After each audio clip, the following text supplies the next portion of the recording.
Hello, everyone. Welcome back to our podcast. My name is Anna, and I am so happy you are here with us today. Today's topic is very important and very personal. We are going to talk about self-respect. Maybe you know this word, or maybe it is new to you. Self-respect means that you value yourself. It means you treat yourself well, and you believe you are important. This is a big topic, but we will use simple English today, so don't worry. I am here with my wonderful co-host, Mark. We will share ideas, stories, and tips together. I hope this podcast helps you feel good about yourself. Hi, Mark. How are you today? Are you ready to talk about self-respect? Hi, Anna. I'm doing great, thank you. Hello to all our wonderful listeners. Yes, I am very ready. Self-respect is one of my favorite topics. I think it is something every person needs to understand, young or old. When I was younger, I did not always respect myself. I let people treat me badly sometimes. I said yes when I wanted to say no. It took time to learn that I have value. Now I feel much stronger. I hope today's conversation will help our listeners feel stronger too. This podcast is in simple English, so it is great for beginners. Don't be afraid to listen many times and learn new words. Let's start, Anna. What does self-respect mean to you personally? Great question, Mark. To me, self-respect means that I know I have value. I am not perfect, nobody is, but I am still important.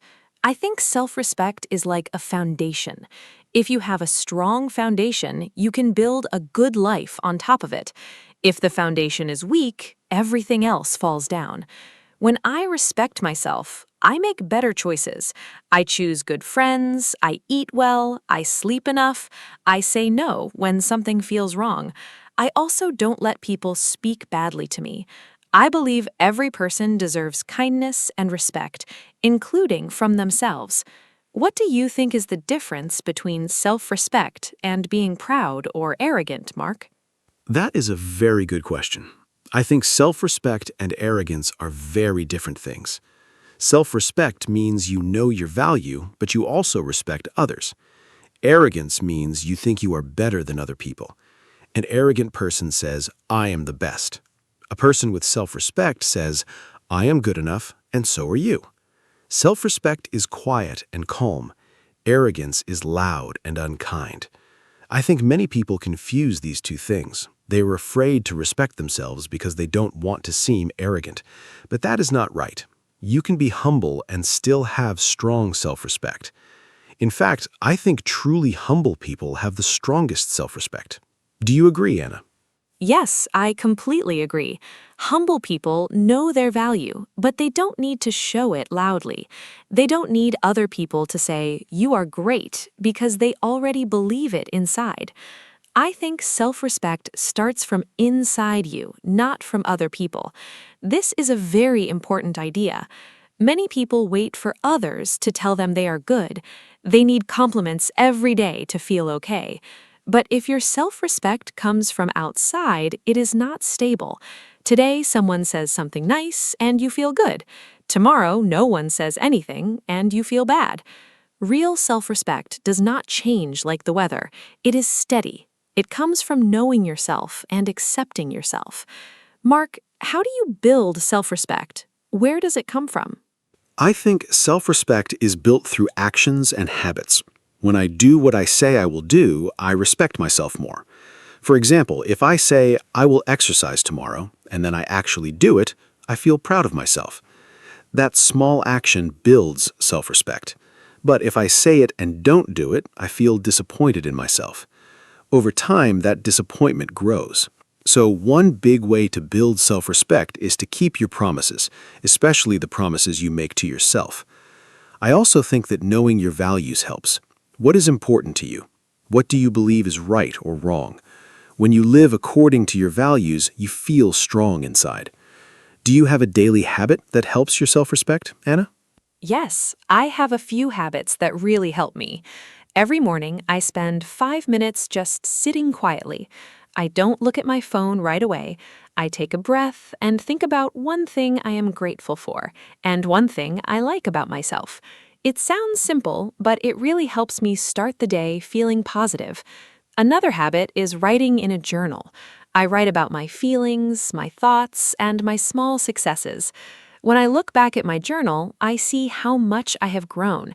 It reminds me that I am trying, and trying is enough. I think many people forget their own progress. They only see what they haven't done, not what they have done. That's hard on self-respect. What do you think hurts self-respect the most, Mark? I think the thing that hurts self-respect the most is negative self-talk. That means the bad things we say to ourselves in our own head. For example, I am stupid, I am ugly, nobody likes me, or I can never do anything right. These thoughts are like little voices, and if we listen to them too much, we start to believe them. The sad thing is, we would never say these things to a friend. If a friend made a mistake, we would say, "It's okay, try again." But we say very cruel things to ourselves. I think we must practice being kind to ourselves the same way we are kind to others. If you catch yourself saying something mean to yourself, stop. Change it to something kinder. Have you experienced negative self-talk, Anna? Oh, absolutely. I think everyone has. When I was in school, I was very hard on myself. If I got a bad grade, I would say, "You are so stupid, Anna." I would not eat well, I would not sleep, I would just feel terrible for days. Looking back, I was very unkind to myself. One thing that helped me was a teacher who told me, "Anna, you are not your grades. You are so much more than that." Those words stayed with me for a long time. I think we all need someone like that in our lives, someone who reminds us of our worth. But we also need to be that person for ourselves. We cannot always wait for someone else to be kind to us. We must be kind to ourselves first. Mark, did anyone ever help you see your own value? Yes, my older brother helped me a lot. When I was about 16, I had a group of friends who were not very nice. They made fun of me sometimes. They called me names. I thought that was just normal because they were my friends. My brother saw what was happening and he said, "Mark, friends do not treat each other this way. You deserve better." At first, I didn't believe him. I thought maybe I was the problem, but slowly I understood that I was allowing people to disrespect me because I didn't respect myself. That was a turning point for me. I slowly changed my friends.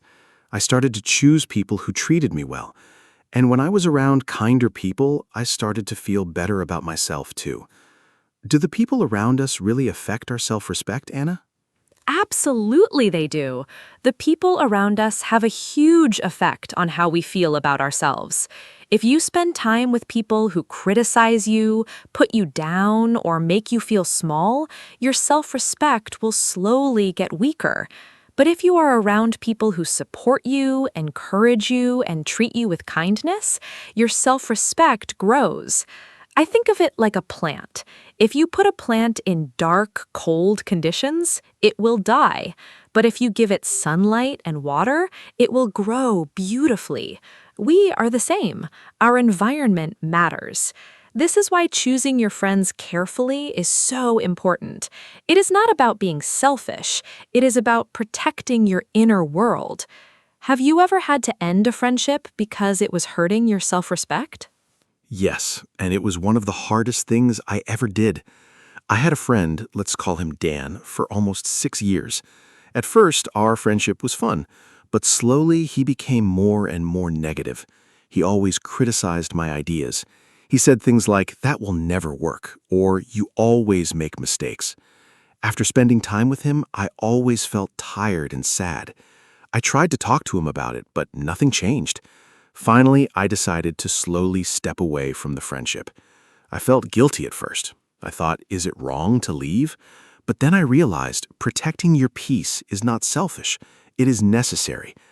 After I stopped seeing Dan, I felt lighter and more confident. My self-respect got stronger. Have you ever set a boundary with someone, Anna? Yes, and let's talk about boundaries because I think they are very connected to self-respect. A boundary is a limit you set. It is a way of saying, this is okay with me, and this is not okay with me. For example, please don't speak to me that way, or I need time alone on weekends. Boundaries are not walls. They are healthy limits that protect you. I used to have trouble setting boundaries because I was afraid people would not like me. I wanted everyone to be happy with me. But trying to make everyone happy made me very unhappy. When I started setting small boundaries, people around me actually respected me more, not less. It's like when you respect yourself, others learn to respect you too. Does setting boundaries feel difficult to you, Mark? It used to be very difficult for me.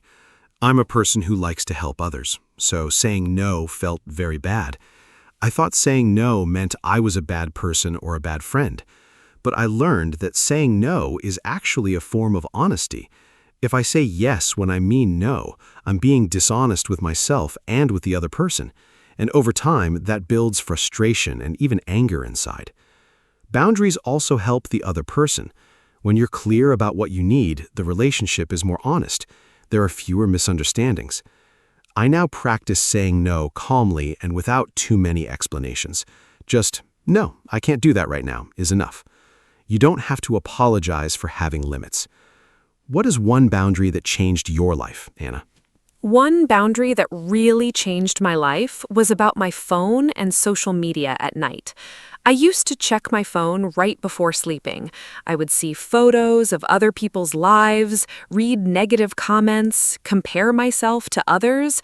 I would go to sleep feeling bad about myself. One day, I decided no phone after 9 o'clock at night. It was hard at first. I felt anxious, like I was missing something. But after 1 week, I was sleeping better, feeling calmer, and thinking more positive thoughts about my own life. That one boundary made a huge difference to my self-respect and my happiness. Sometimes the smallest changes have the biggest results. I think social media can be very dangerous for self-respect if we are not careful. Do you think social media hurts self-respect, Mark? Yes, I do. Social media can be very damaging for self-respect, especially for young people. On social media, everyone shows their best moments, the nice holidays, the perfect food, the beautiful photos, but nobody shows their hard days, their bad mornings, or their problems. So when you look at social media, you're comparing your real, normal life to other people's highlight reel, the best parts only. That comparison is never fair, and it always makes you feel worse. I think the key is to use social media intentionally. Follow accounts that inspire you or teach you something. Unfollow accounts that make you feel bad. And remember that a photo is never the whole truth. Have you ever compared yourself to someone online and felt bad, Anna? Many times. I remember seeing photos of a girl I went to school with. She always had beautiful clothes, nice holidays, a perfect smile. I started to feel like my life was boring or not good enough. I spent a lot of time wishing I had her life. Then one day I met her in real life and we had a long conversation.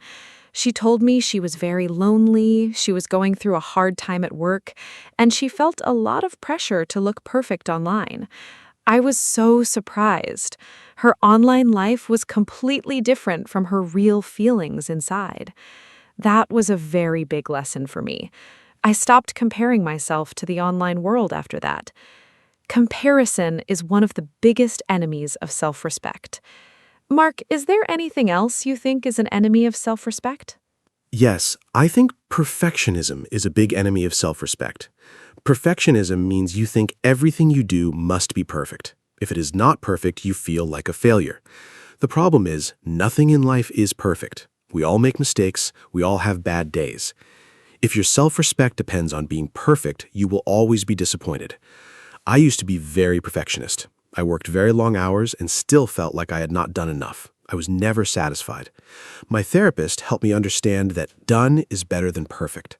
Trying is more important than succeeding every time. When I accepted that I am a work in progress, not a finished product, I started to feel much better about myself. Do you think it's possible to love yourself and still want to improve? Yes, absolutely. And I think this is a very important point. Self-respect does not mean you think you are perfect or that you have nothing to learn. It means you accept yourself as you are right now, while also believing you can grow. Think of a child learning to walk. The child falls down many times, but we don't say, "This child is a failure." We say, "Keep trying, you are doing so well." We need to be that encouraging voice for ourselves, too. You can look in the mirror and say, "I have things to work on, and I am still worthy of love and respect." Both things are true at the same time. Self-improvement and self-respect are not opposites. In fact, when you respect yourself, you want to improve because you care about your own future. Mark, let's talk about self-respect at work. Is it different there? Great topic. Self-respect at work is very important and can be challenging. At work, there's often pressure to agree with your boss, to work extra hours, or to be quiet about problems. I had a job a few years ago where my manager spoke to me in a disrespectful way in front of other people. I felt embarrassed and small. At first, I said nothing. I thought it was normal. But after some weeks, I decided to speak to him privately. I said calmly, "I would prefer if we discuss problems in private, not in front of the team." He was surprised, but he changed his behavior. That moment was very important for my self-respect. I showed myself that I could stand up for myself calmly and professionally. Have you ever dealt with a difficult situation at work that tested your self-respect, Anna? Yes. Once I worked very hard on a project for weeks. When we presented it to the team, a colleague took a lot of credit for my work. She spoke about her ideas, but they were my ideas. I felt angry and hurt, but I did not say anything in the meeting because I was nervous.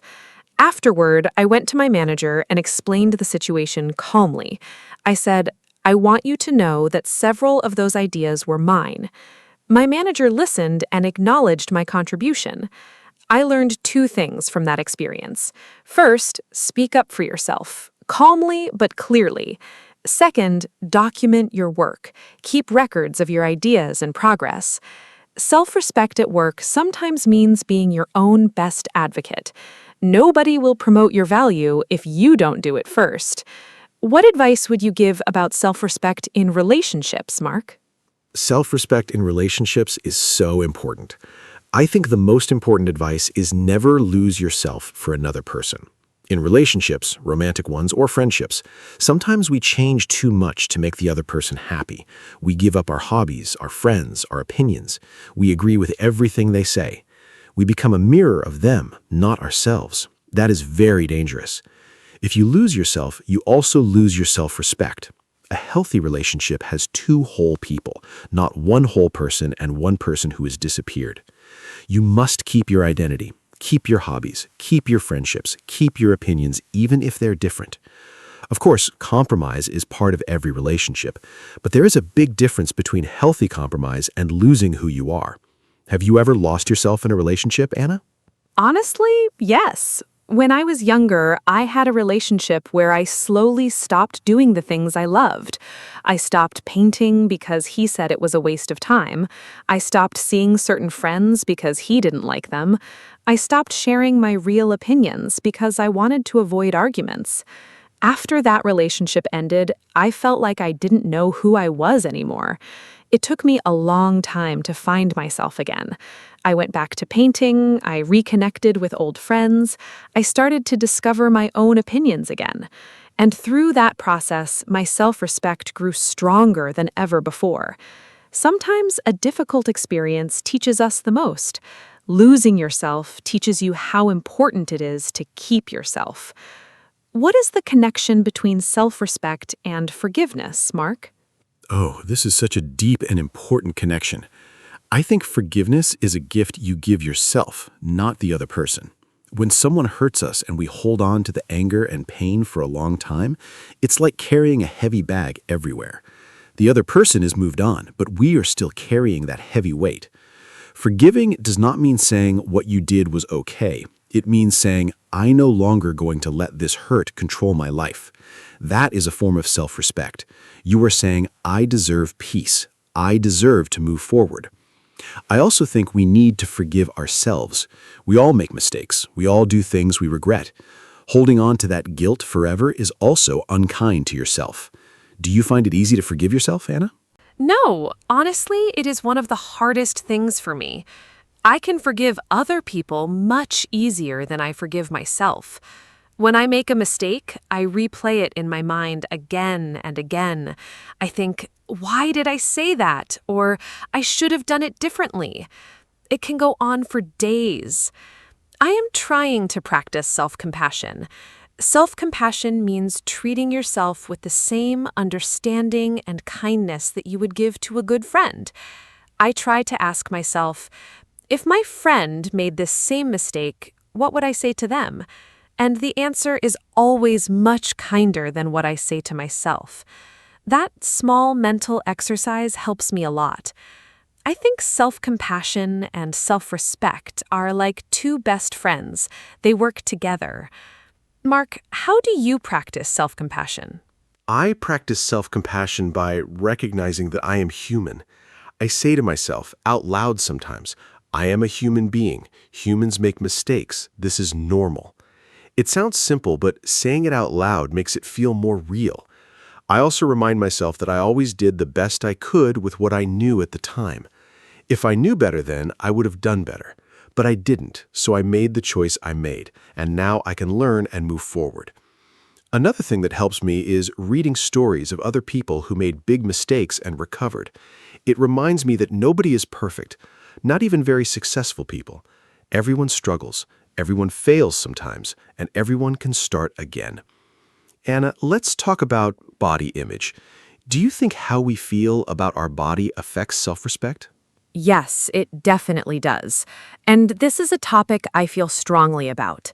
Many people, especially women, have a complicated relationship with their bodies. From a very young age, we see images of perfect bodies in magazines, movies, and social media. We are taught that we need to be thinner or have perfect skin or look a certain way. This pressure is very damaging to self-respect. I spent years not liking my body. I thought I would be happier when I lost weight or changed something about myself. But happiness never came from changing my body. Happiness came when I decided to respect my body as it is. My body does so much for me every day. It breathes, it moves, it thinks. I am grateful for it.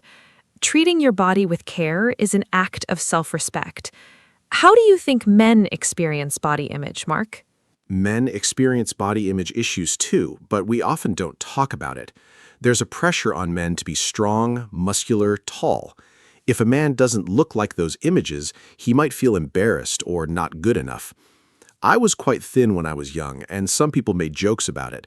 I hated taking off my shirt at the pool. I felt ashamed of my body. Over time, I started exercising, not to look a certain way, but because it made me feel strong and healthy. That shift in motivation was very important. When you exercise to punish your body or to look like someone else, it is not self-respect. When you exercise because you love and value your body, that is self-respect. The goal changes everything. Do you think self-respect is connected to mental health, Anna? Absolutely. They are deeply connected. When we have low self-respect, we often feel anxious, sad, or empty. We feel like we don't matter. Those feelings can grow into bigger problems like depression or anxiety over time. On the other hand, when we have healthy self-respect, we handle stress better. We bounce back more quickly from difficult situations. We feel more stable and calm inside. I think self-respect is like a mental immune system.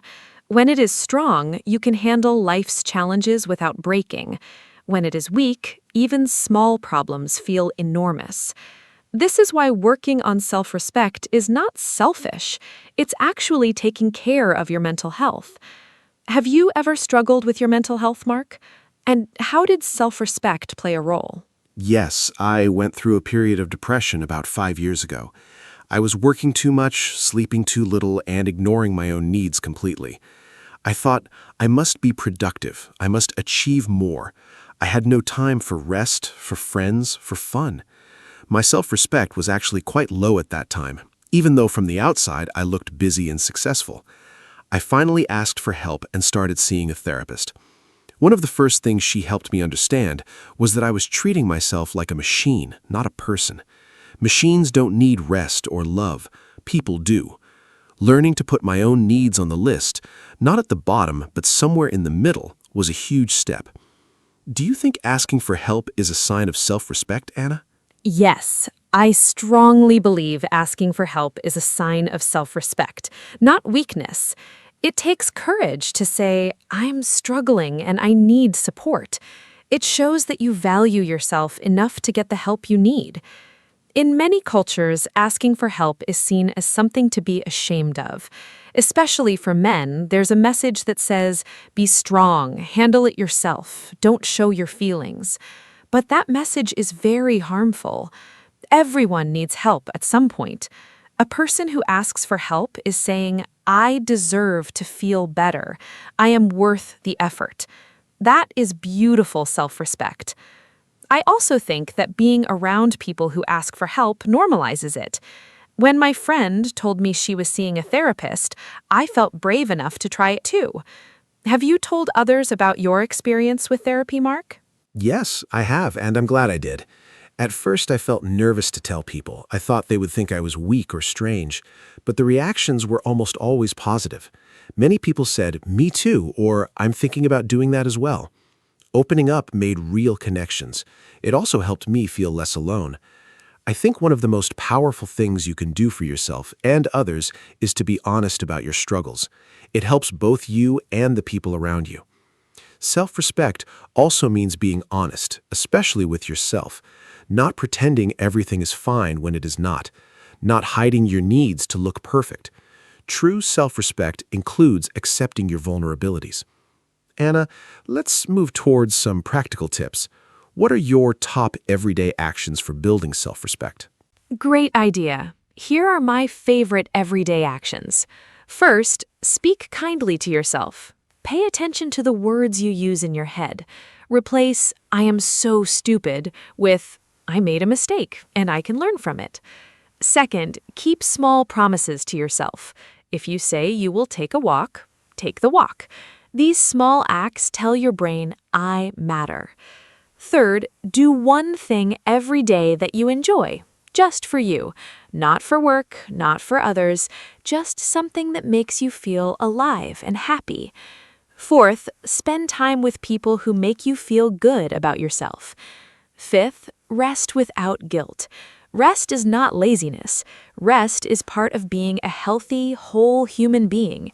These 5 things can truly change how you feel about yourself over time. What are your top tips, Mark? My top tips are these. 1. Practice saying no once a week to something small. Build the muscle slowly.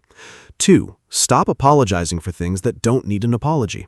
Many people say sorry too often for having a different opinion, for asking a question, for existing in a space. You don't need to apologize for those things.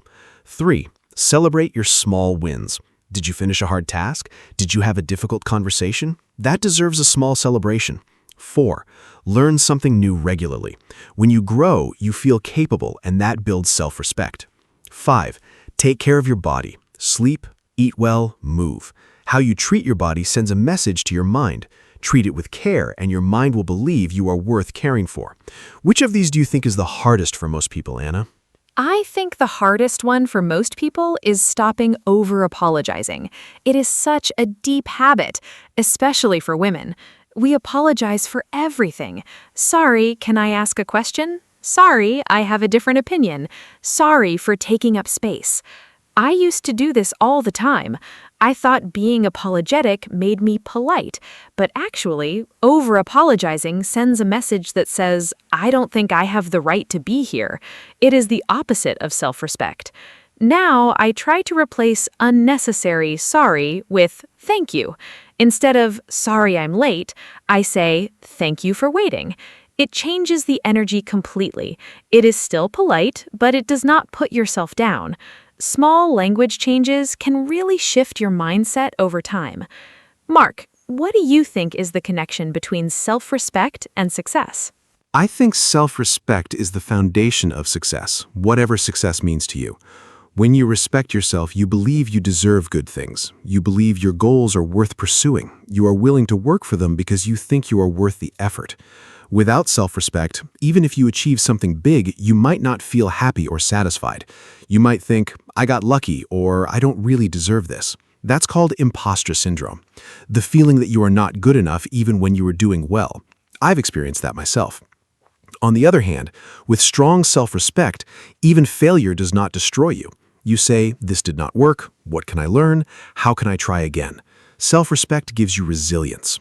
Anna, do you think self-respect can be learned at any age? Yes, 100%. Self-respect can be learned and grown at any age. I have met people in their 50s and 60s who said they finally found their self-respect after a long life. It is never too late. In fact, some of the most self-assured people I know are older people who have lived through many experiences, learned from them, and accepted themselves fully. The brain can change and grow at any age. Science has proven this. Habits can be changed at any age. Old beliefs can be questioned and replaced at any age. Of course, it is wonderful if children learn self-respect early. That is why it is so important to teach children to know their value from a young age. But if you didn't learn it as a child, you can absolutely build it now. Before we say goodbye, I want to say a big thank you to Anna for this wonderful conversation. Talking about self-respect is not always easy, but it is so necessary. I hope that everyone listening today takes away at least one small idea that helps them feel more valued and more confident. Remember, self-respect is not arrogance. It is not selfishness. It is the quiet, strong belief that you matter. And that belief is available to every single person, including you. If you are struggling with self-respect right now, please be patient with yourself. It's a journey, not a destination. Every small step counts. Start with one kind thought about yourself today, and come back to listen to this podcast again. Repetition is great for learning. Thank you so much for being with us today, everyone. Thank you, Mark. What a truly beautiful conversation this has been. And a huge thank you to all of you who listened today. I hope this podcast gave you something to think about and something to feel. Self-respect is a lifelong practice. Some days are easier than others, but every time you choose yourself, every time you say no to something that hurts you, every time you speak kindly to yourself, every time you set a small boundary, you are building something beautiful inside you. You are building your self-respect. If today's episode helped you, please share it with someone who might need it too. And remember our key message. You are worthy, you are enough, and you deserve to be treated with kindness, starting by yourself. Until next time, take care of yourselves. Goodbye from me, Anna. Hello, everyone. Welcome to our podcast. My name is Anna. I am so happy you are here today. Today, we have a very special topic. We are going to talk about family. Family is very important to all of us. In this podcast, I am with my friend Mark. We will talk about our families, our parents, brothers, sisters, and more. I think this is a great topic for people who are learning English. It is simple, but it is also very personal and nice. I hope you enjoy our conversation.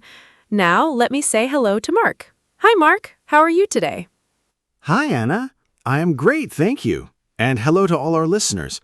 I am Mark, and I am very happy to be here today. I love talking about family.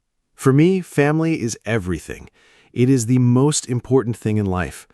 I think this topic is perfect for beginners because we all have a family, and we all know words like mother, father, sister, and brother. So this podcast will help you learn those words in English and use them in real conversations. I am excited to share my family stories with you today. Let's start, Anna. Tell us a little about your family first. Sure. My family is not very big. There are 4 people in my family. I have my mother, my father, my younger brother, and me. We all live together in one house. My mother's name is Maria. She is very kind and warm. My father's name is David. He is strong and funny. My brother's name is Tom. He is 12 years old. I am 25, so I am older than Tom. We are a close family. We eat dinner together every evening. We also watch TV together on weekends. I love my family very much. They are always there for me. What about you, Mark? How many people are in your family? My family is a little bigger than yours. I have my mother, my father, two sisters, and one brother, so there are 6 people in my family. My mother's name is Helen, she is a teacher. My father's name is Robert, he works in an office. My older sister is Lisa, she is 30 years old. My younger sister is Becky, she is 20. My brother's name is Sam, he's 22. I am the second oldest. We all grew up in the same town. Now some of us live in different places, but we still talk every week. Family is family, right? It doesn't matter where you live. That's what I believe. Do you live close to your parents, Anna? Yes, I do. I still live with my parents. I know some people think that is unusual, but I really like it. My home is warm and comfortable. My mother cooks very well, and I love her food. In the mornings, we have breakfast together before work and school. My father drives Tom to school every day. It is a nice routine. I also help my mother in the house. I clean my room, and sometimes I cook, too. Living with family can be wonderful. Of course, sometimes we disagree, but we always talk and fix things. I think good communication is very important in a family. Do you live with your family, Mark, or do you live alone? I live alone now. I moved out of my parents' house 3 years ago. I have my own apartment. At first, it was difficult. I missed my family a lot. I missed my mother's cooking the most. Her pasta is amazing. Now I cook for myself, but it is not the same. I visit my parents every Sunday. We have lunch together and we talk for a long time. It's my favorite day of the week. I also call my brother Sam almost every day. We are very close. Having your own place is good for independence, but family time is still very special to me. I think you're lucky to still live with your family, Anna. Do you think you will move out soon? Maybe in a few years. Right now, I'm saving money.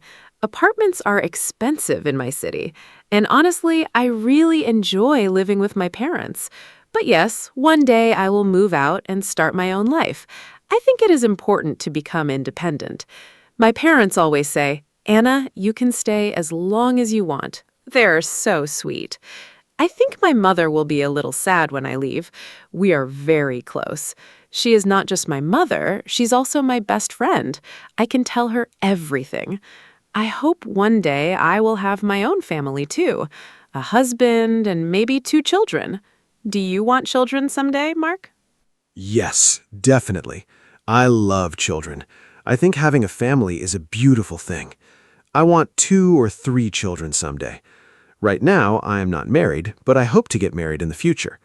I think being a good father is one of the most important things a man can do. My own father is a great example for me.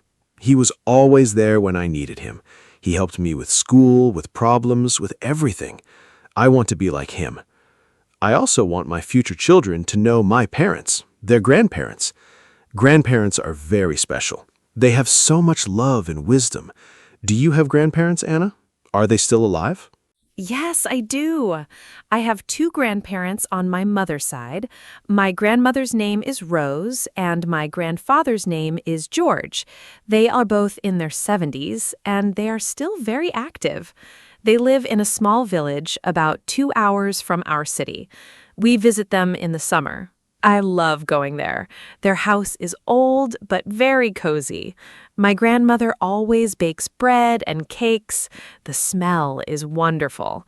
My grandfather tells amazing stories about the past. I can listen to him for hours. Unfortunately, my father's parents passed away before I was born, so I never met them. That makes me a little sad. But I feel very lucky to have Rose and George. Do you have grandparents too? Yes, I have one grandmother. Her name is Betty. She's 81 years old, and she's still very sharp and funny. She lives in a care home now, but she is happy there. I visit her every month. She always remembers everything and asks me many questions. Are you eating well? Do you have a girlfriend? She makes me laugh every time. My grandfather on my mother's side passed away 5 years ago. His name was Jim. I miss him very much. He was a great man, very wise and gentle. My father's parents both passed away when I was young. I have some photos of them, but no real memories. It is a little sad. But Betty is wonderful, and I treasure every visit with her. Betty sounds wonderful. I love that she is still funny and curious at 81.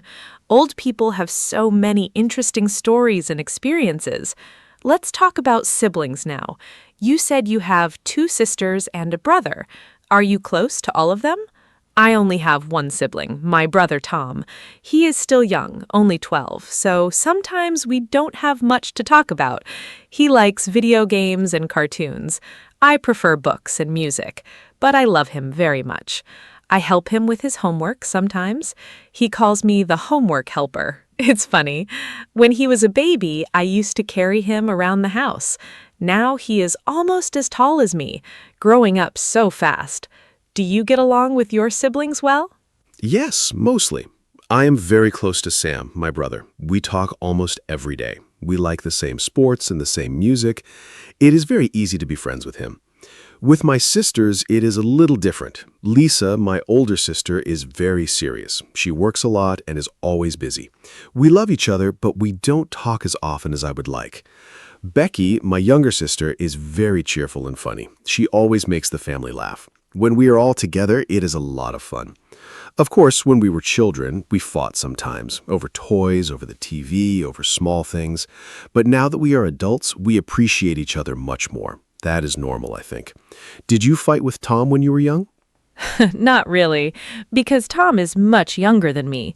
When he was born, I was 13, so I was more like a second mother to him than a sister who fights. I helped my mom take care of him. I fed him, I read him stories, I played with him. It was sweet. He looked up to me a lot. Even now, he still comes to me when he has a problem and doesn't want to tell mom or dad. I like that. It means he trusts me. I think the age difference is actually nice. We don't compete, we just support each other. Let's talk about parents now. Tell me more about your mom. You said she is a teacher. What does she teach? My mom teaches English at a primary school. She's been a teacher for over 25 years. She loves her job. She always says that children give her energy. She is very patient and kind, and I think those qualities make her a great teacher. At home, she was the same way, patient with us, always ready to explain things. My mom is also a great cook. On Sundays, she makes a big traditional meal for the whole family. It is our favorite time of the week. She works very hard, but she never complains. I really admire her for that. What does your mother do, Anna? Does she work or does she stay at home? My mother works part-time as a nurse at a local clinic. She works 3 days a week. It is not a full-time job, so she also has time for the family. She is very caring and calm. I think her job made her that way, or maybe she chose her job because she was always that way. She is always the person in the family who makes everyone feel better when they are sad or sick. When I was a child and had a fever, she stayed next to me all night. She never slept until I was better. That memory is very special to me. She is my hero. I think mothers are truly amazing people. Your mother sounds great too, Mark. We are both very lucky. We really are. Now let's talk about fathers. My dad, Robert, works in an office. He's an accountant. His job is about numbers and money. At home, he is very different from work, very relaxed and funny. He loves football and watches every match on TV. He also likes gardening. On weekends, he spends a lot of time in the garden. He grows tomatoes, peppers, and herbs. It is his hobby, and he is very proud of it. Every summer, we eat vegetables from his garden. They taste so much better than vegetables from a shop. My dad is also very wise. When I have a big decision to make, I always call him first. His advice is always good. What is your dad like, Anna? My dad is a mechanic. He fixes cars. He has his own small garage near our home. He loves his work. He is always talking about engines and cars. I don't understand much about cars, but I love listening to him because he is so passionate about it. My dad is also very strong and protective. He is quiet sometimes, but when he talks, everyone listens. He is not the type of person who shows emotions easily, but I know he loves us deeply. He shows it through actions, not words. He fixes things around the house. He makes sure we are safe. He works hard for our family. One of my happiest memories is going to his garage as a child and helping him with small things. Do you have a special memory with your dad, too? Yes, my best memory with my dad is going fishing together. Every summer, just the two of us would go to a lake near our town. We would wake up very early in the morning at 5 o'clock and drive to the lake. We never caught many fish, but that was not really the point. We just talked, laughed, and enjoyed the quiet morning together. I still remember the smell of the lake and the sound of the birds. My dad would make coffee in a small thermos, and we would drink it by the water. Those mornings were so peaceful. I have not gone fishing in a long time, but now I really want to go again. Maybe I will invite my dad this summer. That memory warms my heart. What is your happiest family memory, Anna? Oh, what a beautiful story, Mark. The fishing memory is so sweet.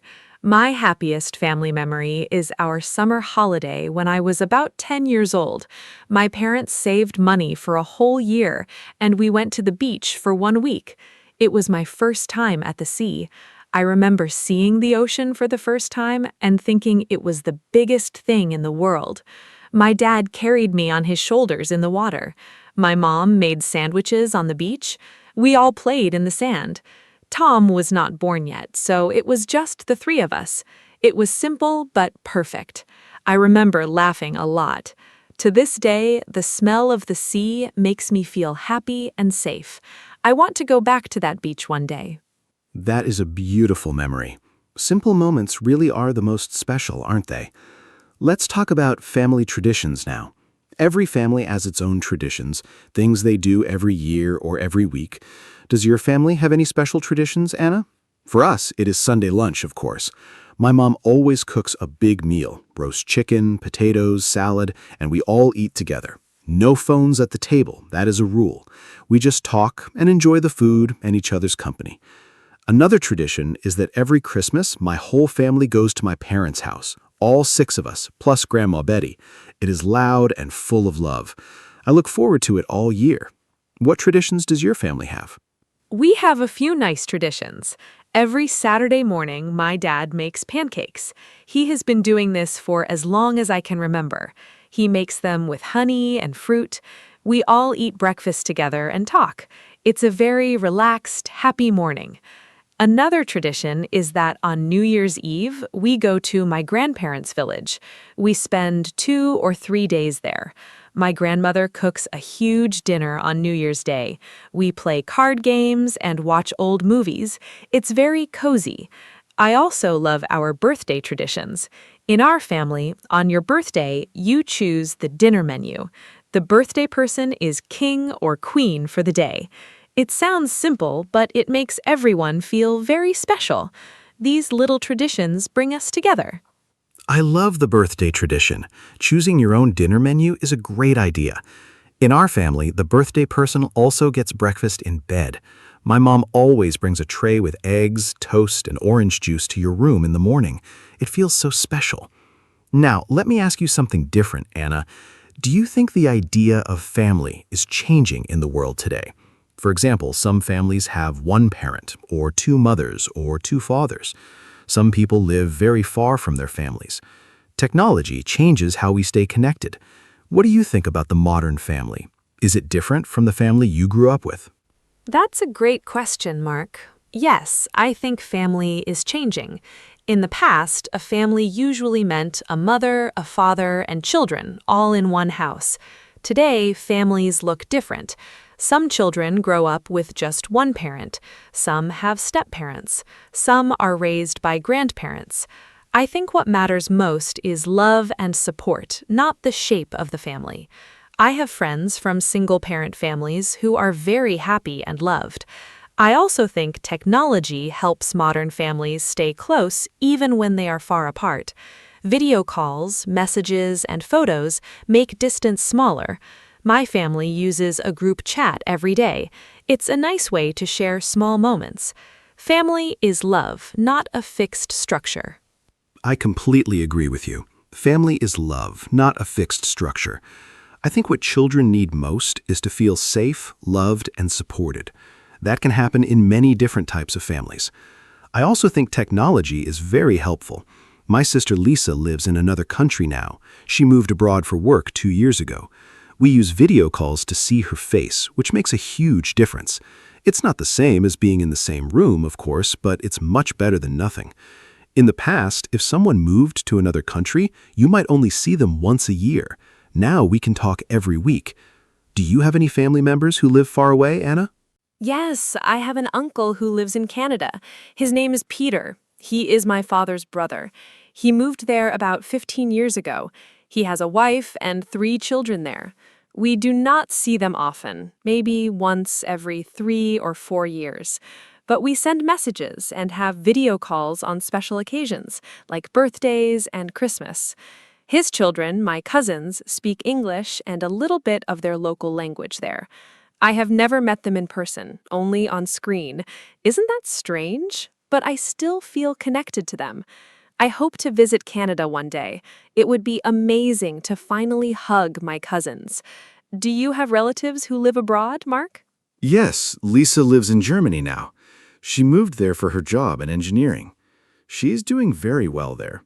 I think she is happy, but she misses home sometimes. We can see it in her face during video calls, especially around the holidays. On Christmas, she flies home, and that is the best day. The moment she walks through the door, my mom starts crying, happy tears. It is a very emotional and beautiful moment every time. I also have 2 cousins who live in Australia. We do not have much contact, but I know they are there.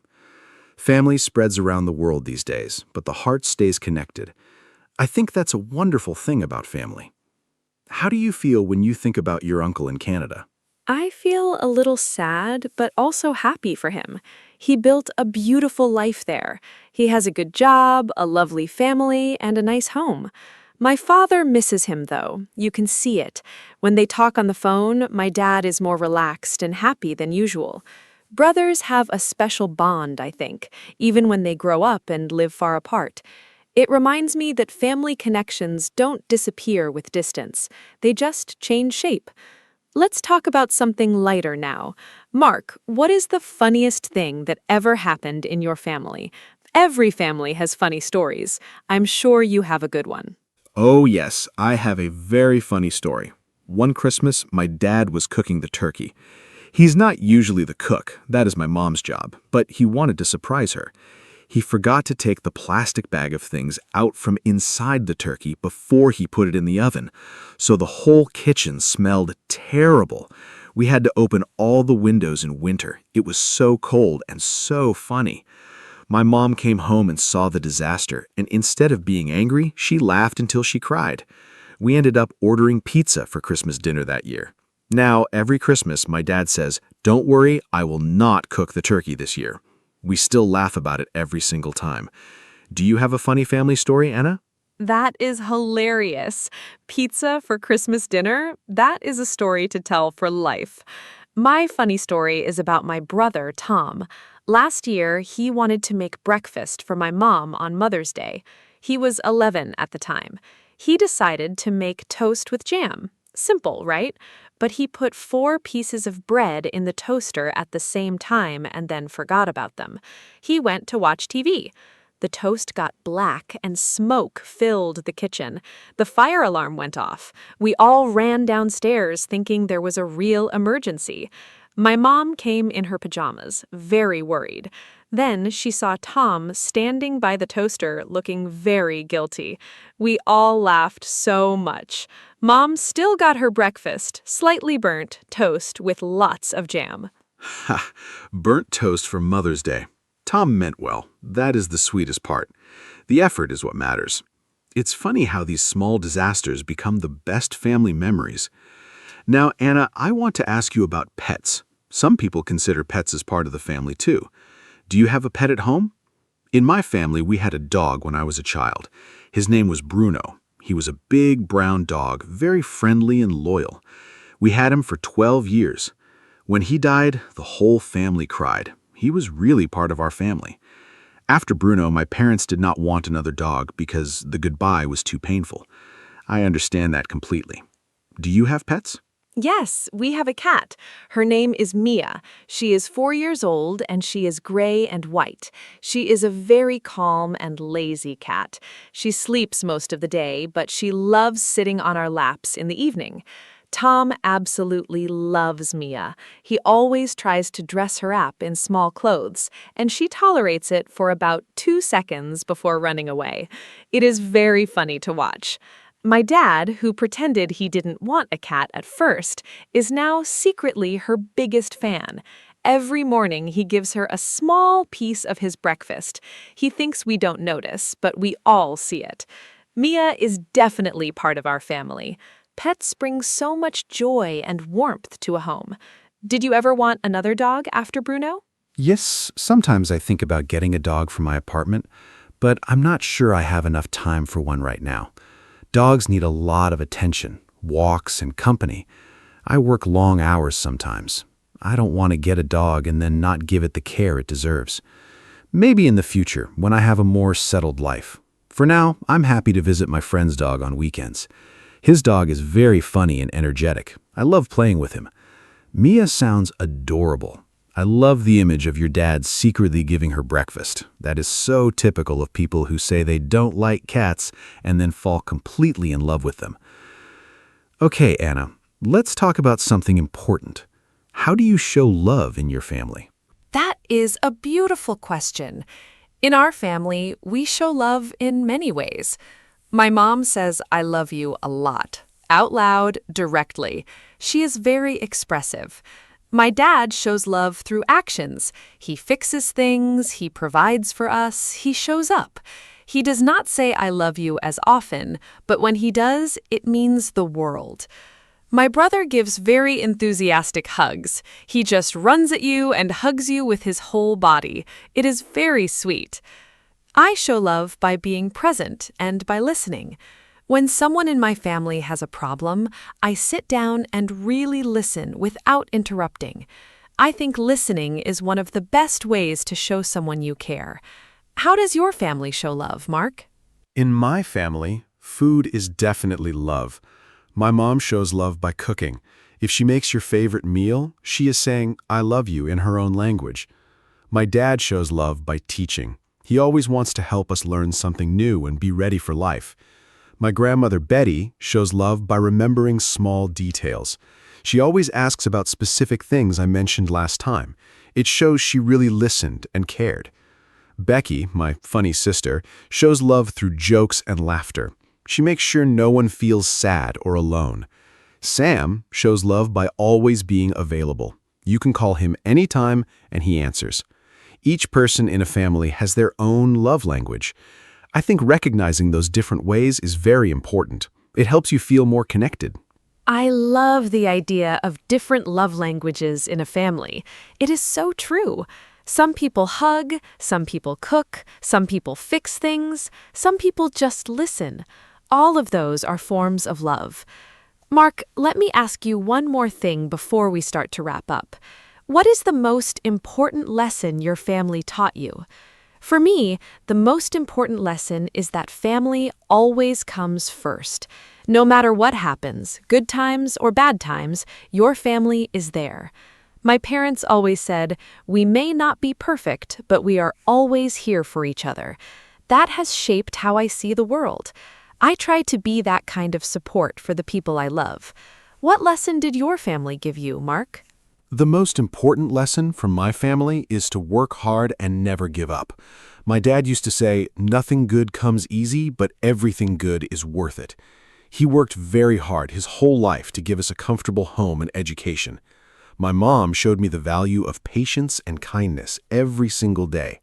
And from watching my siblings, I learned how to compromise and share. Because with 4 children in one house, you have no other choice. Together, these lessons shaped who I am today. I'm grateful for every single one of them. I think families are our first and most powerful teachers. No school can teach you what a loving family teaches you. That is something I believe very deeply. Beautifully said, Mark. Families really are our first school. I want to say one more thing. I think it is also important to appreciate your family while you can. Sometimes we are so busy with work or school or phones that we forget to really be present with the people we love. I am trying to be more mindful about this. I put my phone away at dinner. I ask my parents how they are feeling, not just what they are doing. I sit with Tom when he wants to show me something on his computer, even if I don't understand it. Small moments of attention are a gift.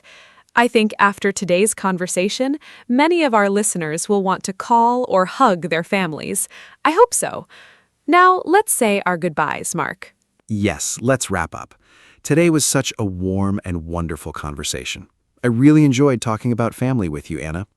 I think we touched on so many important things: parents, siblings, grandparents, traditions, memories, love, and lessons.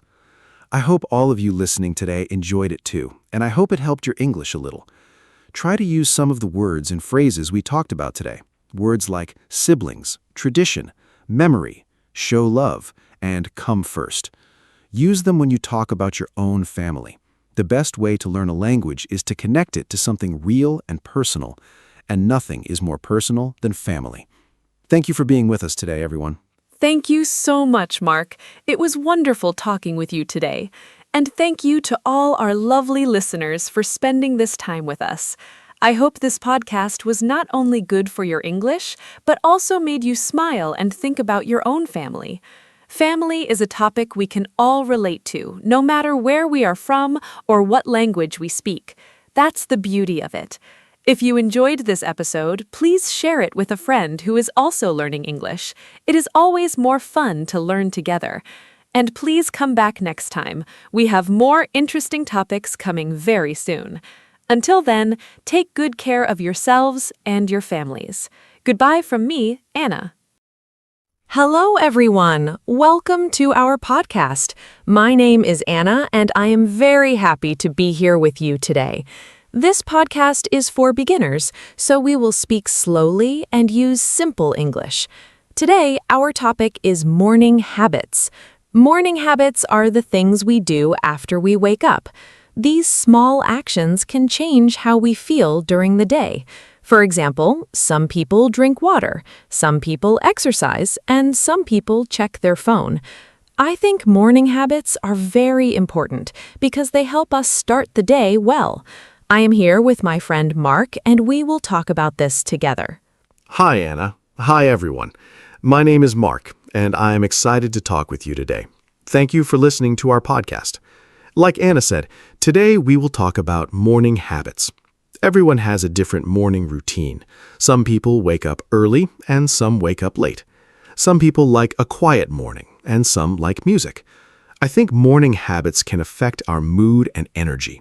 A good start can make the whole day better. We will share our habits and ideas in a simple way so you can understand and learn easily. Thank you, Mark. I agree with you. Morning habits are small, but they are very powerful.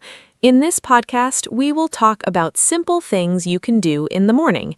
We will use easy words so you can learn English and understand the topic at the same time. Do not worry if you do not understand everything. You can listen again and practice. I hope you feel relaxed and enjoy this conversation. You can also think about your own morning habits while you listen. Yes, Anna, that is a great idea. Learning English with daily topics is very helpful. Morning habits are part of everyone's life, so it is easy to follow. We will talk like friends so you can feel comfortable. If you want, you can repeat after us. This is a good way to practice speaking. I think it is also a good time to think about how we start our day and how we can make it better. That's right, Mark. I like that we can learn English and also improve our daily life. Morning habits can be simple, like brushing your teeth, washing your face, or eating breakfast. But these small things can make a big difference. In this podcast, we will share our own routines and ask each other questions. This will help you hear natural English and learn how to talk about your habits. I think that will be very useful, Anna. Talking about habits is important in daily conversation. You can use simple sentences like, I wake up at 7, or I drink coffee in the morning. These are easy but useful expressions. We will keep everything clear and simple so you can follow us. Do not worry about mistakes. Learning takes time, and that is okay. Yes, learning step by step is very important. I also think mornings are special because they are the start of a new day. A good morning can make us feel happy and ready. In this podcast, we will talk about what we do, what we like, and what helps us feel good in the morning. I hope you will find some ideas that you can try in your own life. That is a nice idea, Anna. I also think mornings can be calm and peaceful. It's a good time to think and prepare for the day. Some people like to plan their day in the morning. Others just take it easy. There's no right or wrong way. We will share different ideas so you can choose what you like. I like that, Mark. Everyone is different, and that's okay. In this podcast, we will not say what is right or wrong. We will just share simple ideas. You can try them and see what works for you. Also, we will speak slowly so you can understand better. You can pause and repeat if you want. Yes, that is very helpful for beginners. Repeating is a great way to improve your English. You can also try to answer our questions in your mind. This can help you practice thinking in English. Morning habits are easy to talk about, so it's a good topic for learning. Thank you, Mark. Before we start, I want to remind our listeners to relax. This is not a test. Just listen and enjoy. You will improve little by little. Morning habits are simple, so you can follow our conversation easily. I hope you feel like you are talking with us. That's a great message, Anna. We are happy to have you here with us. Thank you for listening to our podcast. Now we are ready for part 1, where we will talk about our own morning habits and simple routines. In part 1, I want to talk about my morning habits. I usually wake up at 7 in the morning. When I wake up, I do not check my phone first. I try to sit quietly for a minute and take a deep breath. Then I go to the bathroom and wash my face and brush my teeth. After that, I drink a glass of water because it helps my body wake up. Sometimes I do light stretching for 5 minutes. It is very simple, but it makes me feel fresh. Then I prepare a small breakfast, like bread and fruit, and I eat slowly. That sounds like a very nice routine, Anna. My morning habits are a little different. I usually wake up at 7:30, so a bit later than you. The first thing I do is turn off my alarm, and sometimes I check my phone, but I try not to spend too much time on it. Then I go to the bathroom, brush my teeth, and wash my face. After that, I like to drink a cup of coffee because it gives me energy. I do not always stretch, but I sometimes open the window to get fresh air. I like that you open the window, Mark. Fresh air is very nice in the morning. I also think it helps us feel more awake. After breakfast, I like to plan my day. I write a short list of things I need to do. It is not long, just simple tasks. This helps me feel organized and calm. If I know what I need to do, I do not feel stressed.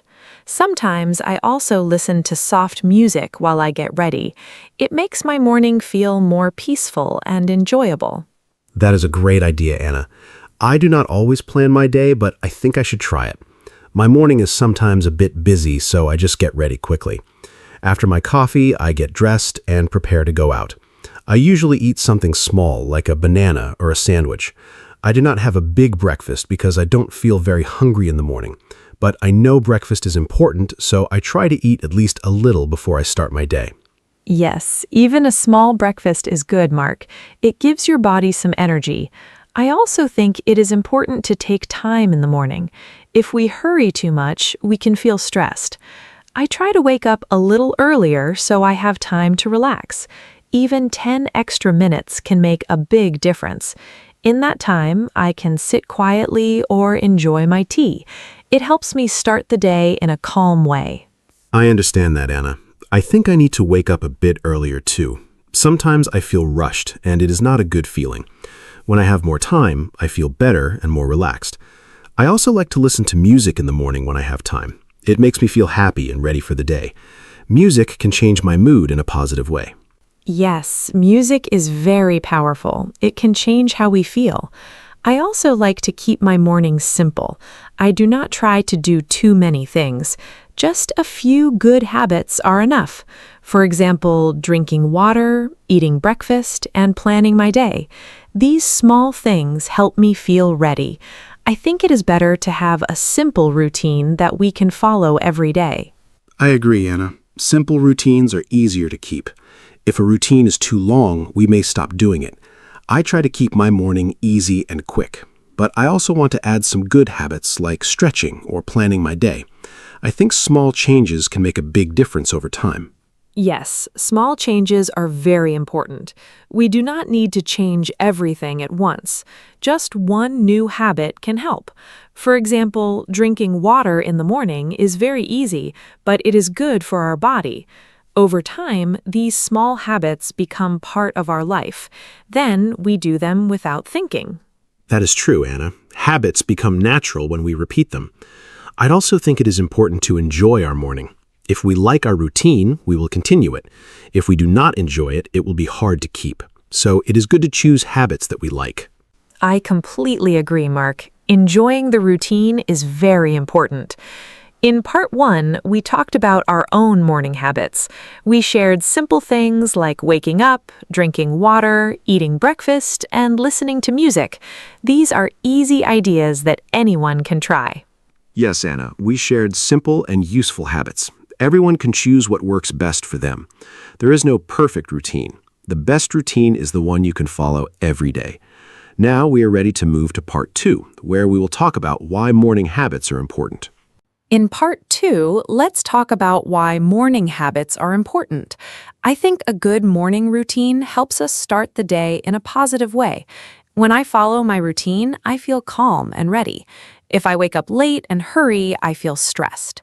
Morning habits can change our mood. For example, drinking water, stretching, or eating breakfast can give us energy. It is like a signal to our body that the day is starting. When we have a routine, we do not need to think too much. Everything feels easier and more natural. Yes, Anna, I agree with you. Morning habits are like a guide for the day. When I follow a simple routine, I feel more organized. If I skip my routine, I feel confused and slow. I think a good morning helps us think clearly. For example, when I drink coffee and sit quietly for a few minutes, I feel more focused. Also, morning habits can save time. When we know what to do, we do not waste time thinking or deciding. It makes the morning smooth and simple. That's a very good point, Mark. Saving time is very important, especially in the morning. I also think morning habits can reduce stress. When we do things slowly and in order, we feel more relaxed. But when we rush, we can feel nervous and tired. A calm morning can help us stay calm during the day. For example, when I plan my day in the morning, I feel less worried. I know what I need to do, so I feel more in control. I agree, Anna. Planning is very helpful. When I know my tasks, I feel more confident. I also think morning habits can improve our health. For example, drinking water, eating breakfast, and doing light exercise are good for our body. These small actions can help us feel stronger and more active. If we skip these habits, we may feel tired or weak. So a good morning routine is not only about time, but also about health. Yes, health is very important. I also think morning habits can affect our mind. When we start the day in a calm and positive way, we can think better. For example, if we listen to soft music or take deep breaths, we can feel peaceful. This can help us deal with problems during the day. A good morning can give us a good start, and that can change the whole day. That is very true, Anna. I also notice that when I have a good morning, I feel more motivated. I want to do my work and complete my tasks. But when my morning is not good, I feel lazy and slow. So I think morning habits can change our energy and motivation. Even small things like making the bed or opening the window can make a difference. Yes, small things can really help. I also think consistency is important. When we do the same habits every day, our body gets used to them. Then it becomes easier to wake up and start the day. We do not need to think too much. It becomes automatic. This makes our life easier and more comfortable. I agree, Anna. Doing the same routine every day can build strong habits. It may feel difficult at first, but after some time it becomes natural. I also think morning habits can help us feel more confident. When we complete small tasks in the morning, we feel good. It gives us a positive feeling to start the day. That's a great point, Mark. Completing small tasks can give us a sense of success. It may be something simple, like drinking water or eating breakfast, but it still feels good. I also think morning habits can give us time for ourselves. Before the day becomes busy, we can have a quiet moment. This is very important for our mind. Yes, having time for ourselves is very important. In the morning, everything is usually quiet, so it is a good time to relax and think. I think many people forget this and start their day too quickly. But taking even a few minutes can make a big difference. It can help us feel more balanced. I agree, Mark. In part 2, we talked about why morning habits are important. They help us feel calm, save time, reduce stress, and improve our health. They also help our mind and give us a good start to the day. I think these are very good reasons to build a simple morning routine. Yes, Anna, we shared many reasons why morning habits are useful. They're simple, but they can change our day in a positive way. I hope our listeners can understand their importance. Now, we are ready to move to part 3, where we will share some easy tips for building good morning habits. In part 3, let's share some simple tips for building good morning habits. My first tip is to start small. You do not need many habits at once. Just choose 1 or 2 easy things, like drinking water or making your bed. My second tip is to wake up at the same time every day. This helps your body get used to a routine. My third tip is to prepare the night before. For example, you can choose your clothes or plan your breakfast. This makes your morning easier and faster. Those are great tips, Anna. I want to add some more. First, try not to use your phone right after you wake up. It can make your mind busy too early. Instead, take a few minutes to wake up slowly. Second, you can add a short activity like stretching or walking. It helps your body feel active.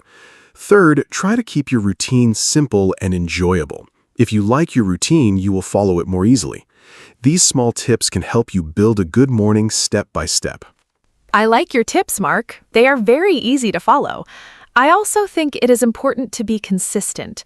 Try to do your habits every day, even on weekends. This helps your routine become natural. Another tip is to give yourself enough time in the morning. Do not rush. If you wake up a little earlier, you can feel more relaxed.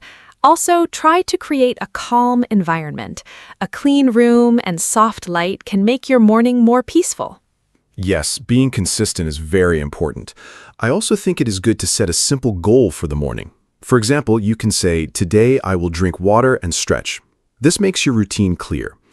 Another tip is to enjoy your breakfast. Do not eat too fast. Take your time and enjoy your food. It can make your morning more pleasant and give you energy for the day. That is a nice idea, Mark. Enjoying breakfast is very important. I also think it is good to listen to your body. If you feel very tired, you may need more rest. Do not push yourself too hard. A good routine should help you, not make you feel stressed. Also, you can try different habits and see what works best for you. Everyone is different, so your routine can be unique. I agree, Anna. Everyone is different, and that's okay. I also think it is good to stay positive. If you miss your routine one day, do not feel bad. Just try again the next day. Building habits takes time. Another tip is to keep your routine short. 10 to 20 minutes is enough for many people. This makes it easier to follow every day. Yes, keeping it short is a very good idea. I also think it is helpful to make your routine enjoyable. For example, you can listen to your favorite music or drink your favorite tea. These small things can make your morning special. When you enjoy your routine, you will want to continue it. That's true, Anna. Enjoyment is very important. I also think it is good to track your habits. You can use a notebook or a simple list. When you see your progress, you feel happy and motivated. This can help you continue your routine. I like that idea, Mark. Tracking can help us stay motivated. I also think it is important to be patient. Habits do not change in one day. It takes time. But if you keep trying, you will see results. Step by step, your morning will become better. Yes, Anna, patience is key. Small steps can lead to big changes. In part 3, we shared many simple tips like starting small, being consistent, and keeping the routine enjoyable. These tips are easy and practical for daily life. Thank you, Mark. I think these tips can really help beginners. They are simple and easy to try. In part 3, we focused on how to build good morning habits step by step. I hope our listeners feel ready to try their own routine. I agree, Anna. We shared many useful ideas.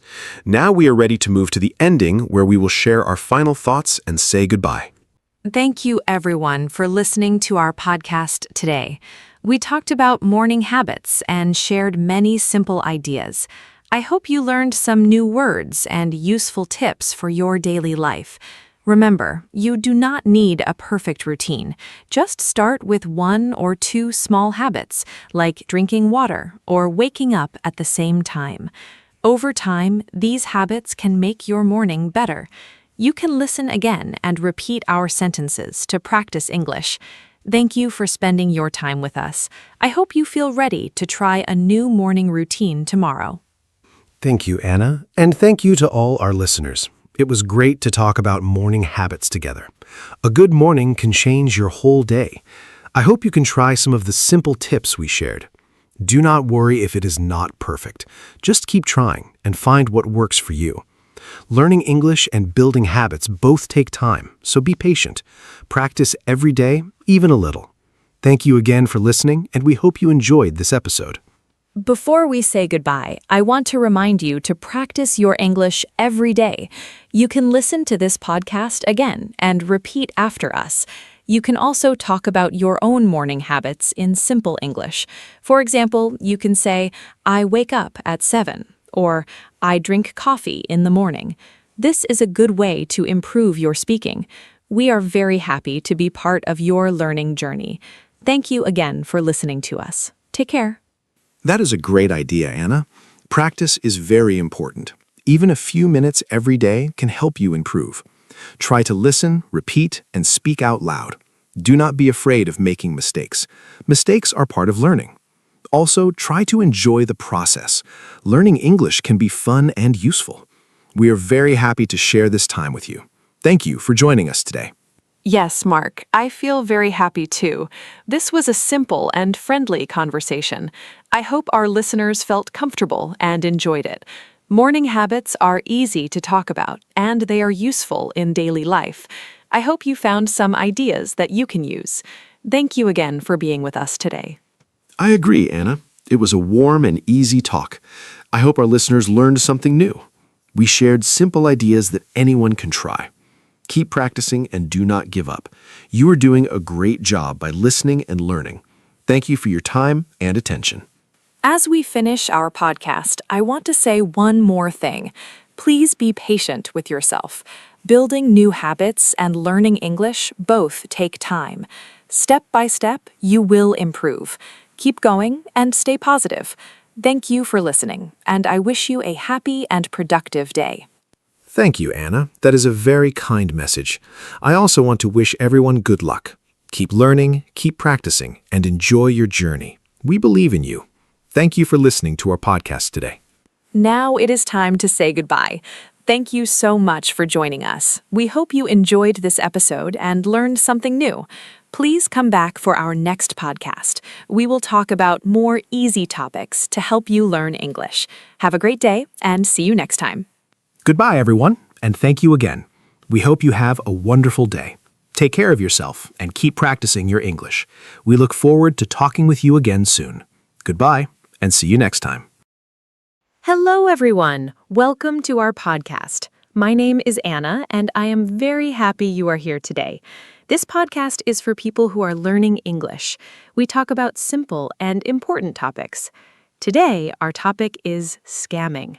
Maybe you heard this word before. Maybe you did not. Do not worry. We will explain everything step by step. My friend Mark is here with me today. He knows a lot about this topic. We will talk together and make it easy to understand. So please relax, listen carefully, and enjoy our conversation. Let us begin. Hi, everybody. I am Mark, and I'm so glad to be here with Anna today.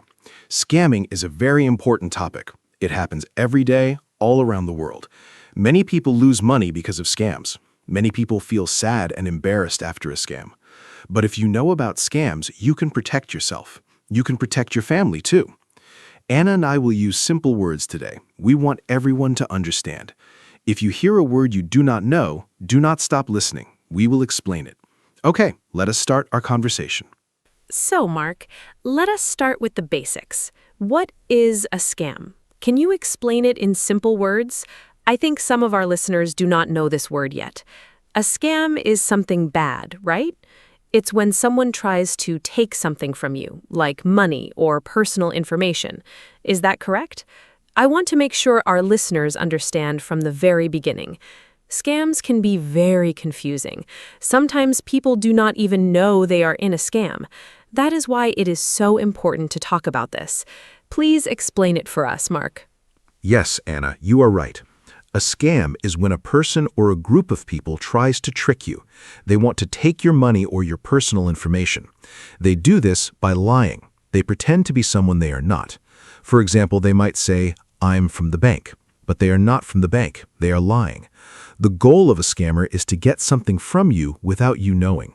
Scams can happen on the phone, on the internet, or even in person. They happen everywhere. That is why we need to learn about them. Knowledge is the best protection. That is a great explanation. So, scammers are people who lie to get money or information. Mark, I have a question. Are scams new? Did scams happen a long time ago too? Or is this something that started because of the internet? I am curious because today we hear about scams on our phones and computers, but maybe scams are not a new thing. Maybe people were scamming even hundreds of years ago. I think it is interesting to know the history a little. Can you tell us something about that? Even a simple explanation is fine. Great question, Anna. Scams are not new at all.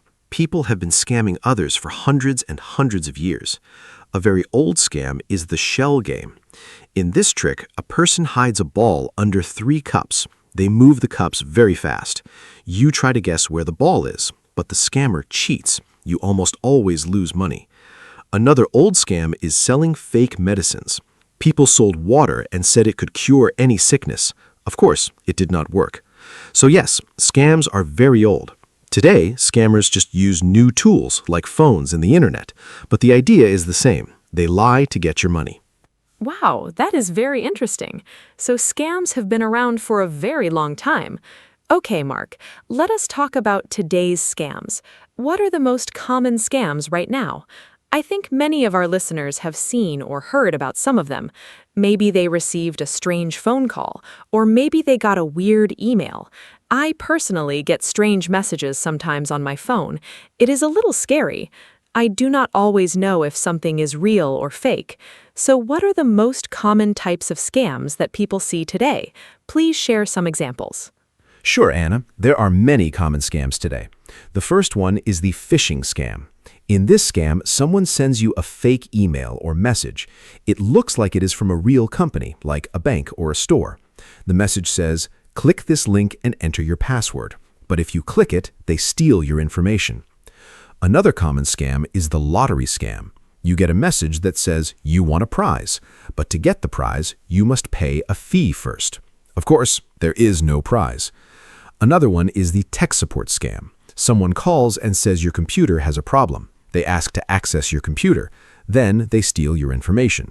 These are very common today. Oh, I have heard of phishing before. That word always sounds funny to me. Phishing.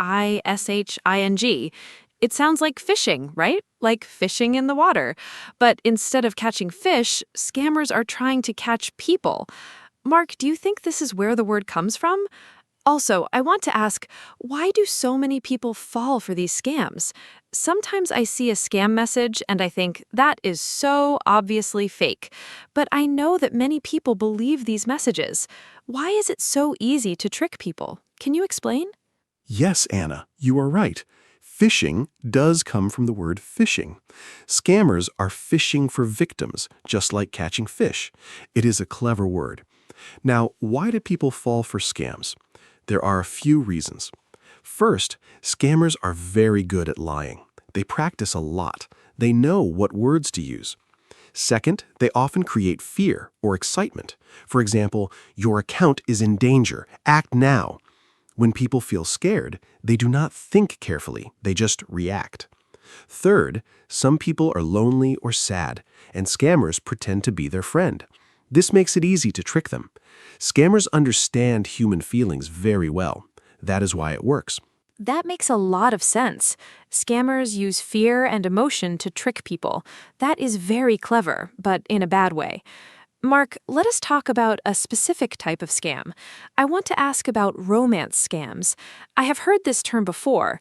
I think it is when someone pretends to love you online, but it is all fake. Is that right? I feel very sad when I hear about romance scams. People are looking for love and friendship, and then someone uses that against them. Can you explain how romance scams work? I think this is important for our listeners to know. Yes, Anna. Romance scams are very sad and very common. Here's how they work. A person creates a fake profile on a dating app or social media. They use a beautiful photo, usually not their real photo. They start talking to you. They're very kind and sweet. They say they love you very quickly. Then, after some time, they ask for money. Maybe they say they are sick and need help, or they say they are stuck in another country and need a ticket home. But none of it is true. Everything is a lie. They never had real feelings for you. When you send money, they disappear. Romance scams break people's hearts and take their money. It is very cruel. That is so heartbreaking. People really think they found love, and then it's all fake. I feel sorry for anyone who experienced this. Mark, let us talk about something a little different now. What about scams that happen over the phone? I know many elderly people, like grandparents, get phone calls from scammers. My grandmother told me once that she got a strange call from someone who said he was from the government. She did not know what to do. What are common phone scams, and why do they target older people especially? Phone scams are very common, Anna. One of the most famous is the grandparent scam. A scammer calls an elderly person and says, "Grandma, it's me. I'm in trouble. I need money right now. Please do not tell mom or dad." The grandparent thinks it's their grandchild and sends money immediately. Another phone scam is the IRS scam. Someone calls and says, "You owe money to the government. Pay now or the police will come." Of course, this is a lie. The government does not call you like this. Older people are often targeted because they are more trusting and sometimes less familiar with these tricks. That is why we must teach everyone about scams. Oh, the grandparent scam is terrible. Imagine getting that call and thinking your grandchild is in danger. Of course you want to help. Scammers are really cruel. Mark, I want to ask, what about online shopping scams? I love shopping online, and I know many people do too, but I have heard that some online stores are fake. You pay money and the product never arrives, or you receive something completely different from what you ordered. Has this happened to you? And what should people know about shopping safely online? This is very useful for everyday life. Oh yes, online shopping scams are very real. Fake online stores are everywhere. They look just like real stores. They have nice photos and low prices. That's the trick. The prices are too low. You think you're getting a great deal. You pay and then nothing arrives. Or you get a very cheap, broken product. I have a friend who bought expensive shoes online for a very low price. He waited 2 months and then he received tiny plastic shoes like toys. He was very angry. So the rule is, if the price looks too good to be true, it probably is a scam. Always buy from stores you know and trust. Ha, tiny plastic shoes. That is funny, but also very frustrating for your friend. Okay, so we need to be careful about prices that are too low. Mark, let us talk about email scams now. I get so many strange emails. Sometimes they say I won something. Sometimes they say my account is locked. Sometimes they say a prince from another country wants to send me money.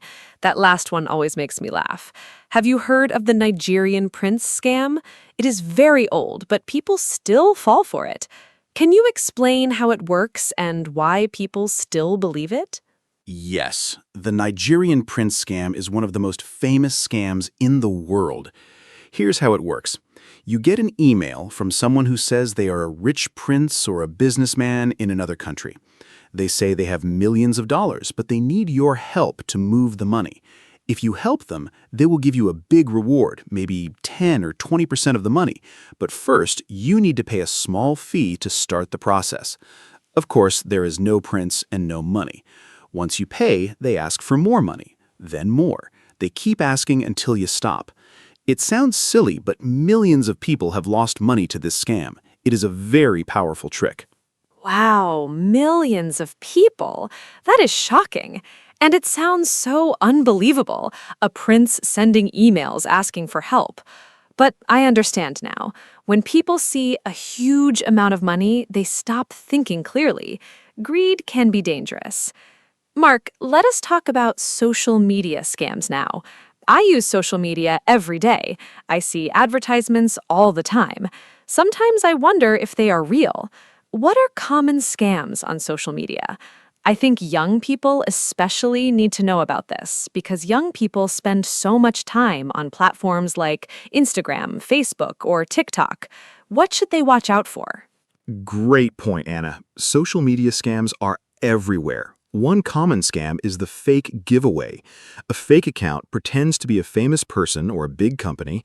They say, "We are giving away $1,000. Follow us and share this post to win." But it's all fake. They just want more followers. Another scam is fake influencer products. An account promotes a product with amazing results, like a cream that makes you look 10 years younger in one day. You buy it, and it does nothing. A third scam is investment scams.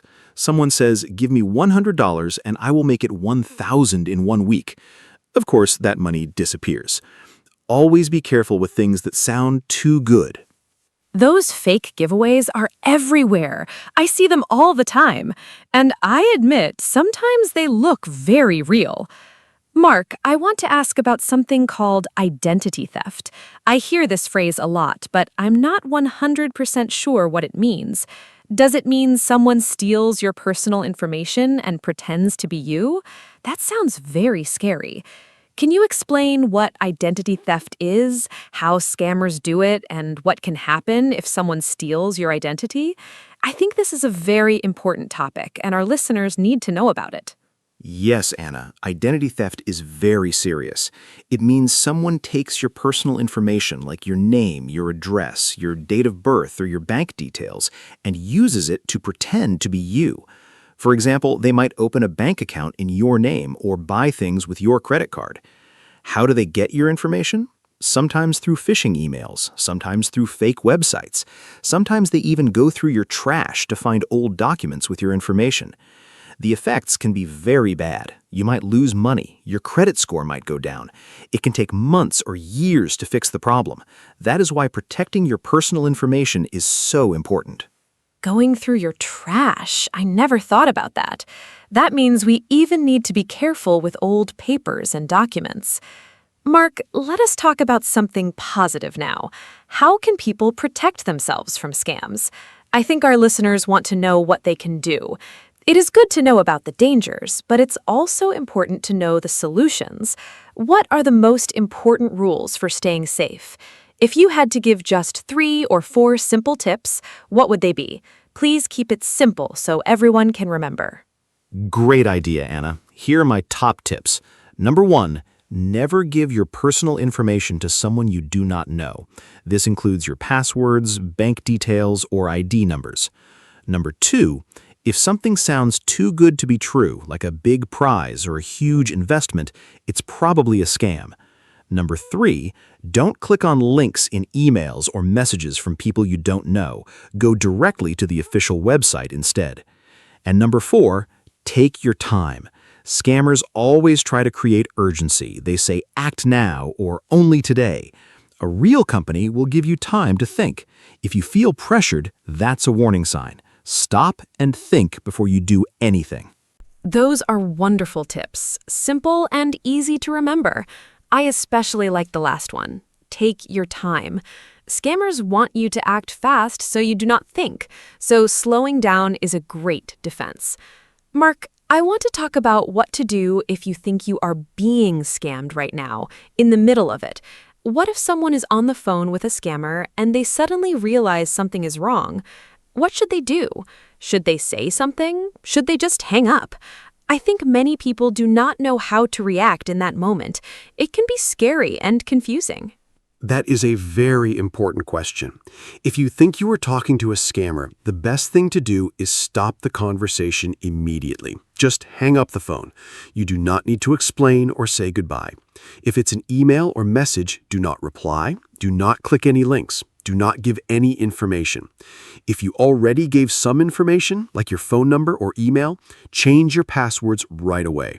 If you gave financial information, like a credit card number, call your bank immediately and tell them what happened. Also, report the scam to the police or a consumer protection agency in your country. Reporting helps protect other people too. Remember, you do not need to feel embarrassed. Scammers are professionals. It can happen to anyone. That is very reassuring. It can happen to anyone. And you are right, people should not feel embarrassed. Scammers are very clever. Mark, let us talk about what happens after a scam. If someone has already been scammed, they already lost money, what can they do? Can they get their money back? I know some people feel hopeless after a scam. They feel ashamed and do not tell anyone. But I think it's important to speak up. What advice do you have for someone who was already a victim of a scam? This is so important, Anna. First, I want to say if you were scammed, it is not your fault. Scammers are very good at what they do. They trick smart people every day, so please do not feel ashamed. Now, what can you do? First, report it. Tell the police, tell your bank, tell a consumer protection organization. Some countries have special departments for cybercrime. Second, if you paid by credit card, contact your bank quickly. Sometimes they can stop the payment or return the money. If you paid by wire transfer or gift card, unfortunately, it is very hard to get the money back. Third, warn others. Tell your friends and family so they don't fall into the same trap. Your experience can help others. That is such good advice. Reporting is so important, not just to help yourself, but to help others too. Mark, I want to ask about gift cards. I heard that scammers love gift cards. Why do scammers ask for gift cards instead of bank transfers? I found this very strange when I first heard about it. A gift card is just for buying things in a store, right? Like an iTunes card or a Google Play card. Why would a scammer want that? And what should people do if someone asks them to pay with a gift card? Is this always a scam? Excellent question, Anna. Scammers love gift cards for one big reason. They are almost impossible to trace. When you send money by bank transfer, the bank can sometimes find it or stop it. But with a gift card, you just give the numbers on the back of the card. The scammer uses those numbers immediately to get money. It's very fast and very anonymous. That is why scammers say, go to the store, buy a $200 Google Play card, and give me the numbers. Here's the most important rule. No legitimate company, government office, bank, or real person will ever ask you to pay with a gift card. Ever. If someone asks you to pay with a gift card, that is 100% a scam. Always. 100% a scam. I love that. That is a rule that is very easy to remember. Mark, let us talk about children and young people now. Are young people at risk from scams? I sometimes think that young people are safer because they grew up with technology, but maybe I'm wrong. Maybe young people are also tricked by scammers. What kinds of scams target young people specifically? Are there scams in online games, for example? I know many young people play video games online. Are there scammers in gaming, too? You are right to ask, Anna. Young people are not always safe. In fact, scammers target young people a lot. In online games, scammers might say, give me your account password and I will give you free coins or weapons. Then they take your account and never give it back. Another scam for young people is fake job offers. They send a message on social media saying, work from home and earn $500 a week easily. The young person is excited, but then they ask for money first to buy training materials or supplies. Of course, there is no job. Scammers also use social media to create fake profiles and ask young people for personal photos or information. Young people must be careful too. That is so important to know. Even young people who are very comfortable with technology can be tricked. Mark, I also want to ask about investment scams in more detail. I hear a lot about cryptocurrency scams these days. Many people are interested in Bitcoin and other cryptocurrencies, and scammers use this interest to steal money. How does a cryptocurrency scam work? Is it hard to recognize? I know this might be a little more complicated, but please explain it simply so our A1 and A2 listeners can understand the basic idea. Sure, Anna. Cryptocurrency scams are very common right now. Here's a simple example. Someone contacts you, maybe on social media, and says, I know a secret way to make a lot of money with Bitcoin. I already made $10,000. Let me show you how. They seem very friendly. They show you fake screenshots of their profits. They ask you to invest a small amount first, maybe $100. You see your account growing, you invest more, then one day the website disappears, the person disappears, your money is gone. This is called a pig butchering scam. They slowly fatten you up by making you trust them more and more, then they take everything. Always be very careful with investment advice from strangers. Pig butchering, what a strange and scary name. But it makes sense. They make you feel safe and then take everything. Mark, let us change the topic a little. I want to talk about scams that happen in real life, not just online or on the phone. Are there scams that happen in person, face-to-face, like on the street, for example? I know some cities have people who try to trick tourists. What kinds of in-person scams should people watch out for, especially if they are traveling to a new city or a new country? Yes. In-person scams are very real, especially in tourist areas. One classic scam is the gold ring scam. Someone walks up to you on the street and says, "Excuse me, I found this gold ring. I don't need it. You can have it." Then they ask for a small amount of money for a good luck fee. The ring, of course, is not gold. Another scam is the friendship bracelet scam. Someone puts a bracelet on your wrist and then demands money for it. Another common one is fake monks. People dressed like Buddhist monks give you a small gift and then ask for a donation. They are not real monks. In markets, some sellers use tricks with scales to make you think you are getting more than you are. Always be aware of your surroundings. Oh, I actually saw the friendship bracelet scam when I was traveling in Europe. Someone tried to put a bracelet on my wrist, and I quickly said no and walked away. Now I understand exactly what was happening. Mark, let us change the topic a little. I want to talk about one more type of scam, job scams. I know many people are looking for jobs, especially young people, and scammers know this. They create fake job advertisements. What does a fake job advertisement look like, and how can someone tell if a job offer is real or fake? This is very practical information that can really help people. Job scams are a huge problem, Anna. A fake job advertisement usually has these signs.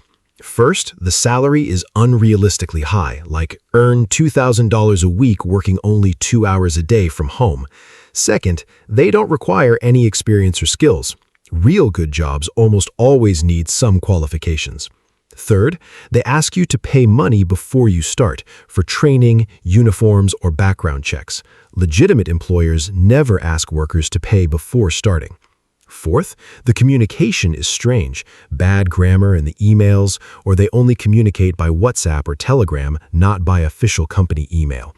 Fifth, you can't find information about the company online. If you see these signs, be very careful. Research the company before you apply. Those are such helpful signs to watch out for. I love how you gave us a clear list. Mark, I think it is also important to talk about how to report a scam. We mentioned this briefly before, but let's go a little deeper. If someone in another country is trying to scam people in your country, who do you even call? Is there a special number? And does reporting actually make a difference? Sometimes people feel like reporting is useless, like nothing will happen. What do you think? Does reporting scams actually help? Reporting absolutely helps, Anna. Maybe your report alone won't stop a scammer immediately, but when many people report the same scammer, the police and agencies can take action.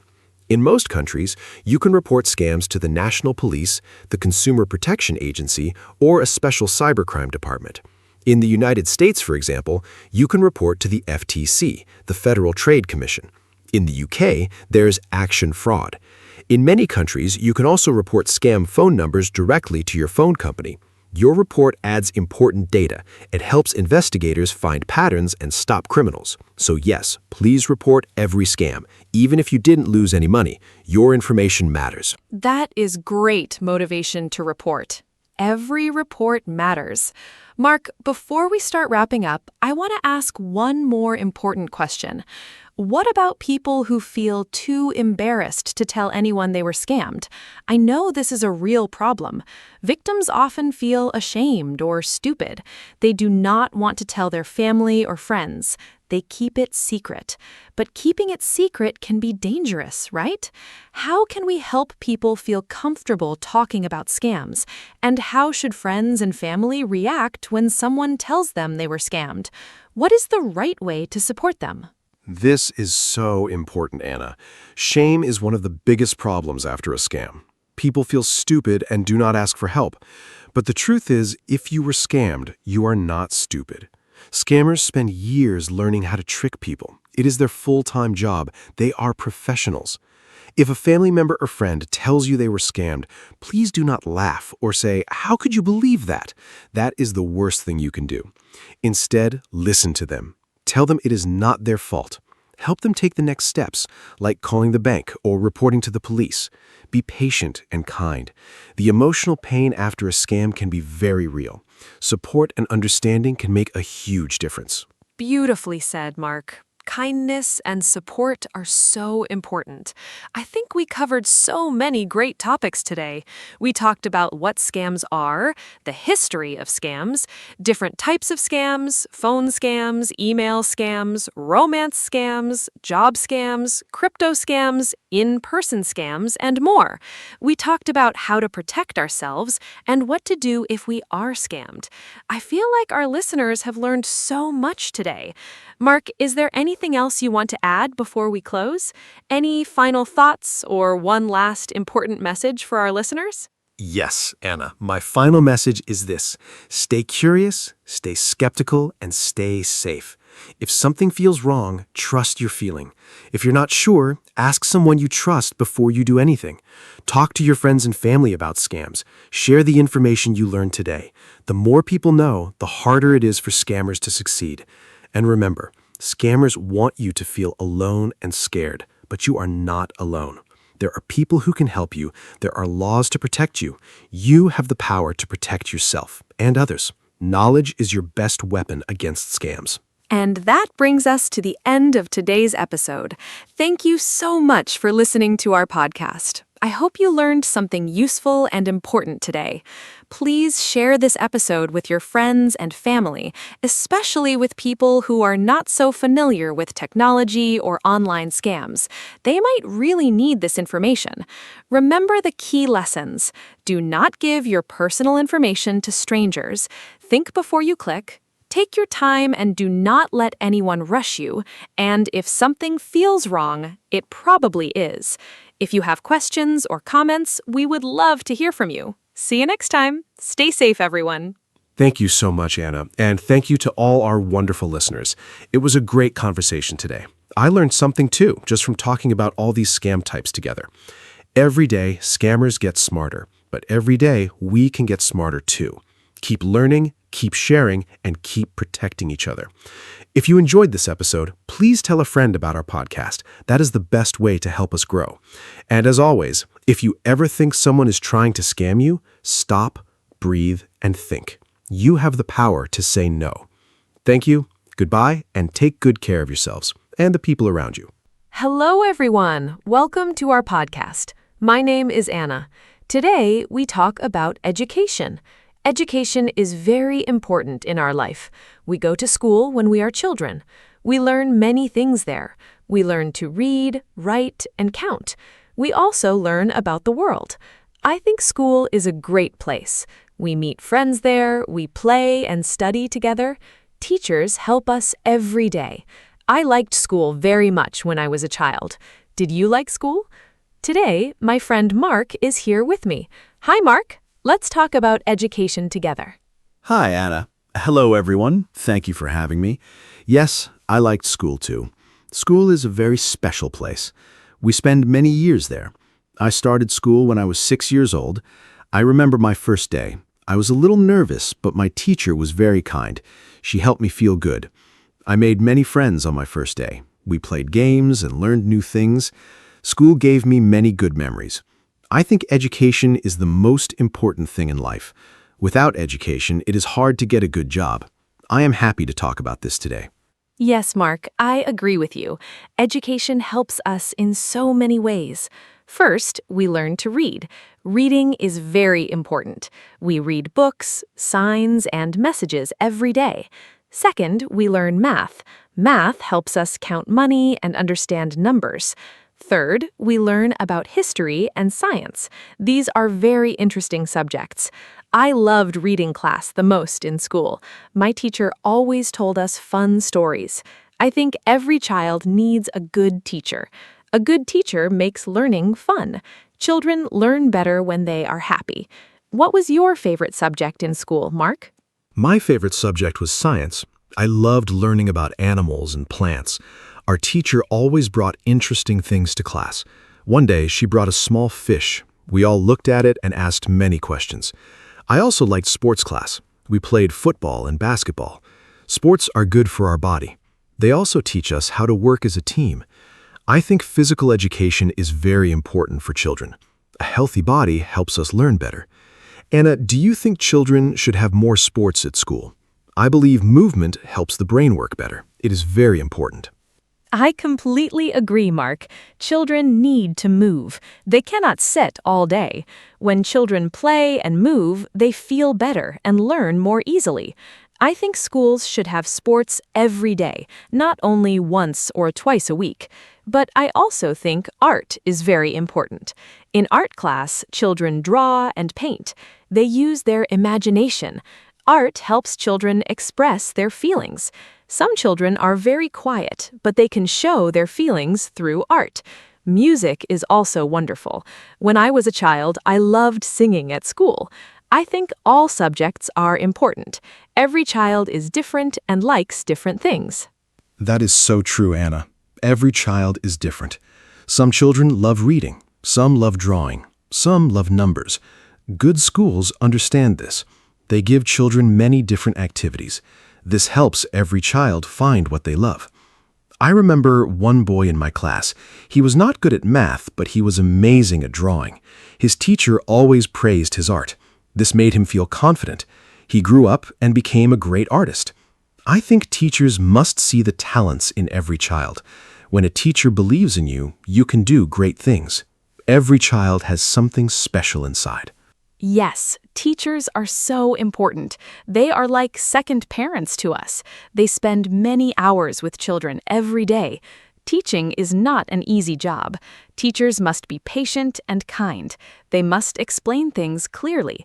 Sometimes a child does not understand a lesson. A good teacher explains it again in a different way. My math teacher was amazing. When I did not understand something, she drew pictures to help me. Pictures made the lesson much easier. I was very grateful for her help. I think we should say thank you to our teachers more often. Teachers work very hard for us every day.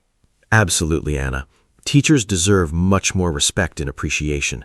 In some countries, teachers earn very little money. This is not fair. Teaching is one of the most important jobs in the world. Without good teachers, there are no doctors, engineers, or scientists.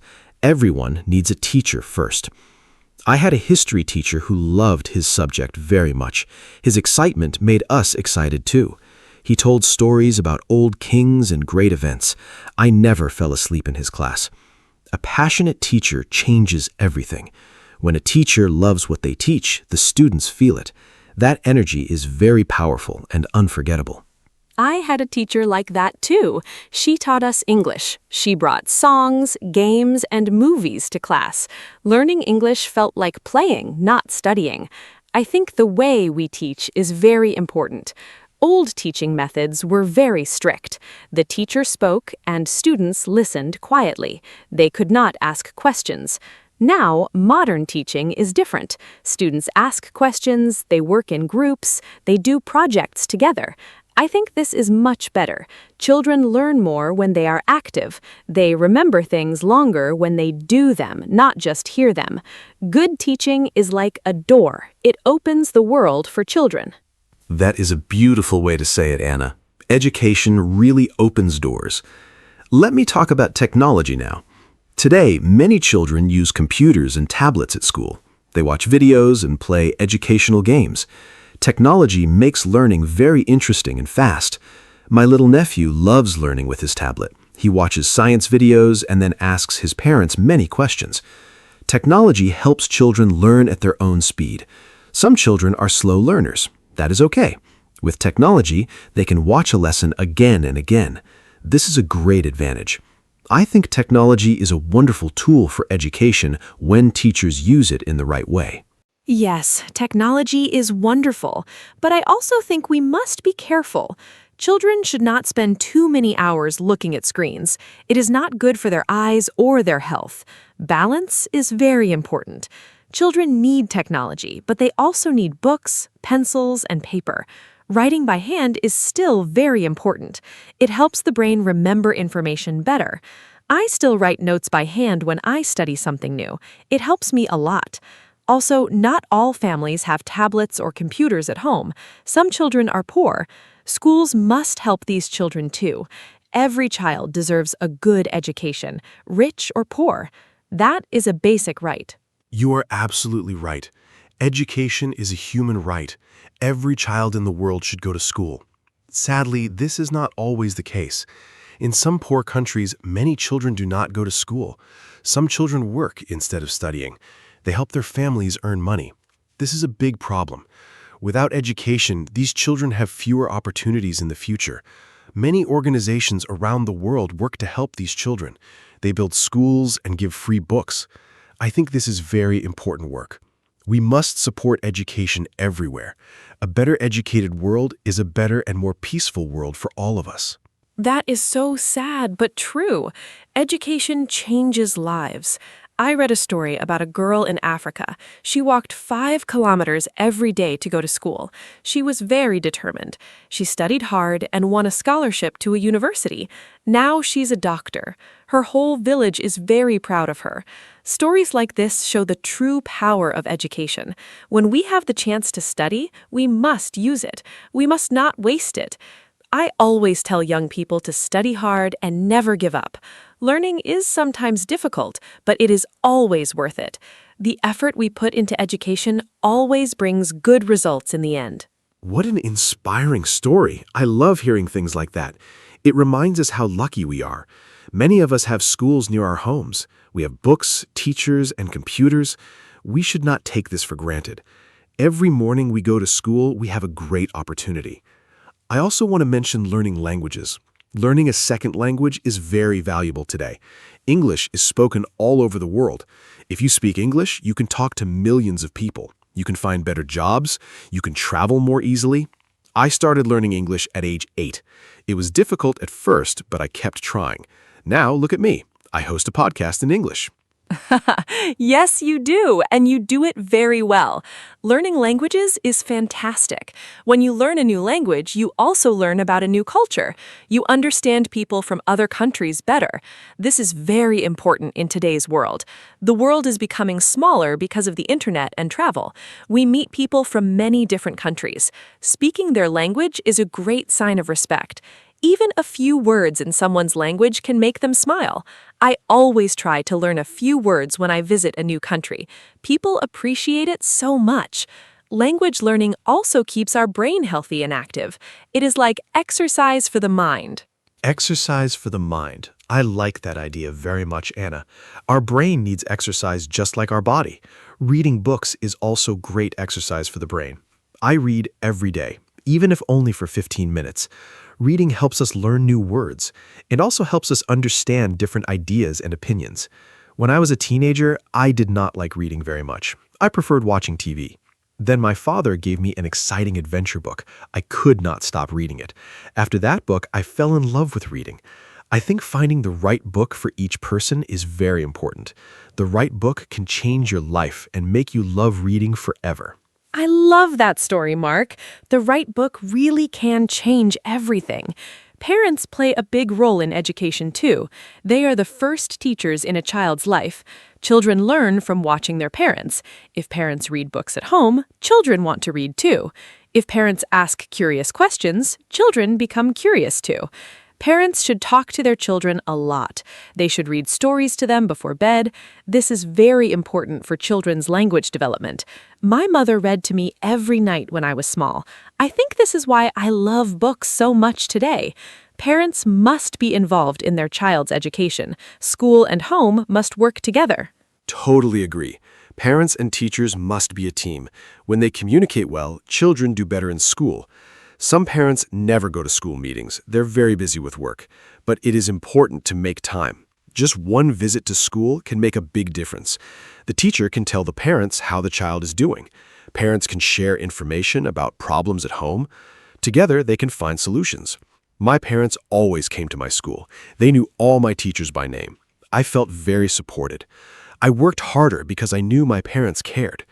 Children who feel supported at home do better at school. That connection is truly very powerful. Exactly. Support is everything.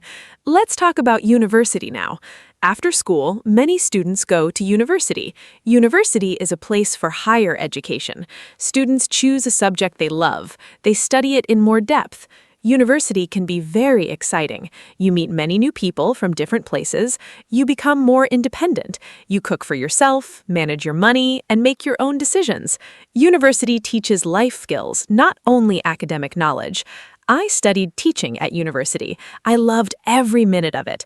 The friendships I made there are still very strong today. University was a life-changing experience for me. Do you have good memories from university, Mark? Oh, yes, university was amazing. I studied computer science. It was challenging, but very interesting. I learned to think logically and solve problems. These skills help me every day in my work. At university, we also had many group projects. Working in a team taught me a lot. I learned to listen to other opinions. I learned to share ideas and compromise. These are important skills in real life, too. I also joined the university football team. Sport connected me with people from different departments. University is not only about books and exams. It's about growing as a person. I left university feeling much more confident and ready for the world. That is wonderful, Mark. But not everyone goes to university, and that is okay, too. There are many other paths after school. Some people go to vocational schools. There, they learn practical skills like cooking, car repair, or hairdressing. These skills are very valuable. The world needs skilled workers. Not everyone needs a university degree to be successful. What matters most is doing something you love and doing it well. I know a woman who did not go to university. She learned to bake cakes. Now she has her own bakery. She employs 10 people. She is very happy and successful. Success has many different shapes and forms. It is not only one path. That is a great example, Anna. There's no single right path for everyone. The important thing is to never stop learning. Learning does not stop after school or university. We learn every day of our lives. We learn from our experiences. We learn from our mistakes, too. Mistakes are actually very good teachers. When I make a mistake, I try to understand what went wrong. Then I do better next time. I'm not afraid of making mistakes. They help me grow. Lifelong learning is a wonderful concept. Even elderly people can learn new things. My grandmother is 78 years old. She just started learning how to use a smartphone. She is so excited about it every single day. That is so inspiring. Your grandmother is a great example. Learning has no age limit. We can learn something new every day if we choose to. Online learning is also very popular today. People learn cooking, photography, or languages online. There are free websites and apps for everything. You can learn from the best teachers in the world from your own home. This is truly amazing. During the pandemic, many schools moved online. It was hard at first. Teachers and students had to adapt quickly, but it also showed us that learning can happen anywhere. All you need is curiosity and a willingness to try. I think curiosity is the most important quality for a learner. Curiosity is the engine of learning. I love that. Curious people always ask why and how. They are never satisfied with a simple answer. They dig deeper and learn more. Children are naturally very curious. Have you noticed how many questions children ask? Why is the sky blue? Why do birds fly? Why do we sleep? These are wonderful questions. Schools should celebrate curiosity, not silence it. Sometimes teachers get tired of too many questions, but questions mean the child is thinking. Thinking is exactly what education should encourage. I believe a school that teaches children to ask good questions is better than a school that teaches only answers. Questions lead to discovery and innovation. I love what you said, Mark. Questions are more valuable than answers.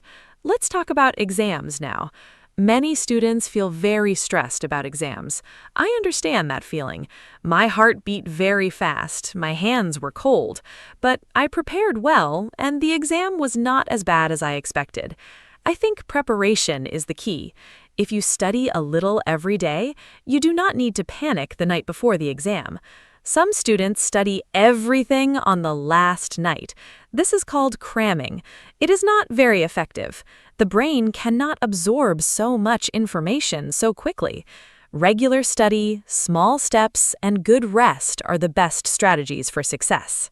That is very practical advice, Anna. I used to cram for exams when I was younger. It never worked well. I would forget everything after the exam. Now I study in small parts every day. It is much better for long-term memory. Sleep is also very important before an exam. When you sleep, your brain organizes all the information you learned. A good night of sleep is sometimes better than an extra hour of studying. Eating well is important too. A healthy breakfast gives your brain energy to think clearly. I always eat a good breakfast on exam day. Water is important as well. When you are well hydrated, your brain works much more efficiently and clearly. Great tips, Mark. I want to ask you something. Do you think exams are a good way to test students? Some experts say exams cause too much stress. They say students should be tested in other ways, for example, through projects, presentations, or portfolios. A portfolio shows all the work a student did during the year. I think this is a more complete picture of a student's ability. An exam is only one day. A student might be sick or very nervous. One bad exam does not mean they are a bad student. I think we need a mix of both. Exams and projects together give a better and fairer picture of what a student truly knows and can do. I think that's a very balanced view. Yes, exams test knowledge quickly, but they do not show creativity or teamwork. Projects show different skills. A student who is nervous in exams might be brilliant in a group project. Every student has different strengths. The education system should recognize this. Finland is famous for its education system. Finnish schools have very few exams. They focus on curiosity, play, and real-life skills. Finnish students are very happy and perform very well internationally. This shows that less exam pressure does not mean lower quality. In fact, it often means better outcomes. Maybe other countries can learn important lessons from the Finnish education model. Finland is a wonderful example.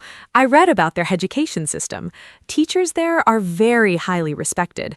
Only the best graduates become teachers.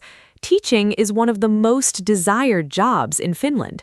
In some other countries, teaching is not seen as a prestigious job. This needs to change. If we want better education, we need to attract talented people to teaching.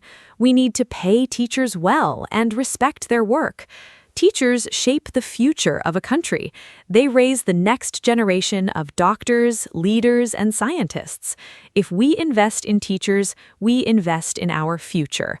Governments must understand this and put more money into education systems everywhere in the world. Investing in education is investing in the future. I completely agree. Let me talk about private schools and public schools. Some parents send their children to private schools. Private schools often have smaller classes and more resources, but they cost a lot of money. Not all families can afford them. Public schools are free for everyone. They are funded by the government. The quality of public schools varies a lot between countries. Some public schools are excellent. Others do not have enough teachers or books. I believe every child deserves a quality education, regardless of their family's income. Governments must make sure all public schools have good funding, good teachers, and good materials. That is very important, Mark. Equal opportunities in education are fundamental. Now, let's think about the future. How will education look in 50 years?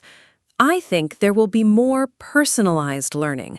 Technology will help teachers understand each student's needs. Every student will have a learning plan made just for them. Some students learn fast, some need more time. Future technology can adapt to each learner. Virtual reality might also be used in schools. Imagine learning about ancient Rome by actually walking through it in virtual reality. That would be amazing and so much more exciting than reading from a textbook. The future of education is full of incredible and exciting possibilities. I am curious to see what comes next. Virtual reality in schools sounds incredible. I think artificial intelligence will also change education a lot. AI can already help students with homework and explain difficult concepts. It can give personalized feedback instantly. This is something a single teacher cannot do for 30 students at the same time. AI can fill that gap. But I do not think AI will replace teachers. Teachers give something very special. They give emotional connection, motivation, and human warmth. A child needs a human role model. A machine cannot truly inspire a child the way a passionate teacher can. I think the future classroom will use the best of both, human teachers and smart technology working together for better results. I think that is exactly right. Technology is a tool, not a replacement. The human element in education is irreplaceable. Let's also talk about adult education. Learning is not only for children and young people. Adults can and should continue learning throughout their whole lives. Many adults go back to school after working for years. They learn new skills because their job changed. Technology changes very fast. Workers must learn new things to stay relevant. This can feel difficult for older workers, but it is also exciting. Learning something new at any age feels wonderful. It gives us confidence and energy.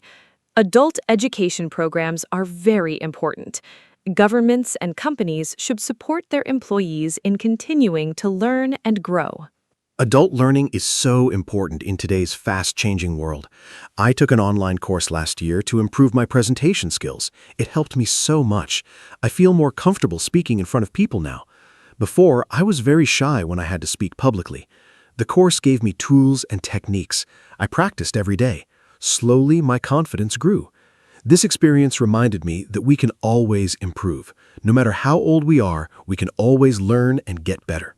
I encourage everyone listening today to try something new.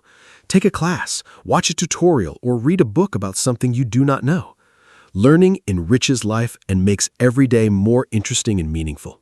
What a great personal story, Mark. I also want to try new things. I want to learn photography next year. I think capturing beautiful moments with a camera is a real skill. I have always admired beautiful photos. Now I want to learn how to take them myself. Learning something creative is very satisfying. It gives us a way to express ourselves. Hobbies are a great form of education too. When we follow our hobbies, we learn without feeling like we are studying. Time passes quickly when we do something we love. I believe hobbies make us happier and more interesting people. They also connect us with others who share the same passion. Hobbies build wonderful communities and friendships. Photography is a beautiful hobby. I'm sure you will be great at it. You should share your photos with us on our social media. Our listeners would love to see them. Speaking of community, education also builds community. When people learn together, they form bonds. They share experiences. They help each other. A classroom is a little community. Students learn not only from the teacher, but also from each other. Group work teaches us cooperation. Discussions teach us to listen and express our opinions politely. These social skills are just as important as academic knowledge. The world needs people who can communicate well, work in teams, and understand different perspectives.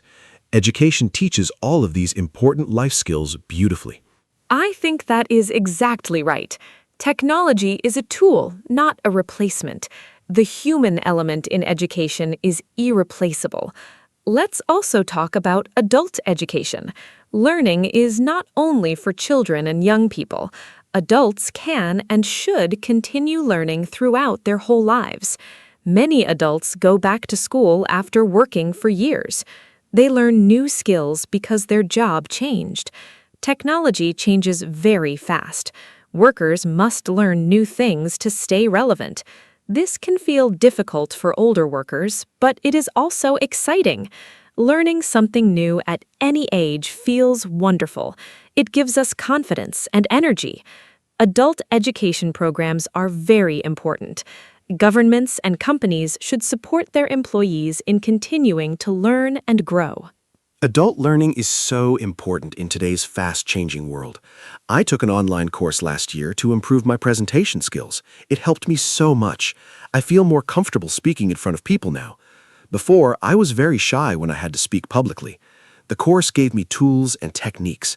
I practiced every day. Slowly, my confidence grew. This experience reminded me that we can always improve. No matter how old we are, we can always learn and get better. I encourage everyone listening today to try something new. Take a class, watch a tutorial, or read a book about something you do not know. Learning enriches life and makes every day more interesting and meaningful. What a great personal story, Mark. I also want to try new things. I want to learn photography next year. I think capturing beautiful moments with a camera is a real skill. I have always admired beautiful photos. Now I want to learn how to take them myself. Learning something creative is very satisfying. It gives us a way to express ourselves. Hobbies are a great form of education too. When we follow our hobbies, we learn without feeling like we are studying. Time passes quickly when we do something we love. I believe hobbies make us happier and more interesting people. They also connect us with others who share the same passion. Hobbies build wonderful communities and friendships.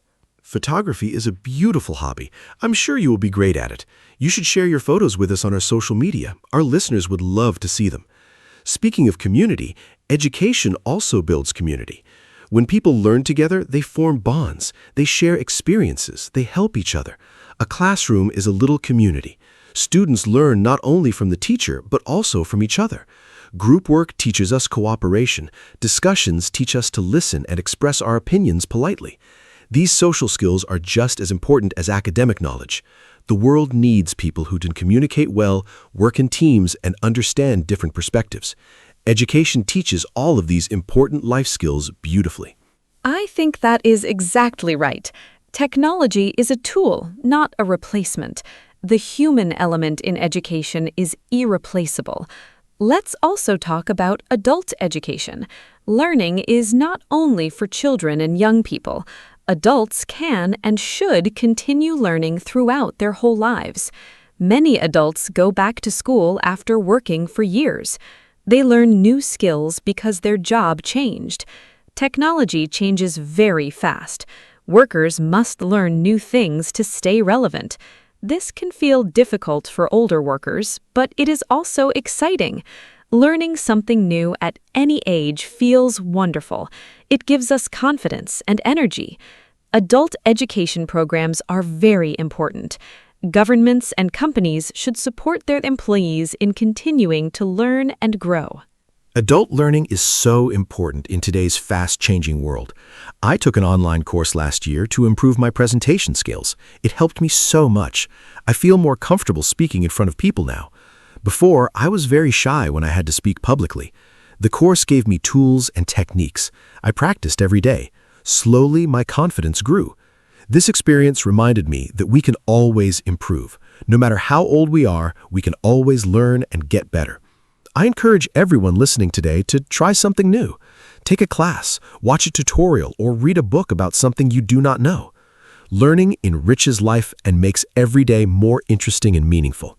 What a great personal story, Mark. I also want to try new things. I want to learn photography next year. I think capturing beautiful moments with a camera is a real skill. I have always admired beautiful photos. Now I want to learn how to take them myself. Learning something creative is very satisfying. It gives us a way to express ourselves. Hobbies are a great form of education too. When we follow our hobbies, we learn without feeling like we are studying. Time passes quickly when we do something we love. I believe hobbies make us happier and more interesting people. They also connect us with others who share the same passion. Hobbies build wonderful communities and friendships. Photography is a beautiful hobby. I'm sure you will be great at it. You should share your photos with us on our social media. Our listeners would love to see them. Speaking of community, education also builds community. When people learn together, they form bonds. They share experiences. They help each other. A classroom is a little community. Students learn not only from the teacher, but also from each other. Group work teaches us cooperation. Discussions teach us to listen and express our opinions politely. Before we finish today, I want to share one final thought. Education taught me something very important. It taught me how to think, not just what to think, but how to think. Critical thinking means we do not believe everything we hear. We ask questions. We look for evidence. We consider different opinions. In today's world, we see a lot of false information online. Critical thinking helps us identify what is true and what is not. This is one of the most valuable skills education can give us. I am very grateful for everything my education gave me. It truly shaped who I am. That is the perfect note to end on, Anna. Critical thinking is the most important gift of education. We live in a world full of information. We need the skills to navigate it wisely and carefully. Today, we talked about so many aspects of education. We talked about school, teachers, parents, technology, universities, and lifelong learning. Education is truly a lifelong journey. It starts when we are babies, and it never really ends. Every day, we have the chance to learn something new and wonderful. Thank you so much for this great conversation, Anna. And thank you to all our listeners for joining us today.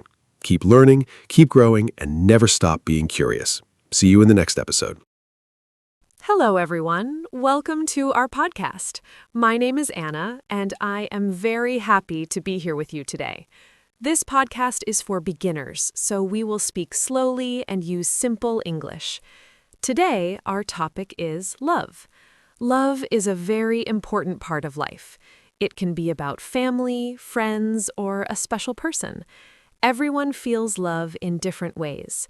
In this episode, we will talk about what love means and share simple ideas. I am here with my friend Mark, and we will talk together. I hope you enjoy listening and learning English with us. Hi, everyone. I'm Mark. Thank you, Anna, for the warm introduction. I'm excited to talk about love today. It is a simple but deep topic. Love can make us happy, but sometimes it can also be difficult. In this podcast, we will use easy English so you can understand clearly. We will share our thoughts and experiences in a simple way. I hope this conversation helps you learn new words and also think about love in your own life. Let's enjoy this topic together and learn step by step. Mark, I think love is a very interesting topic. For me, love is not only about romance, it is also about care and kindness. For example, when I help a friend or talk with my family, I feel love. Small actions can show love every day. I think love is something we can give and receive. It does not always need big words or big actions. What do you think love means, Mark? That is a beautiful idea, Anna. For me, love means understanding and support. When someone listens to me and helps me, I feel loved. I also try to give the same feeling to others. Love can be simple, like saying kind words or spending time together. I think love is important for a happy life. Without love, life can feel empty. So it is good to talk about this topic and understand it better. Yes, Mark, I agree with you. I also think love is about respect. When we respect someone, we care about their feelings. We listen to them and try to understand them. This is very important in any relationship. Love is not only about feeling good, it is also about being patient and kind, even when things are not easy. That is very true, Anna. Love is not always easy. Sometimes we have problems or misunderstandings. But if we care about each other, we try to solve these problems. I think communication is very important in love. Talking and listening can help us understand each other better. Yes, Mark, communication is very important. I also think love can grow over time. At first, it may be small, but with care and time, it becomes stronger. We need to take care of our relationships like we take care of a plant. With time and effort, love can become deep and strong. I like that example, Anna. Love is like a plant. It needs time and care. If we forget it, it may become weak. But if we give attention, it grows well. I think this is a simple way to understand love. Yes, Mark, that is a nice way to think. I also believe love can make us better people. When we love someone, we try to be kind and patient. We think about others, not only ourselves. This can help us grow as a person. I agree, Anna. Love can teach us many things. It can teach us kindness, patience, and understanding. These are very important in life. Love is not only a feeling, it is also an action. That is a great point, Mark. Love is something we do, not something we feel. I think this is a good idea for our listeners to remember. Yes, Anna, I think so too. Love is simple, but also very important. Thank you, Mark.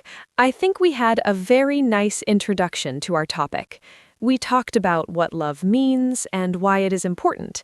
I hope our listeners are ready to learn more. Yes, Anna, this was a great start. Dear listeners, thank you for listening to our introduction. Now we will move to part 1, where we will talk about different types of love. Let's continue together. Let's start part 1 and talk about different types of love. For me, one important type is family love. I feel love when I spend time with my parents or talk with my family. We help each other and care about each other. This kind of love is strong and usually lasts a long time. Even when we have small problems, we still love each other. Family love gives me comfort and support. It helps me feel safe. I think many people feel this kind of love every day, and it is very special in our lives. That is a great example, Anna. Family love is very important.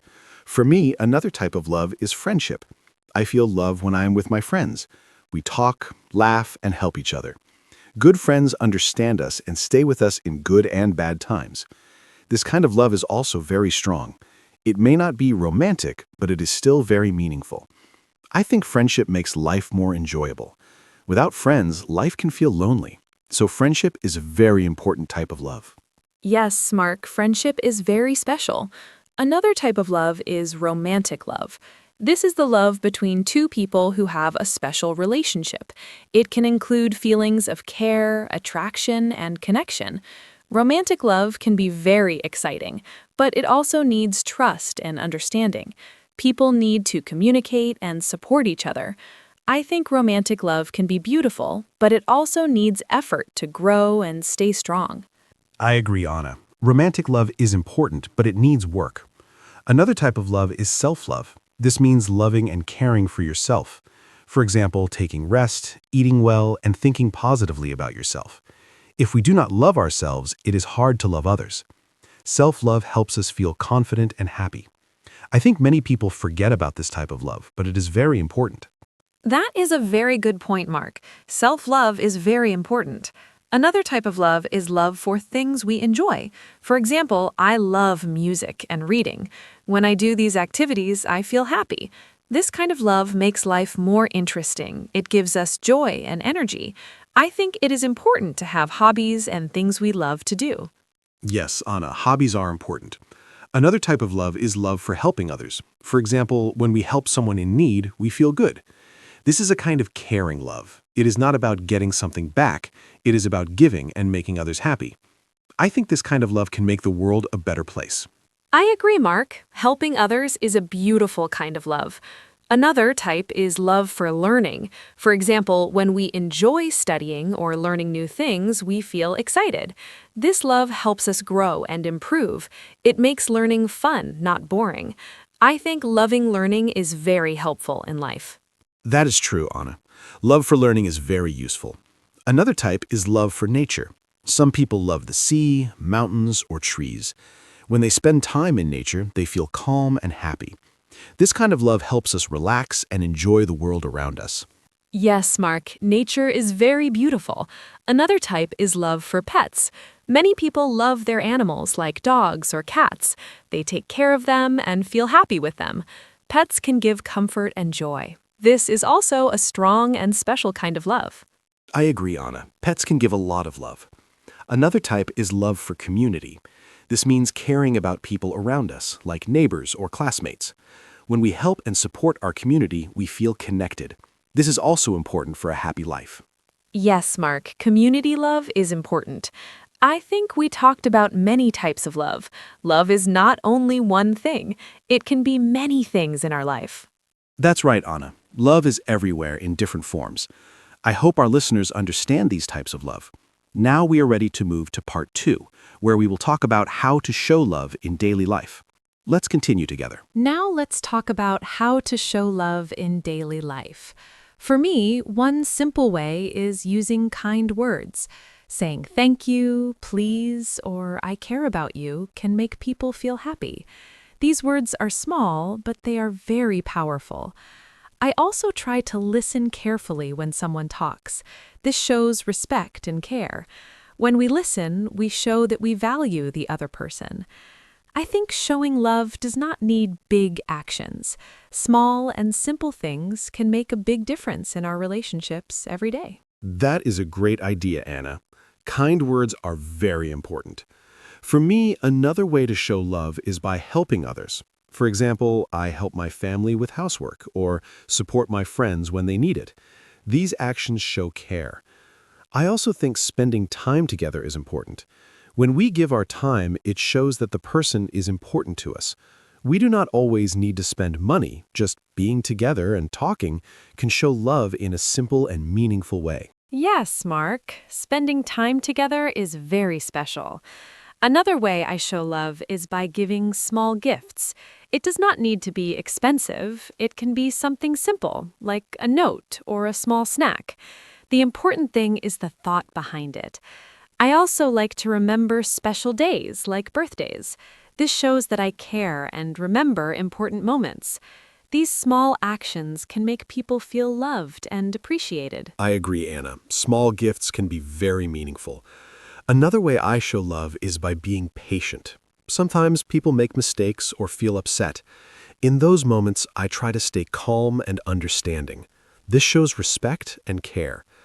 I also try to forgive others when there are problems. Forgiveness is an important part of love. It helps relationships stay strong and healthy. That is a very important point, Mark. Patience is a big part of love. Another way I show love is by supporting others. For example, when my friend has a goal, I encourage them. I say positive things and help them feel confident. This kind of support can make a big difference. It shows that we believe in them. I think encouragement is a simple but powerful way to show love. Yes, Anna, support is very important. Another way I show love is by taking care of others. For example, if someone is sick, I help them or check on them. This shows care and kindness. I also think being honest is important. When we are honest, we build trust. Trust is a strong part of love. Without trust, relationships can become weak. I agree, Mark. Honesty is very important. Another way I show love is by sharing my feelings. Sometimes it is not easy, but I try to say how I feel. This helps others understand me better. It also makes our relationship stronger. Communication is very important in showing love. That is true, Anna. Communication helps a lot. Another way I show love is by respecting others. I listen to their opinions and accept their differences. Everyone is different, and that's okay. Respect shows that we value the other person. It's a very important part of love. Yes, Mark, respect is very important. Another way I show love is by doing small acts every day. For example, making tea for someone or helping with a task. These small actions show care and kindness. They may seem simple, but they are very meaningful. I agree, Anna. Small actions are very powerful. Another way I show love is by being there for others. When someone needs me, I try to be present. This shows that I care and support them. Being there is sometimes more important than words. That is a great point, Mark. I think we shared many simple ways to show love. These ideas are easy to understand and can help our listeners in daily life. Yes, Anna, this was a great discussion. I hope our listeners learned useful ways to show love. Now we are ready to move to part 3, where we will talk about challenges in love and how to deal with them. Let's continue together. Now let's talk about challenges in love. For me, one big challenge is misunderstanding. Sometimes I say something, but the other person understands it in a different way. This can cause problems. To solve this, I try to speak clearly and also listen carefully. I ask questions if I do not understand. Good communication can help avoid many problems. I think it is important to be open and honest. Misunderstandings are normal, but we can fix them with calm and clear communication. I understand that, Anna. Misunderstanding happens often. Another challenge for me is not having enough time. People are busy with work or study, and they forget to spend time with loved ones. This can make relationships weak. To solve this, I try to make time, even if it is short. A simple message or a short call can help. I think giving time is very important in love. Without time, it is hard to keep a strong connection. Yes, Mark, time is very important. Another challenge is arguments. Sometimes people do not agree and they argue. This can hurt feelings. When I have an argument, I try to stay calm and not say hurtful words. I also try to listen to the other person's point of view. After some time, we can talk again and solve the problem. I think respect is very important during arguments. I agree, Anna. Arguments are normal, but we need to handle them well. Another challenge is trust. If there is no trust, relationships can become difficult. Trust can be broken by lies or actions. To build trust, I try to be honest and keep my promises. Trust takes time to build, but it is very important for strong love. That is very true, Mark. Trust is very important. Another challenge is feeling jealous. Sometimes people feel jealous when they think they may lose someone. This feeling can cause problems. I try to control this feeling and talk about it calmly. Communication helps reduce jealousy. It is important to trust and respect each other. Yes, Anna, jealousy can be difficult. Another challenge is not understanding each other's feelings. Sometimes we think differently. To solve this, I try to listen more and think about how the other person feels. This helps me understand better. Empathy is very important in love. I agree, Mark. Understanding feelings is important. Another challenge is being too busy and forgetting to show love. Sometimes we feel love, but we do not show it. So now I try to show it with small actions like kind words or spending time. Showing love is just as important as feeling it. That is a great point, Anna. Another challenge is giving up too quickly. Some people stop trying when things become difficult, but love needs effort. I try to be patient and work on problems. Small efforts can make a big difference over time. Yes, Mark. Effort is very important. Another challenge is expecting too much. Sometimes people expect perfect behavior, but no one is perfect. I try to accept people as they are. This helps me feel more relaxed and happy in relationships. I agree, Anna. Accepting others is important. Another challenge is stress from outside problems, like work or study. This stress can affect relationships.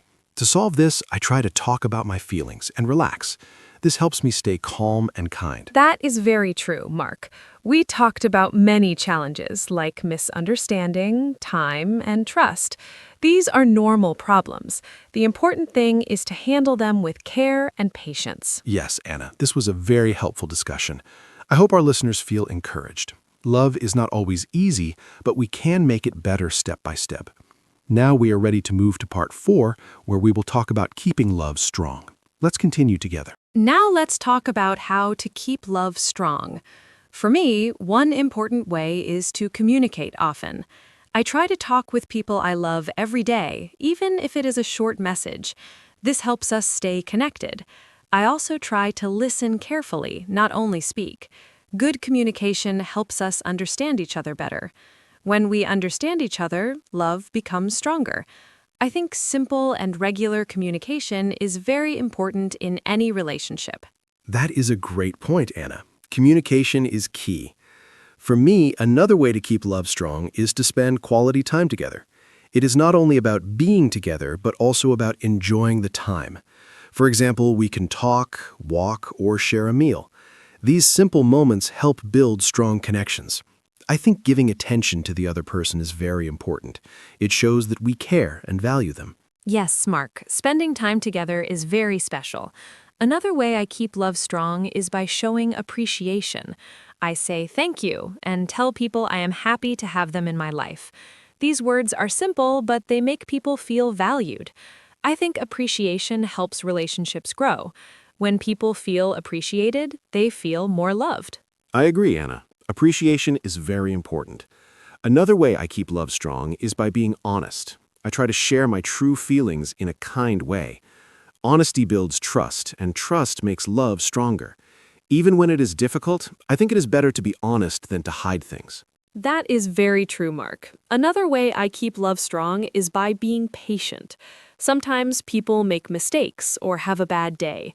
In those moments, I try to stay calm and understanding. Patience helps avoid problems and keeps the relationship peaceful. I think patience is a big part of love. Yes, Anna, patience is very important. Another way I keep love strong is by supporting others. When someone I love has a goal or a problem, I try to help and encourage them. This shows that I care about their life and happiness. Support makes people feel strong and loved. I agree, Mark. Support is very meaningful. Another way I keep love strong is by keeping small traditions. For example, having a regular meal together or calling at a certain time. These small habits create special moments. They help build strong and happy relationships. That is a nice idea, Anna. Traditions can be very special. Another way I keep love strong is by solving problems quickly. If there's a problem, I try to talk about it and find a solution. I do not wait too long. This helps keep the relationship healthy. Yes, Mark, solving problems is important. Another way I keep love strong is by having fun together. Laughing and enjoying time together makes relationships happy. It helps us relax and feel close. I agree, Anna. Fun and laughter are very important. Another way I keep love strong is by respecting space. Sometimes people need time alone. I try to understand this and give them space. This helps keep balance in the relationship. That is a great point, Mark. Respecting space is important. I think we shared many simple ways to keep love strong. These ideas are easy to follow and can help anyone. Yes, Anna, this was a great discussion. I hope our listeners learned useful ideas. Now we are ready to move to the ending and finish our podcast. Thank you for listening. Thank you, everyone, for listening to our podcast today. We talked about love and shared many simple ideas about types of love, how to show love, and how to keep it strong. I hope you enjoyed our conversation and found it easy to understand. Remember, love is not only a feeling, but also something we do every day. Small actions, kind words, and patience can make a big difference. Thank you, Mark, for this wonderful talk. I really enjoyed it. I hope our listeners will join us again next time. Take care and goodbye. Thank you, Anna, and thank you to all our listeners. It was great to talk about love with you today. I hope this podcast helped you learn simple English and also think about love in your own life. Remember to be kind, patient, and honest. Love grows with time and care. Small actions every day can make relationships stronger. I also enjoyed our conversation very much, Anna. Thank you, everyone, for listening. Have a wonderful day, and we hope to see you again in our next episode. Goodbye. Hello, everyone, and welcome to our podcast. My name is Anna, and today we are going to talk about motivation. I am very excited about this topic. Motivation is something we all need. It helps us get up in the morning, it helps us do our work, it helps us reach our goals. but sometimes motivation is hard to find.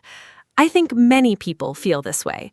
One day you feel full of energy, another day you do not want to do anything. So today we will talk about what motivation is and how we can find more of it. I am here with my friend Mark. Hello, Mark. Hello, Anna. Thank you for the warm introduction. I'm really happy to be here today. Motivation is one of my favorite topics to talk about. I think about it a lot. Why do some people always seem energetic and excited, and why do others feel tired and stuck? I believe motivation is not something you just have or do not have. I think it is something you can build. You can grow it. You can learn how to find it, even on difficult days. That is what makes this topic so interesting and useful. I hope everyone listening today will find something helpful in our conversation. Let us start. Let's start. So, Mark, first question. What is motivation? Can you explain it in very simple words? I know this word is very common. People use it all the time. But I think not everyone really knows what it means. I think motivation is the reason why we do something. It's the energy behind our actions. Like, why do you go to work? Maybe because you need money, or maybe because you love your job. Both of those are motivations. They are different, but both are real. What do you think? How would you explain motivation to someone who is hearing this word for the first time? I love that question, Anna. Yes, motivation is the reason behind what we do. It is the answer to the question, why? Why do I exercise? Because I want to be healthy. That is my motivation. Why do I study? Because I want a better job. That is another motivation. Motivation is like the engine of a car. Without an engine, the car doesn't move. Without motivation, we do not move either. We stay in the same place. We don't grow. We don't achieve anything. So motivation is really important for life. It gives us direction and energy. And I think everyone has it inside them. They just need to fight it. The engine of a car. I love that image. It really explains it well. Now, Mark, I want to ask about something I read once. There are two types of motivation. One is called intrinsic, and the other is called extrinsic. These are big words, but the ideas are simple. Intrinsic motivation means you do something because you love it. You enjoy the activity itself. For example, you paint because painting makes you happy. Extrinsic motivation means you do something for a reward outside yourself. You paint because someone pays you. I think both types are real, and both matter. What do you think about these two types? Yes, intrinsic and extrinsic motivation. Great topic. I think intrinsic motivation is more powerful in the long run. When you love what you do, you never really feel like you're working. You enjoy the process, not just the result. But extrinsic motivation is also useful. Money, praise, awards, these things help too. They can push you to start something, and sometimes starting is the hardest part. I think the best situation is when you have both. You enjoy what you do, and you get a good reward for it. But if I had to choose, I would choose to love what I do. That keeps you going on hard days. Loving what you do, that is beautiful. But I also want to be honest. Not everyone loves their job or their daily tasks. Many people do things they do not enjoy. Maybe they clean the house, or they do difficult homework, or they work in a job they find boring. So how do we find motivation for things we do not enjoy? This is a very real problem. I think many listeners can relate to this. You have something to do, you do not want to do it, but you have to. How do you find the energy for that? I think this is one of the most important questions we can answer today. Mark, what do you think? That is such a real and important question, Anna. Yes, sometimes we have to do things we don't like. My strategy is to connect the task to something I do care about. For example, I don't enjoy cleaning, but I love having a clean home, so I think about the result, not the task. I think, after I clean, my home will be beautiful and calm. I will feel good. That thought gives me motivation to start. You connect the boring task to a goal or result that matters to you. The task is the road, the goal is the destination. You don't have to love the road, you just need to love where you're going. The road and the destination, that is a wonderful way to think about it. I use a similar idea. When I don't want to exercise, I think about how I will feel after, strong, energetic, proud of myself, and that feeling motivates me to start. So we use our imagination to create motivation. We picture the end result, we feel it before it happens, and that feeling pulls us forward. I think this is a very practical tip. You don't need to wait for motivation to appear, you can create it. Just imagine the positive result and let that image pull you into action. It really works if you try it honestly. Absolutely. Imagination is a very powerful tool. Our brain doesn't always know the difference between something real and something we imagine clearly. So if you imagine success, your brain starts to believe it's possible. And when your brain believes something is possible, you feel more motivated to try. This is also why vision boards are popular. People put pictures of their goals on a board. They look at it every day. They see their dream home, their dream job, their dream life, and it keeps them motivated.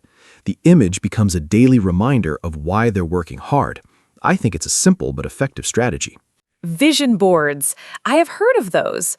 Some people love them, others think they are silly. But I think the idea behind them is solid. You need to keep your goals visible.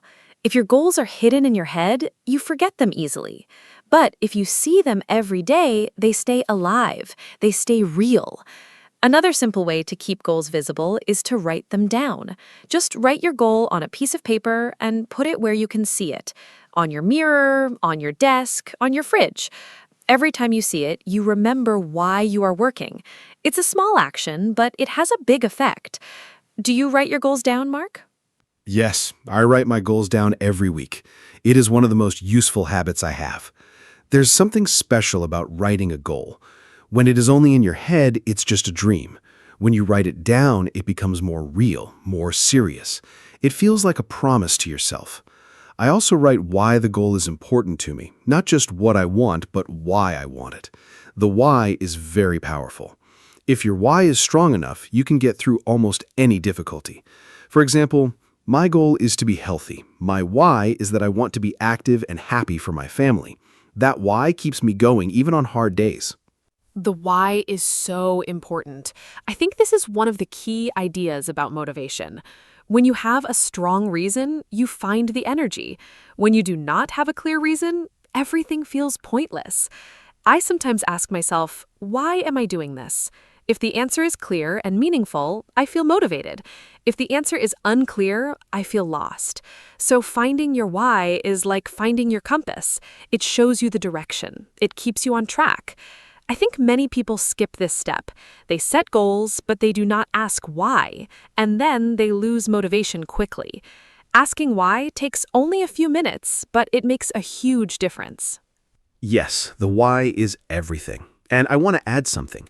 Your why needs to be personal. It should matter to you, not to someone else. Many people have goals because their parents want them to, or because society says it's the right thing. But if the goal is not truly yours, your motivation will not last. You will feel empty even if you achieve it. So take time to think about what you really want in life, what makes you happy, what matters to you. These are big questions, but the answers are your real motivation. When you live according to your own values and desires, motivation comes more naturally and stays longer. Living according to your own values. That is so true. Okay, let us talk about something very common, losing motivation. I think everyone has experienced this. You start something with so much energy, you're excited, you work hard, but then after a few days or weeks, the excitement goes away. You feel tired, you want to stop. This is very normal, but it's also very frustrating. I call this the motivation drop. It happens to almost everyone. The question is, what do we do when this happens? How do we keep going when we don't feel motivated anymore? Mark, have you experienced this? How do you handle it? Oh, I know the motivation drop very well. It happens to me all the time, especially with long projects. At the beginning, everything is exciting and new, but in the middle, it gets hard and boring. I call this the messy middle. It is the hardest part. My strategy is to not rely only on motivation, because motivation goes up and down. Instead, I build habits and systems. A habit doesn't need motivation. You just do it automatically, like brushing your teeth. You don't think about it, you just do it. If I make exercise a habit, I don't need to feel motivated every day. I just follow my routine. Habits carry you through when motivation is low. Habits are so powerful. I totally agree. When something becomes a habit, you don't have to fight yourself every day. You just do it. Like brushing your teeth, exactly. Nobody thinks about motivation to brush their teeth, they just do it. So the goal is to turn our important activities into habits. Exercise, studying, writing, eating healthy. If we can make these habits, we don't need high motivation every single day. But building a habit takes time. People say it takes about 66 days to form a new habit. That's more than 2 months. So we need to be patient and consistent at the beginning. It's worth it in the end. 66 days is a good number to remember, and during those 66 days, motivation will go up and down. That's normal. The key is to show up even on the days you don't feel like it, even if you do a smaller version of the task. For example, if you plan to exercise for 30 minutes but you feel terrible, just do 5 minutes. 5 minutes is better than 0, and often once you start, you continue more than 5 minutes. The hardest part is always starting. Once you start, momentum helps you continue. So on low motivation days, just start small. Don't skip completely. Keep the habit alive with a tiny version of it. Starting small is such great advice. I use this idea too. I call it the 2-minute rule. If you want to build a habit, start with just 2 minutes. Want to read every day? Read for 2 minutes. Want to meditate? Meditate for 2 minutes. The goal at first is not to do a lot. The goal is just to show up, to do the thing, even for a very short time. Because showing up is the most important part. Once you're there, you can always do more, but the habit of showing up is what matters most. Over time, 2 minutes becomes 10 minutes, then 30 minutes. But it all starts with those first 2 minutes of just beginning. The 2-minute rule is brilliant. I have used it. It works really well. Another thing that helps me stay motivated is tracking progress. I keep a simple journal or chart. Every day, I put a small mark when I complete my habit. After a week, I can see 7 marks. After a month, I see 30 marks. That visual record is very motivating. You can see your progress, you can see your consistency, and you do not want to break the chain. Seeing 20 days in a row makes you want to continue to 21, then 30, then 50. Progress is motivating, and when motivation is low, looking at how far you've come gives you energy to keep going forward. Do not break the chain. I love that idea. It makes motivation feel like a game. You are playing against yourself. How many days can I continue? It is simple but very effective. I also think celebrating small progress is important. Many people only celebrate when they reach the big goal, but big goals take a long time. If you wait only for the big celebration, you feel unmotivated for months. Instead, celebrate small wins. You exercised 3 times this week? Celebrate. You finished a chapter of your book? Celebrate. Small celebrations give you little bursts of happiness and motivation along the way. They keep the journey enjoyable, not just the destination. Yes, celebrate small wins. Our brain loves rewards. When you celebrate, your brain releases a happy chemical called dopamine, and dopamine makes you want to do the same action again.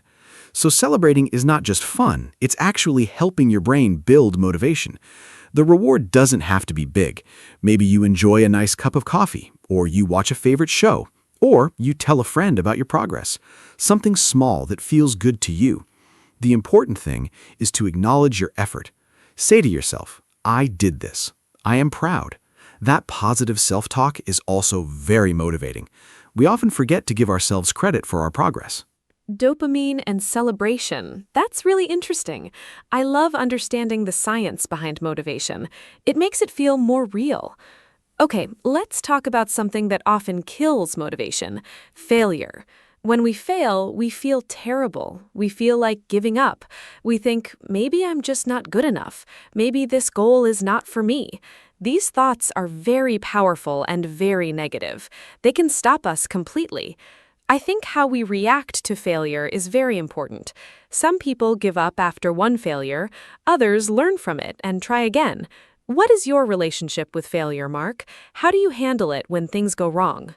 Failure is a topic I feel strongly about, Anna. I used to be afraid of failure. I avoided trying new things because I didn't want to fail, and that fear actually stopped me from growing. Then I changed how I think about failure. Now I see failure as information. When something doesn't work, it tells me something. It shows me what to change. Every failure is a lesson. Thomas Edison failed 1,000 times before he made the light bulb. He didn't say, "I'm a failure." He said, "I found 1,000 ways that do not work." That's a wonderful way to think. Failure is part of the process, not the end of the road. I love that story about Edison. 1,000 ways that don't work. What a positive perspective. I think our attitude toward failure really shapes how far we go in life. If we see failure as the end, we stop trying. But if we see failure as a teacher, we keep learning and growing. I also think it helps to remember that everyone fails. Even the most successful people fail. They fail a lot. We just don't always see their failures. We only see their success. So we compare our behind-the-scenes struggles to other people's highlight reel. That's not fair to ourselves. Everyone struggles, everyone fails. It's part of being human and part of growing. Comparing yourself to others is a big motivation killer. I've experienced this. I look at someone very successful and I think, why am I not there yet? And I feel discouraged.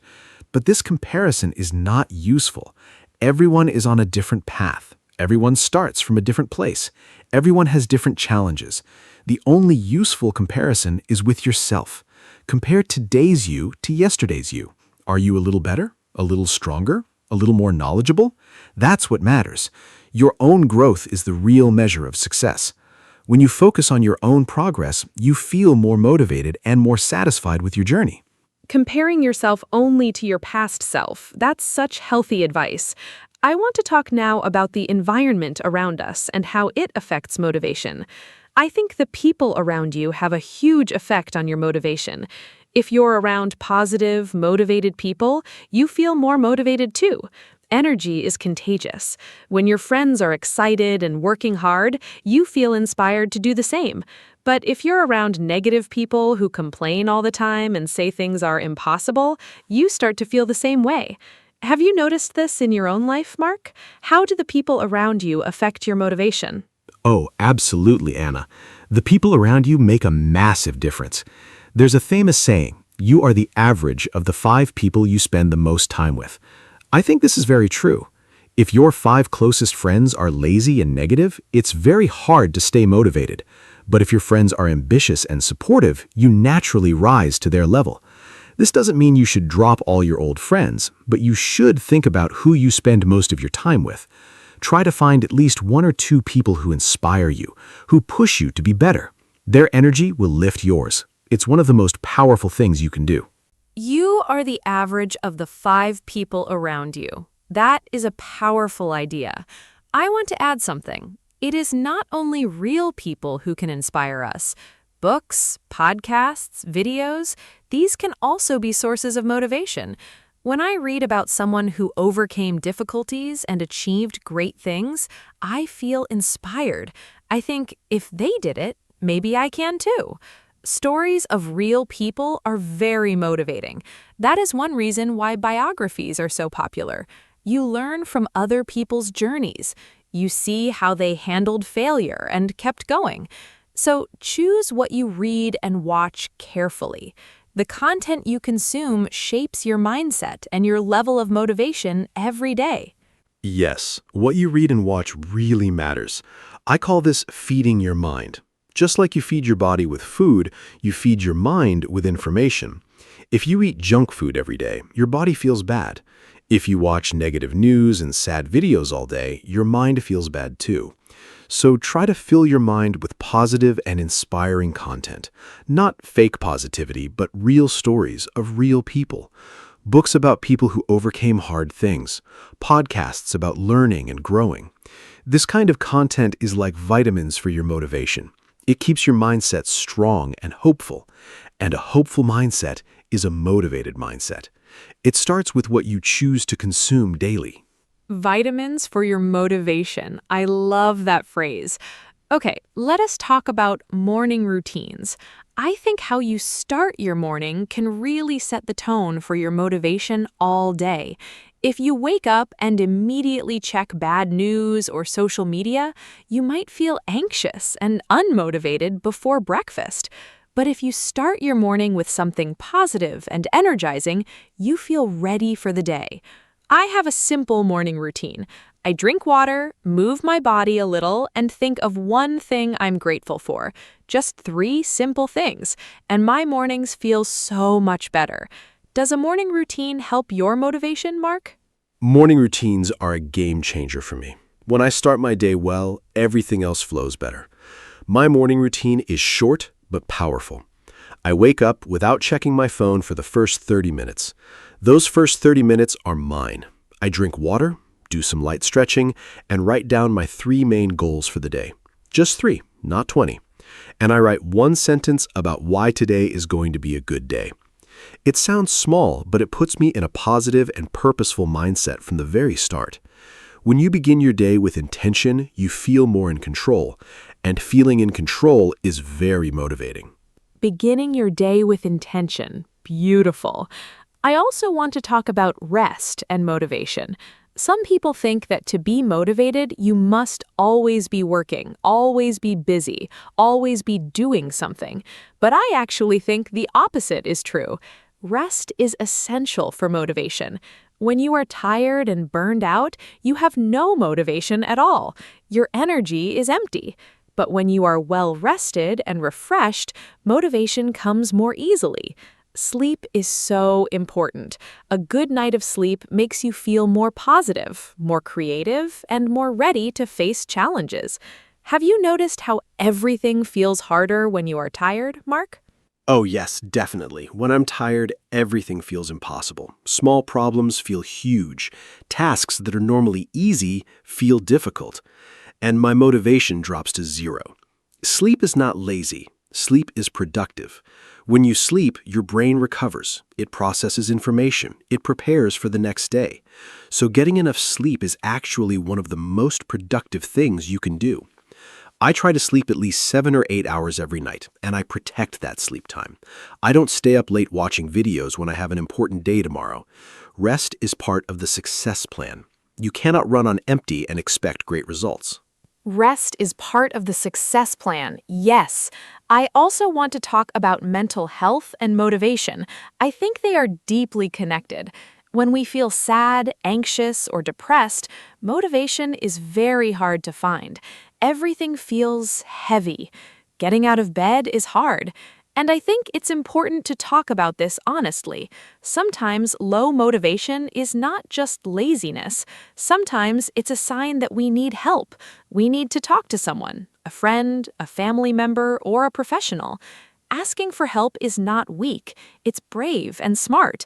Taking care of your mental health is one of the best things you can do for your motivation and for your life. Thank you for saying that, Anna. It's so important. Sometimes people feel guilty about low motivation. They think, what's wrong with me? Why can't I just do things? But sometimes the body and mind need support, and that's completely okay. Mental health is just as important as physical health. If your leg was broken, you would see a doctor. The same should be true for your mind. Talking to someone, getting support, taking care of yourself, these are all forms of strength, not weakness. When your mental health is better, your motivation naturally improves too. So always take care of your whole self, mind, body, and heart together. Okay, let us talk about something a little different now. The role of purpose in motivation. Purpose is bigger than a goal. A goal is something you want to achieve. Purpose is the deeper reason for everything you do. It is your mission, your reason for being. For example, a goal is to get a promotion, but purpose is to help people and make the world a little better through your work. When you have a sense of purpose, motivation comes from a very deep place. You are not just working for money or status. You are working for something that truly matters to you. It is very powerful. Purpose is the deepest level of motivation. I completely agree, Anna. When I do work that feels meaningful, I don't even notice the time passing. I feel energized, not drained. But when I do work that feels empty and pointless, I feel exhausted, even after a short time. So finding purpose in what you do is important. Sometimes this means changing jobs or paths, but sometimes it just means changing your perspective on your current situation. Even a simple job can feel meaningful if you connect it to something bigger. A cleaner at a hospital is not just cleaning floors. They're helping sick people heal in a clean and safe environment. That's a meaningful purpose. What a beautiful example. Finding meaning in simple things. I think that is a skill we can all develop, looking for the meaning behind what we do. Okay, let us talk about one more common problem, staying motivated when others do not believe in you. Sometimes people around you say, "That is too hard. You cannot do that. Be realistic." These words can really hurt and kill your motivation. I have experienced this. Someone I trusted told me my dream was not realistic, and for a while I believed them. I stopped trying. But then I decided to not let other people's doubts become my doubts. Have you had this experience, Mark? How do you protect your inner belief from negative people? Yes, I have absolutely experienced this. Other people's doubt can be very discouraging, especially when those people are close to you. I think the first thing is to understand why they doubt you. Often it's because they care and they're afraid you'll get hurt, or sometimes they project their own fears onto you. Their doubt says more about them than about you. The second thing is to protect your inner belief. You need to believe in yourself even when others do not. That inner belief is your most valuable resource. Feed it with positive evidence. Remember times you succeeded. Remember challenges you overcame. Keep those memories close. They remind you that you are capable and strong. Protecting your inner belief, yes. And I want to add, find at least one person who does believe in you. A mentor, a friend, a family member. Someone who says, "Yes, you can do this. I believe in you." Those words are incredibly powerful. When I feel lost and doubtful, I call my sister. She always encourages me. She reminds me of my strengths. And after talking to her, I feel motivated again. Everyone needs at least one person like that in their life. And also, be that person for someone else. Encourage the people around you. Tell them you believe in them.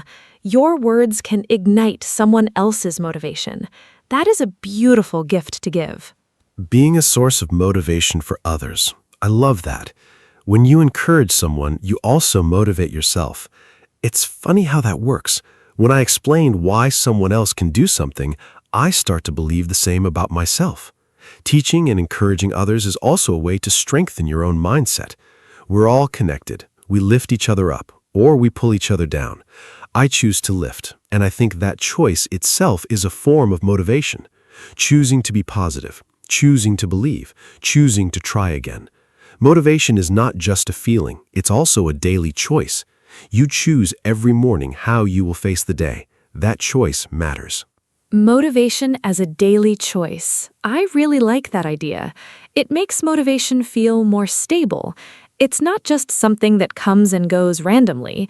It's something we can choose and build every day. Okay, let us talk about gratitude and motivation. I believe gratitude is a huge source of motivation. When you appreciate what you have, you feel more positive. And when you feel more positive, you feel more motivated. Gratitude is like watering a plant. It helps everything grow. I try to write 3 things I am grateful for every morning. It takes only 2 minutes, but it changes my whole mindset. Do you practice gratitude, Mark? Yes, gratitude is a daily practice for me. Every evening before sleep, I think of 3 good things that happened that day. Even on a hard day, there are always small good things. Maybe the sun was shining. Maybe I had a good meal. Maybe a friend smiled at me. These small things matter. Gratitude helps you see the good in your life. And when you see the good, you feel more motivated to protect it and grow it. Without gratitude, we focus only on what's missing. and that focus creates a feeling of lack and discouragement. With gratitude, we see abundance, and abundance is a great foundation for motivation and joy. It truly works. Gratitude is so powerful. I love that practice, Mark. Okay, let us talk about the role of fun in motivation. I think people sometimes forget that motivation can come from enjoying yourself. If something is fun, you naturally want to do it. You don't need to force yourself. So, one strategy is to make your goals more fun. If you want to exercise, find a sport you enjoy. If you need to study, make it into a game. If you have to do a boring task, do it with music or with a friend. Adding fun to your activities is a real and effective way to stay motivated. Work doesn't always have to feel like work. It can sometimes feel like play, and that's wonderful. Making things fun is such a great strategy. I think this is something we forget as adults. When we were children, we were naturally motivated because everything was a game. We played, we explored, we tried things without fear. Somewhere along the way, we learned to see things as work and duty. But what if we brought back a little of that playful spirit? What if we approached challenges with curiosity instead of stress? I try to see difficult tasks as puzzles. I think, how can I solve this? It's like a game, and that mindset makes hard things feel more interesting. Curiosity is a wonderful source of natural motivation that never really runs out. Curiosity as motivation. I love that.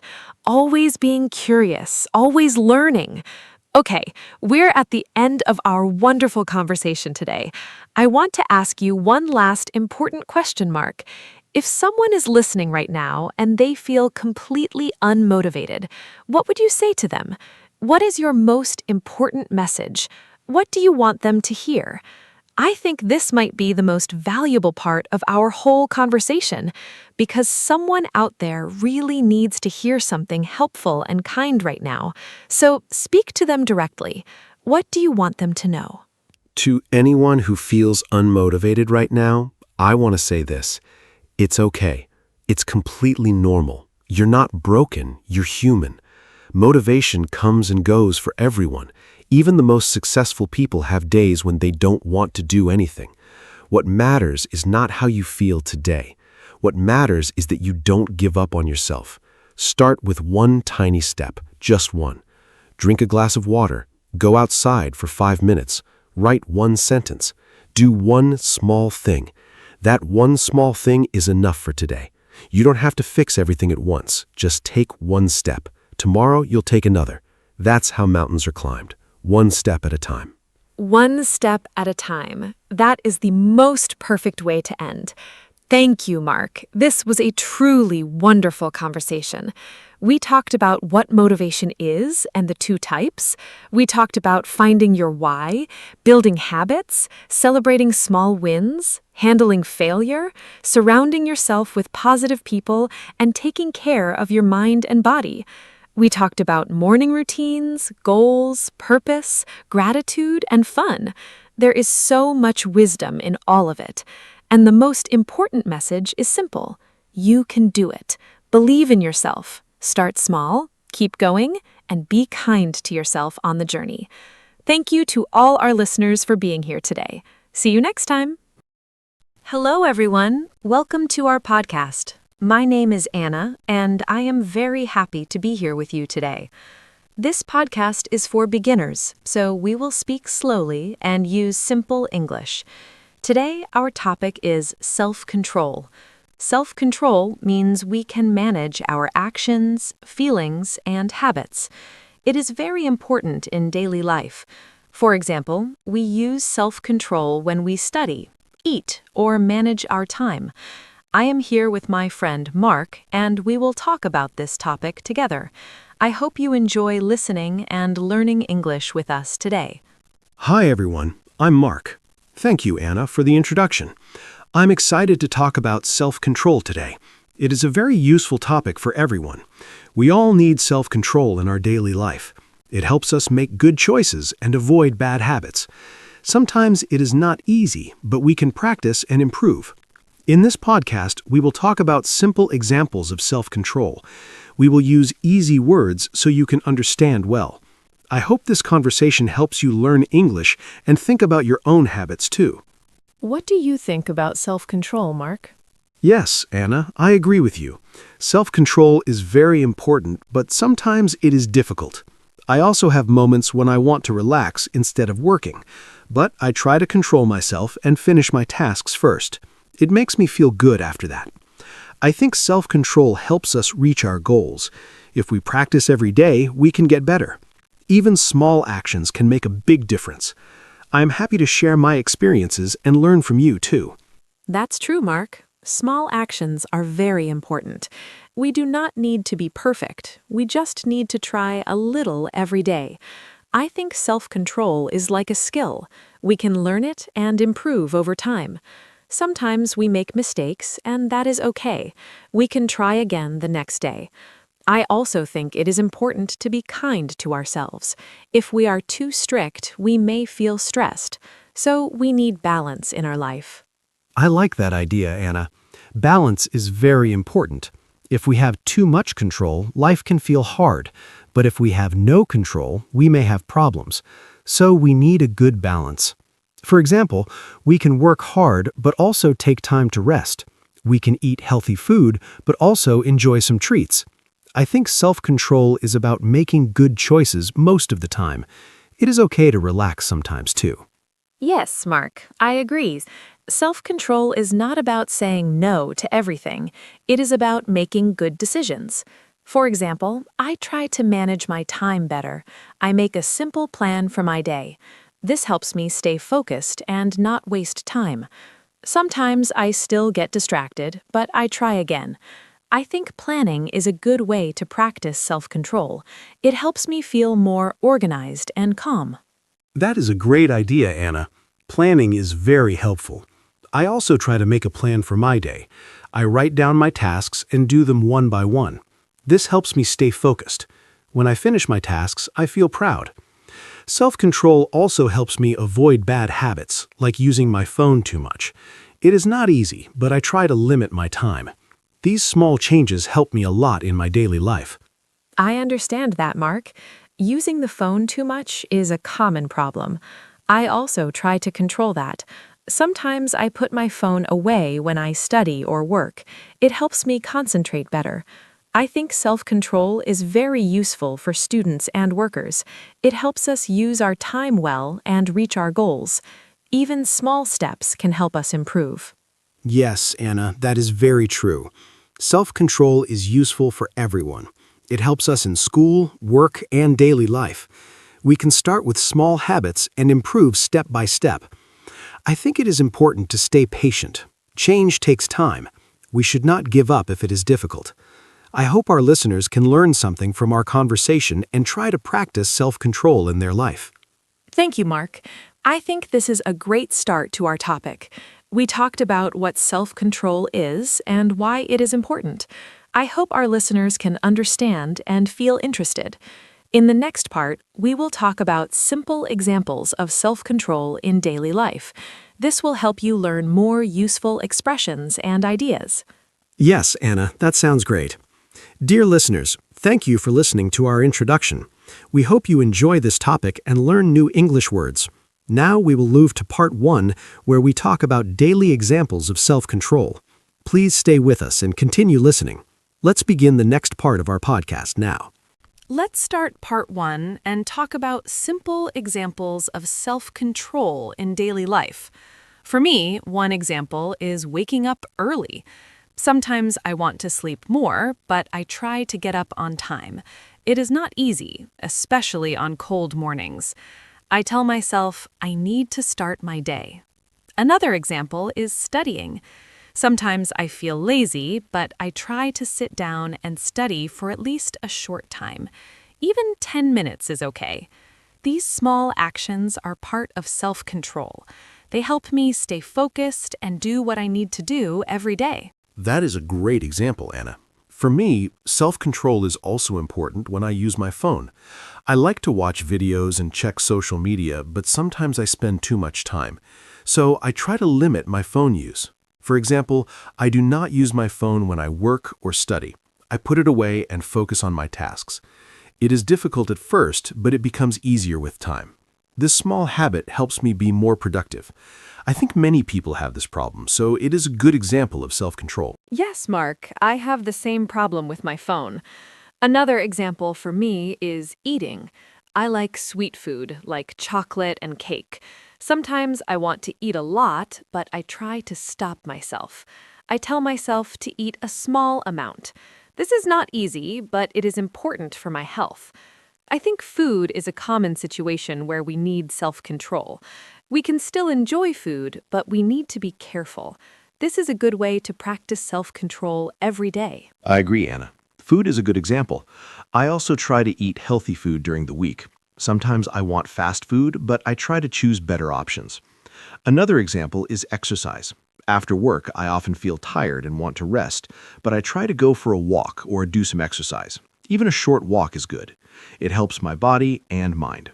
Self-control helps me choose what is good for me, even when I don't feel like doing it. That is very true, Mark. Exercise is a great example. Another situation for me is time management. Sometimes I want to watch TV or relax, but I have work to do, so I try to finish my tasks first. After that, I can relax without worry. This makes me feel better. I think self-control helps us use our time wisely. If we always choose fun first, we may have problems later.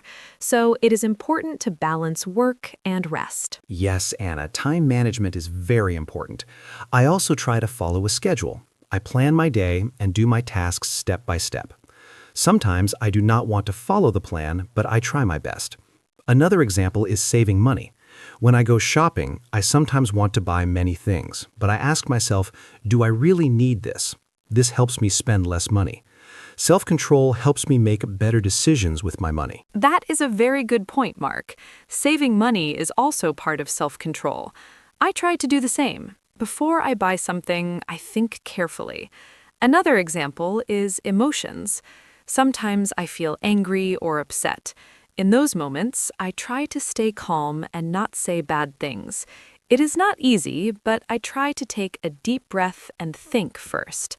I think self-control is not only about actions, but also about feelings. It helps us have better relationships with others. I agree, Anna. Controlling emotions is very important. Sometimes I feel stressed or angry, but I try to stay calm. I may take a short break or go for a walk. This helps me feel better. Another example is talking. Sometimes I want to interrupt others, but I try to listen first. This is also self-control. It helps me communicate better. These small actions can improve our daily life and our relationships with people. Yes, Mark, listening is very important. I also try to listen more and speak less sometimes. It helps me understand others better. Another example is keeping promises. If I say I will do something, I try to do it. Even if I feel tired or busy, I try to keep my word. This is also self-control. It shows responsibility and respect. I think these small habits help us become better people step by step. That is a great example, Anna. Keeping promises is very important. I also try to be responsible. If I have work to do, I try to finish it on time. Sometimes I feel lazy, but I remind myself why it is important. Self-control helps me stay on track. It's not always easy, but it's worth it. These daily examples show that self-control is part of many small actions in our life. Yes, Mark, I think we shared many good examples. Self-control is everywhere in our daily life. From waking up early to managing our emotions, we use it all the time.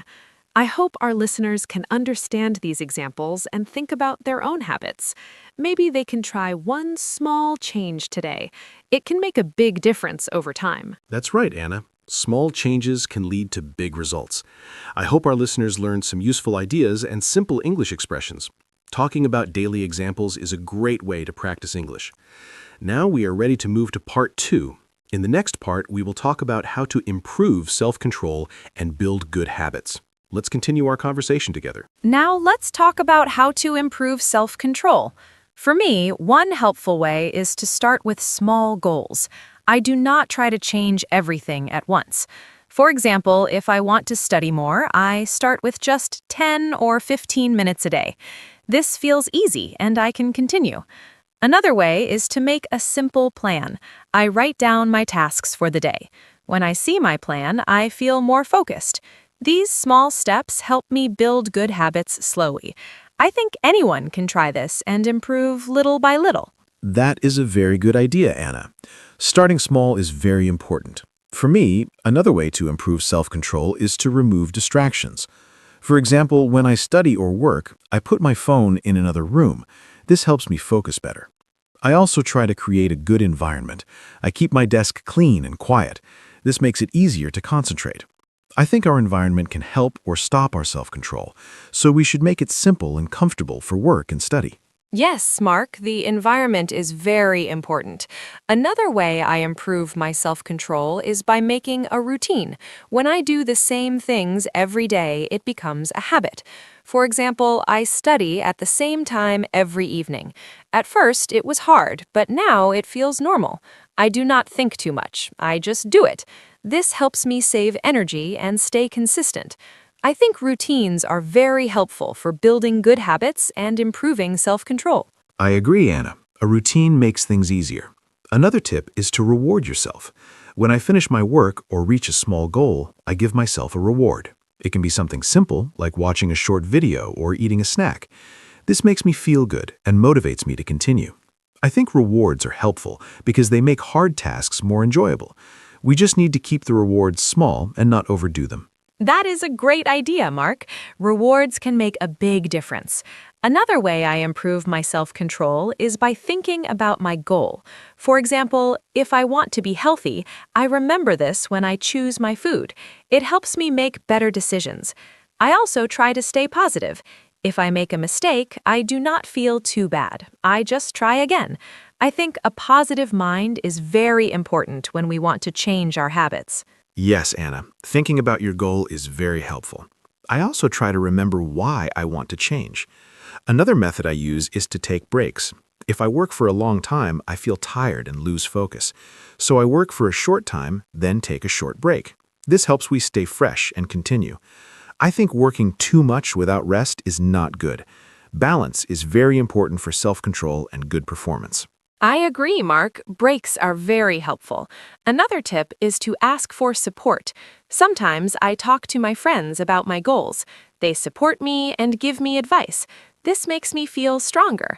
It is easier to stay focused when someone understands you. I think we do not need to do everything alone. Support from others can help us improve faster and feel more confident. That is a very good point, Anna. Support is important. I also think it is helpful to track your progress. For example, I write down what I do every day. When I see my progress, I feel proud. It motivates me to continue. Even small progress is important. It shows that we are moving forward. This can help us stay consistent and not give up. Yes, Mark, tracking progress is a great idea. It helps us see our improvement. Another thing I do is keep things simple. If my plan is too big, I feel tired and stop. So I keep my goals small and clear. This makes it easier to follow. I think simple plans are better for beginners. They help us build strong habits step by step. I agree, Anna. Simple is always better. Another tip is to be patient. Self-control does not improve in one day. It takes time. Sometimes we feel slow, but that's okay. We should keep trying. I think patience is very important. If we continue, we will see results in the future. That is very true, Mark. Patience is key. I think we shared many useful ways to improve self-control. Starting small, making a routine, taking breaks, and staying positive are all helpful. I hope our listeners can try these ideas in their daily life. Even one small change can make a difference. Yes, Anna, this was a great discussion. I hope our listeners learned something useful and easy to understand.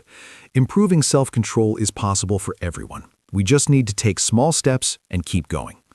Now, we are ready to move to part 3, where we will talk about challenges and how to deal with them. Let's continue together. Now let's talk about challenges in self-control. For me, one big challenge is feeling lazy. Sometimes I do not want to do anything, even simple tasks. On those days, it is very hard to follow my plan. I just want to stay in bed or watch videos. But I try to start with a very small action, like standing up or opening my book. After I start, it becomes easier. I think the hardest part is the beginning. If we can start, we can continue. This is my way to deal with lazy feelings. I understand that, Anna. I also feel lazy sometimes. Another challenge for me is stress. When I feel stressed, I want to avoid my work. I may watch videos or eat snacks instead of working. It is not a good habit. So I try to manage my stress first. I take deep breaths or go for a short walk. This helps me feel calm. After that, I can focus better. I think it is important to understand our feelings and deal with them before we try to control our actions. That is a very good point, Mark. Understanding feelings is important. Another challenge for me is distractions. For example, when I study, I sometimes check my phone again and again. It breaks my focus. To solve this, I put my phone far away or turn it off. It is a simple action, but it helps a lot. I think removing distractions is a strong way to improve self-control. We need to make it easier to focus and harder to get distracted. Yes, Anna, distractions are a big problem. Another challenge is losing motivation. Sometimes I feel excited at the beginning, but later I lose interest. When this happens, I remind myself why I started. I think about my goals again. This helps me continue. I also try to change my routine a little to make it more interesting. For example, I study in a different place or listen to music. Small changes can help us feel fresh and motivated again. I like that idea, Mark. Changing things a little can help a lot. Another challenge is being too strict with myself. Sometimes I want to do everything perfectly. If I make a mistake, I feel bad and lose motivation. So now I try to be more kind to myself. I accept that mistakes are normal. I just try again. I think self-control is not about being perfect. It is about trying again and not giving up. This makes me feel more relaxed and strong. That is a very important idea, Anna. Being too strict can make things harder. Another challenge for me is time pressure. When I have many tasks, I feel overwhelmed. I don't know where to start. In this situation, I try to choose one small task and begin. After I finish one thing, I feel better and continue. I think breaking big tasks into small steps is a good way to deal with pressure. It makes everything feel easier and more possible. Yes, Mark, breaking tasks is very helpful. Another challenge is bad habits. Sometimes we repeat the same bad actions, like eating too much or wasting time. It is hard to stop. For me, I try to replace a bad habit with a good one. For example, if I want to eat snacks, I try to eat fruit instead. This is not perfect, but it is better. I think changing habits takes time, but small changes can help us improve slowly. I agree, Anna. Replacing habits is a smart way. Another challenge is feeling tired. When I'm very tired, I have less self-control. I make bad choices more easily. So, I try to take care of my body. I sleep enough and take breaks during the day. Good rest helps me think clearly and make better decisions. I think health is very important for self-control. If we feel good, it is easier to control our actions. That is very true, Mark. Health is very important. Another challenge is comparing ourselves to others. Sometimes I see other people doing very well and I feel bad. I think I am not good enough. But now I try to focus on my own progress. I do not need to be like others. I just need to improve little by little. This helps me stay positive and continue my journey. Self-control is personal, and everyone has their own speed. Yes, Anna, that is a very healthy way to think. Everyone is different. Another challenge is giving up too quickly. Sometimes we try for a few days and then stop, but real change needs time. I try to remind myself to keep going, even if it's slow. I focus on small progress, not big results. This helps me stay patient. I think consistency is more important than speed. Doing a little every day is better than doing a lot once and stopping. I agree, Mark. Consistency is very important. we talked about many challenges, like laziness, stress, distractions, and bad habits. These are normal problems, and everyone has them. The important thing is to find simple ways to deal with them. I hope our listeners can understand that they are not alone. We all try and learn every day. Yes, Anna, this was a very helpful discussion. We shared many real challenges and simple solutions. I hope our listeners feel encouraged and ready to try. Self-control is not easy, but it is possible. With practice and patience, we can improve. Now, we are ready to move to the ending and finish our podcast. Thank you for staying with us. Thank you, everyone, for listening to our podcast today. We talked about self-control and shared many simple ideas and examples. I hope you enjoyed our conversation and found it helpful. Remember, self-control is something we can practice every day. Start with small steps and be kind to yourself. You do not need to be perfect. Just try your best and keep going. Thank you, Mark, for this great talk. I really enjoyed it. I hope our listeners can join us again next time. Take care and see you soon. Goodbye. Thank you, Anna, and thank you to all our listeners. It was great to talk about self-control with you today. I hope this podcast helped you learn new words and simple ways to talk in English. More importantly, I hope it helped you think about your own habits. Remember to stay patient and keep practicing. Small changes can make a big difference over time. I also enjoyed our conversation very much, Anna. Thank you, everyone, for listening. Have a wonderful day, and we hope to see you again in our next episode. Goodbye. Hello, everyone. Welcome to our podcast. My name is Anna, and I am very happy to be here today. We will talk about self-defense. This topic is important for many people, especially beginners who want to feel safe in daily life. I am not an expert, but I want to learn more together with you. In this podcast, we will use simple language and easy ideas so everyone can understand. I am here with my friend Mark, and we will share our thoughts, small tips, and simple examples. I hope you feel relaxed, comfortable, and ready to listen and learn something useful today. Hi, Anna. Hi, everyone listening. My name is Mark, and I am also very glad to be here. Self-defense is a topic that can help people feel stronger and more confident. Like Anna said, we will keep everything simple and clear because this podcast is for beginners. You do not need any special knowledge. We will talk about basic ideas like how to stay aware, how to avoid danger, and how to react in simple situations. I think learning step by step is the best way. So please relax, listen carefully, and think about how these ideas can help you in your everyday life. Thank you, Mark. I feel excited because this topic is very useful.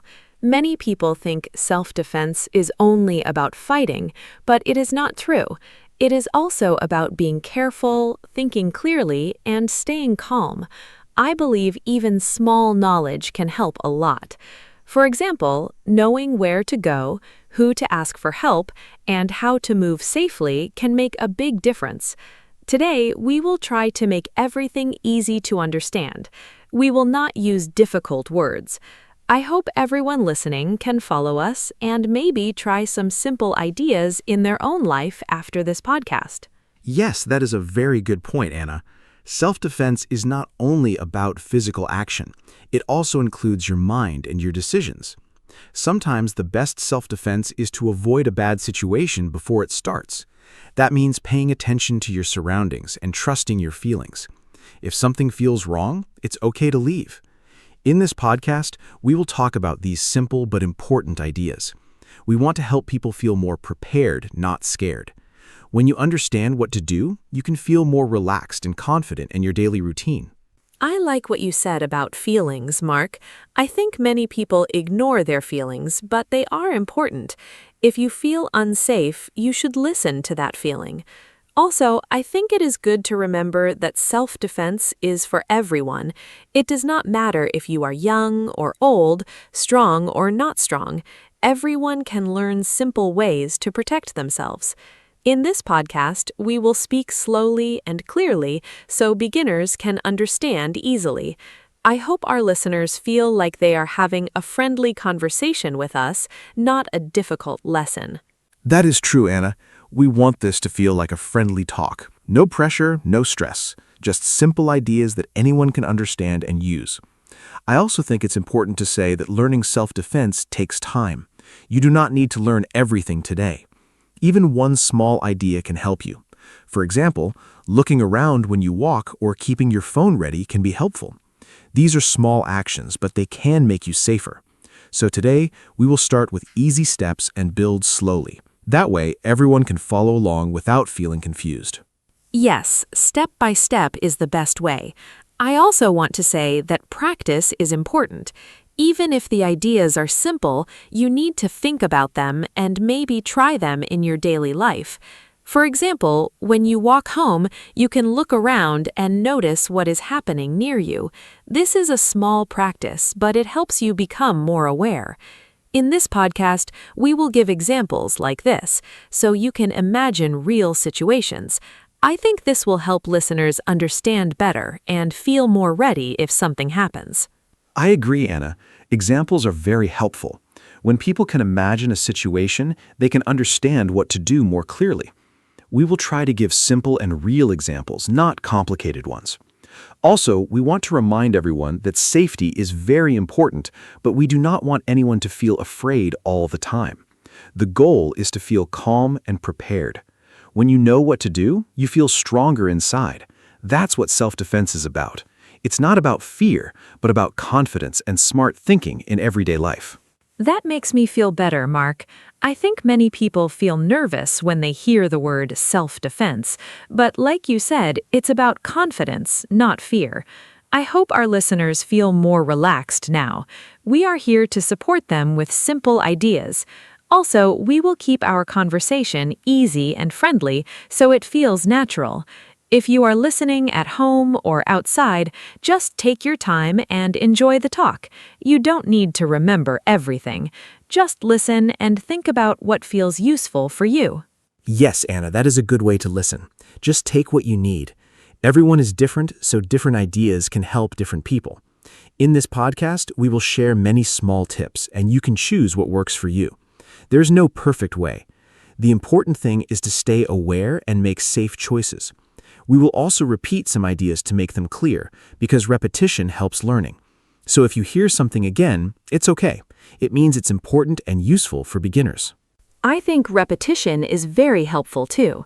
When we hear something many times, it becomes easier to remember. That is why we will keep our language simple and repeat key ideas. This will help everyone understand better. Also, I want to remind our listeners that it is okay to ask questions or think deeply about these topics later. Self-defense is not only about listening, it is also about thinking and understanding your own situation. Each person has a different life, so it is good to think about what works best for you. That is very true, Anna. Everyone has a different environment and different experiences. So it is important to think about your own daily life. Where do you go? Who do you meet? What situations do you face? These questions can help you understand how to use self-defense ideas. In this podcast, we will keep things general and simple, but you can always adjust the ideas to your life. That way, the information becomes more useful and practical for you. This is a good way to learn and grow slowly. I feel like we are ready to begin our topic now. We have talked about why self-defense is important and how we will keep everything simple. I hope our listeners feel comfortable and interested. We will move step by step and explain everything clearly. Remember, this is a friendly space to learn. You don't need to be perfect or know everything. Just listening is already a good start. So let's continue our conversation and begin with the first ideas about self-defense. Yes, Anna, let's begin. I'm excited to share these ideas with you and everyone listening.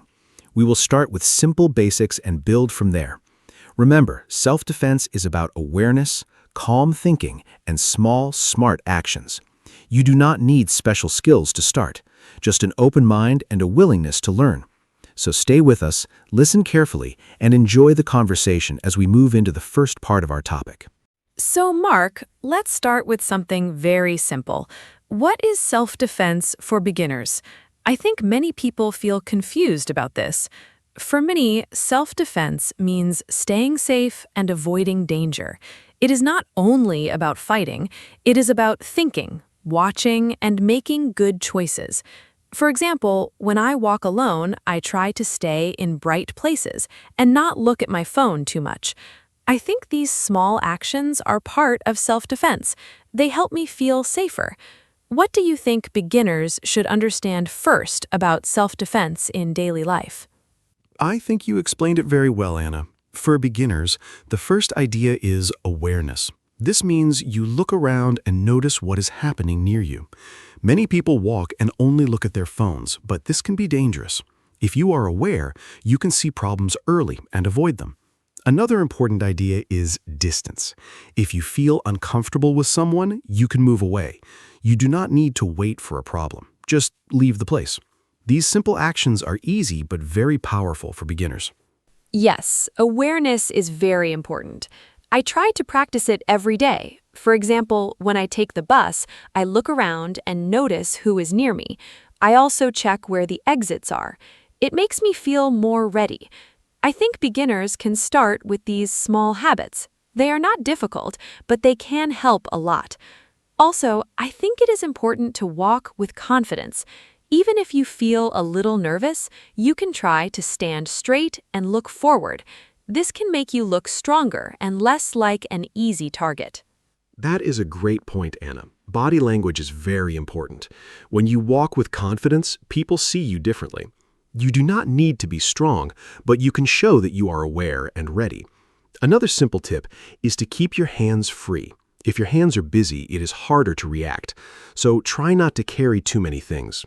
Also, if you have a bag, keep it close to your body. These are small things, but they can make a big difference in your safety. I see. That makes sense. Keeping hands free sounds simple, but I never thought about it deeply. I also think it is important to know where you are going. If you look lost, it can make you feel more unsafe. So before you go somewhere new, maybe you can check the map first. That way you feel more confident. Also, if you feel unsure, you can ask for help in a safe place, like a store. These small ideas can help beginners feel more prepared. Yes, planning is a very good idea. When you know your way, you feel calmer and safer. Another important thing is to trust your feelings. If something feels wrong, it is okay to leave quickly. You do not need to be polite in a dangerous situation. Your safety is more important. Many beginners forget this. They worry about being rude, but it is better to be safe. So always listen to your instincts. They can help you make good decisions. I agree with that. Sometimes people feel shy, but safety comes first. I also think it is good to stay in public places when possible. If you are alone at night, try to stay where there are lights and people. This can reduce risk. Also, walking with a friend is always safer than walking alone. These are simple ideas, but they are very helpful for beginners. You do not need special skills to do these things. That is true, Anna. Being in public and staying visible can help a lot. Another idea is to avoid distractions. For example, wearing headphones very loud can stop you from hearing what is happening around you. It is better to keep the volume low or not use them in risky places. Also, try to keep your phone ready but not always in your hand. You should be able to use it quickly if needed. These small habits can improve your awareness. Yes, I sometimes use headphones, so I will be more careful now. I think many beginners do this without thinking. Another idea is to have a simple plan. For example, if something happens, what will you do? Maybe you will go to a shop or call someone. Thinking about this before can help you stay calm. When you already have a plan, you don't panic easily. This is also part of self-defense, I think. That is a very smart idea, Anna. Having a plan can make a big difference. Even a simple plan is enough. For example, know the emergency number in your country or have a trusted contact ready. Also, try to remember safe places near you, like police stations or busy stores. These can help in difficult situations. Beginners do not need complex plans, just simple steps that are easy to remember and use. I feel like these ideas are very practical. They are easy to understand and easy to use. I think beginners will feel more confident after hearing this. Self-defense does not feel so difficult now. It is more about small habits and smart thinking. I like that we focus on simple things. It makes learning easier and less stressful. I agree, Anna. Simple ideas are the best way to start. When beginners learn these basics, they build a strong foundation. Later, they can learn more if they want, but even these simple steps can help a lot in daily life. Awareness, confidence, planning, and trusting your feelings are key ideas. If people remember these, they are already improving their safety. This is a great start for anyone new to self-defense. Now that we talked about awareness and simple habits, I want to ask about actions, Mark. What can a beginner do if a situation feels dangerous? I think many people feel scared because they do not know how to react. For me, I think the first step is to stay calm and not panic. If I panic, I cannot think clearly. Also, I think using your voice is important. You can say stop or go away loudly. This can surprise the other person and also get attention from people nearby. What simple actions do you think beginners can use? That is a very good question, Anna. Yes, staying calm is very important, even if it is not easy. Beginners can practice simple reactions. Like you said, using your voice is powerful. A loud and clear voice can stop someone or bring help. Another action is to move quickly to a safer place. Do not stay in the same spot. Try to go where there are more people or light. Also, keep some distance if possible. You do not need to fight. Your goal is to leave the situation safely and quickly. I like that idea. Leaving safely is the goal. I think many people believe they must fight, but that is not always true. Running away can be the best choice. I also think it is good to use simple movements. For example, if someone tries to grab you, you can pull your arm back and step away fast. You do not need complex techniques, just simple, quick actions. Beginners should focus on easy things they can remember and use in real life. Exactly, Anna. Simple is best for beginners. Another helpful idea is to protect your personal space.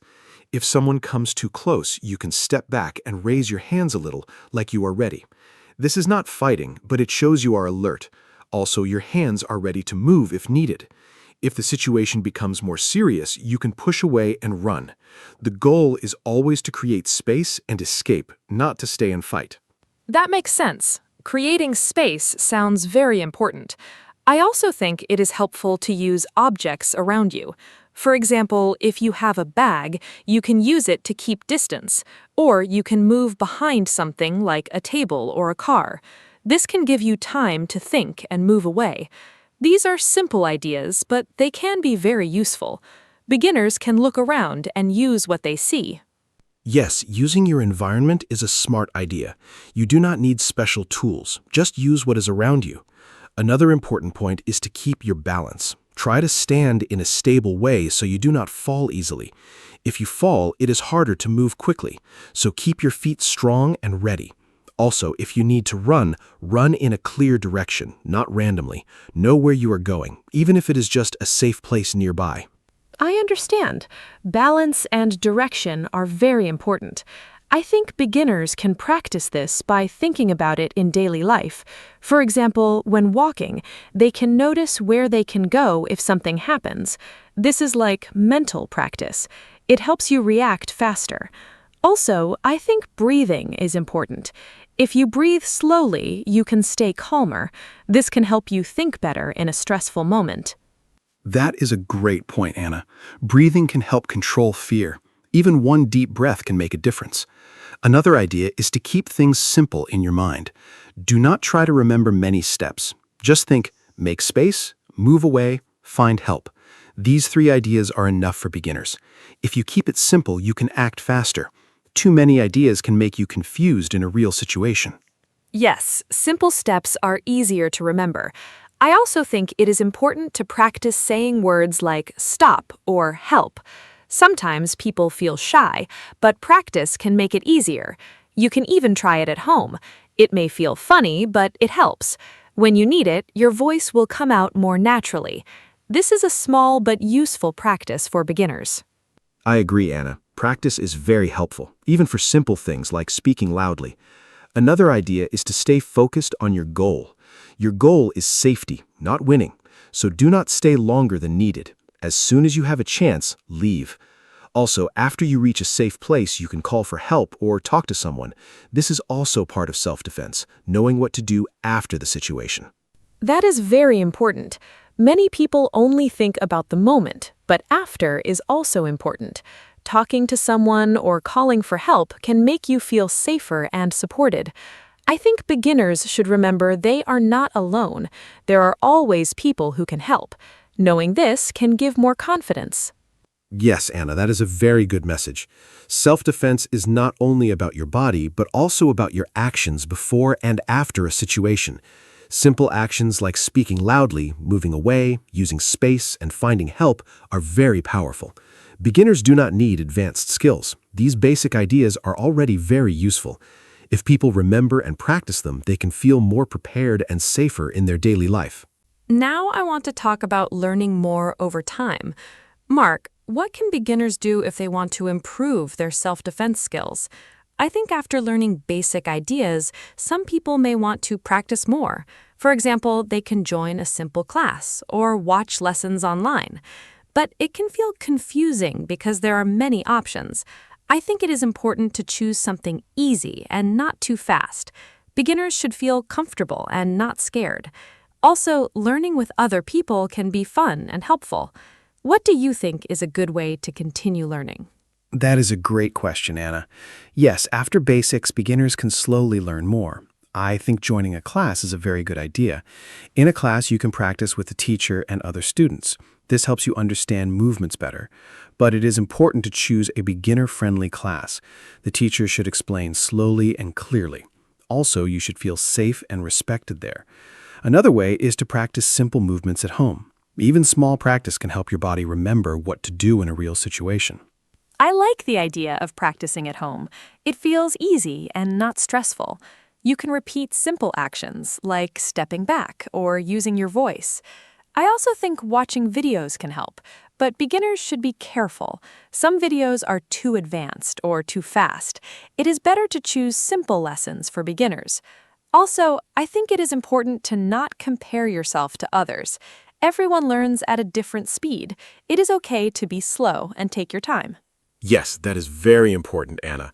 Learning slowly is better than rushing.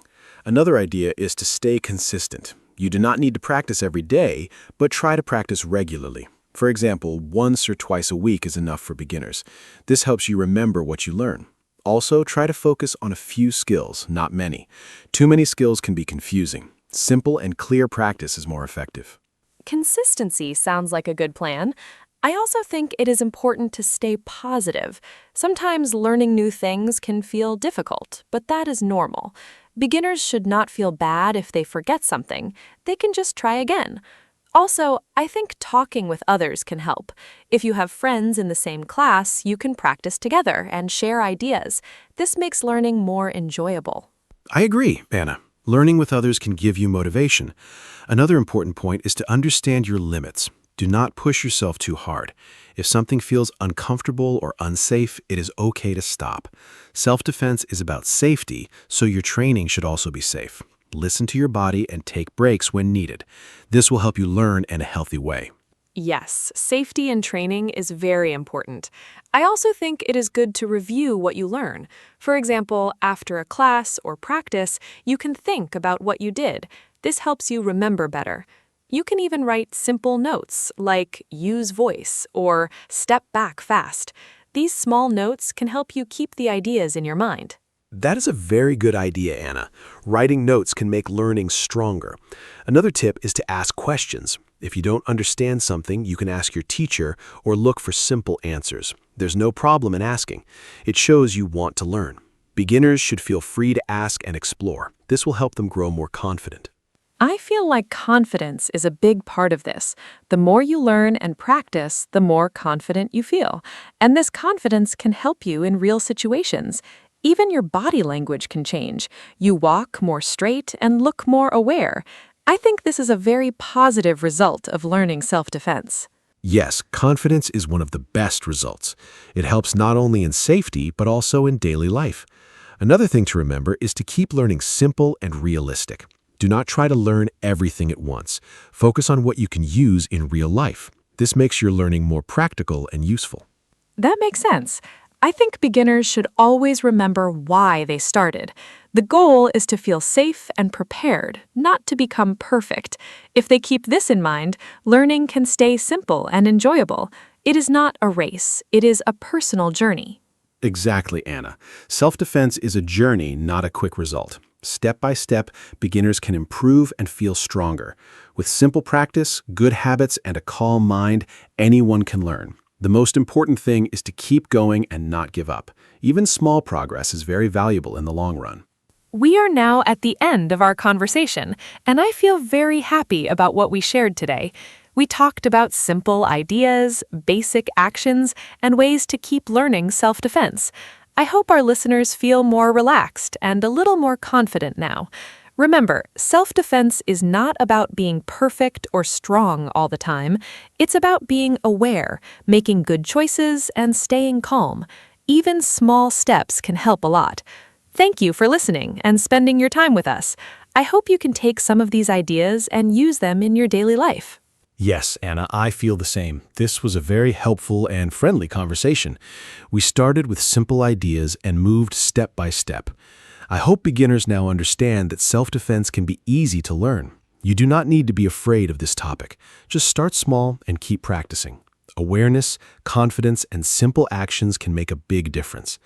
Thank you to everyone who listened to us today. We are very glad to share this time with you. Take care, stay safe, and remember that learning slowly is always a good way to grow. Hello, everyone. Welcome to our podcast. My name is Anna, and I am happy to be here with you today. This podcast is for beginners, so we will use simple English and speak slowly. Today, our topic is self-study. Self-study means learning by yourself, without a teacher in the room. Many people study alone at home or in a quiet place. It can be very useful and flexible. In this episode, we will talk about how we study by ourselves and share simple ideas. I am here with my friend Mark, and we will talk together. I hope you enjoy listening. Hi everyone, I am Mark. Thank you, Anna, for the introduction. I am excited to talk about self-study today. It is a very helpful skill, especially for learning languages or new subjects. Many people do not always have a teacher, so they study alone. In this podcast, we will use easy English so you can understand clearly. We will share our habits, ideas, and tips for self-study. I hope this conversation helps you learn English and also improve your own study methods. Let's enjoy learning together. Mark, I think self-study is very important today. Many people learn online or at home. For me, self-study gives me freedom. I can choose what I want to learn and when I want to study. But sometimes it is also difficult because I need to stay focused by myself. There is no teacher to guide me all the time. So I think it is important to have good habits. What do you think about self-study, Mark? Yes, Anna, I agree with you. Self-study is very useful, but it needs discipline. For me, it is a good way to learn at my own speed. If something is easy, I move fast. If something is difficult, I take more time. I also like that I can choose my own materials, like videos or books. But sometimes I feel lazy, and it is hard to continue. So I think motivation is very important when we study alone. That is a good point, Mark. Motivation is very important. I also think having a goal helps a lot. When I have a clear goal, like learning new words or finishing a lesson, I feel more focused. Without a goal, I may feel lost. Self-study needs planning and direction. I hope our listeners can think about their own goals while listening to us. Yes, Anna, goals give us direction. I also think time management is important. When we study alone, we need to decide when to study and how long. If we do not plan our time, we may not study at all. So I try to make a simple schedule. It helps me stay on track. I agree, Mark. A schedule can help a lot. I also think self-study can be fun. We can choose topics we like. For example, I like learning English through videos and songs. It makes learning interesting. When learning is fun, it is easier to continue. That is true, Anna. Enjoying the process is important. If we like what we learn, we will study more. I also think self-study helps us become independent. We learn how to solve problems by ourselves. This is a very useful skill in life. Yes, Mark, independence is very important. Self-study teaches us to take responsibility for our learning. We cannot wait for someone else. We need to take action. This can make us stronger learners. I agree, Anna. It also builds confidence. When we learn something by ourselves, we feel proud. It shows that we can do it. This feeling is very motivating. That is a great point, Mark. Feeling proud of our progress is very important. Even small progress is good. I think self-study is a journey, and we learn step by step. Yes, Anna, step by step is the best way. We should not rush. Learning takes time, and that is okay. Thank you, Mark. I think we had a great introduction to our topic. We talked about what self-study is and why it is important. I hope our listeners are ready to learn more. Yes, Anna, this was a great start. Dear listeners, thank you for listening. Now we will move to part 1, where we will talk about simple self-study habits. Let's continue together. Let's start part 1 and talk about simple self-study habits. For me, one important habit is having a fixed study time. I try to study at the same time every day. This helps me build a routine. When the time comes, I feel ready to study. Another habit is starting with small tasks. I do not try to study too much at once. For example, I learn a few new words or read a short text. This feels easy and helps me continue. I think small and regular study is better than long and irregular study. That is a great habit, Anna. For me, another important habit is having a clean and quiet place to study. When my space is clean, I can focus better. I also try to remove distractions. For example, I turn off my phone or put it away. This helps me stay focused on my work. I also prepare my materials before I start. This saves time and helps me begin quickly. I think a good study environment is very important for self-study. Yes, Mark, the environment is very important. Another habit I have is making a simple plan before I study. I decide what I will learn that day. For example, I may choose to practice speaking or review grammar. When I have a plan, I feel more organized. I also feel happy when I finish my plan. It gives me a sense of success. I think planning helps us use our time better and stay focused. I agree, Anna. Planning is very useful. Another habit I follow is reviewing what I learned. After I study something new, I go back and check it again. This helps me remember better. For example, if I learn new words, I review them the next day. Repetition is very important in learning. It helps us keep information in our memory for a long time. That is a great idea, Mark. Reviewing is very helpful. Another habit I have is speaking out loud. When I learn English, I try to say words and sentences aloud. This helps me improve my pronunciation. It also makes me more confident. Even if I am alone, I practice speaking. I think this is a simple but powerful habit for language learning. Yes, Anna, speaking out loud is very effective. Another habit I use is using different materials. For example, I watch videos, read books, and listen to audio. This makes learning more interesting. It also helps me learn in different ways. Sometimes I feel bored with one method, so I change it. Variety can help us stay motivated and enjoy studying more. I agree, Mark. Using different materials is fun. Another habit I try is setting small goals for each study session. For example, I decide to learn 5 new words or complete one lesson. When I reach my goal, I feel good. It gives me motivation to continue. Small goals are easy to achieve and help us build confidence. That is a very good habit, Anna. Another thing I do is take short breaks. Studying for a long time can be tiring, so I study for a short time and then rest for a few minutes. This helps me stay fresh and focused. I think breaks are important for effective learning. Yes, Mark, breaks are very important. Another habit I have is writing notes. When I write, I can remember things better. I write important words, ideas, and examples. Later, I can review my notes again. This helps me review easily. Writing is a simple way to support learning. I agree, Anna. Writing helps a lot. Another habit I try is staying consistent.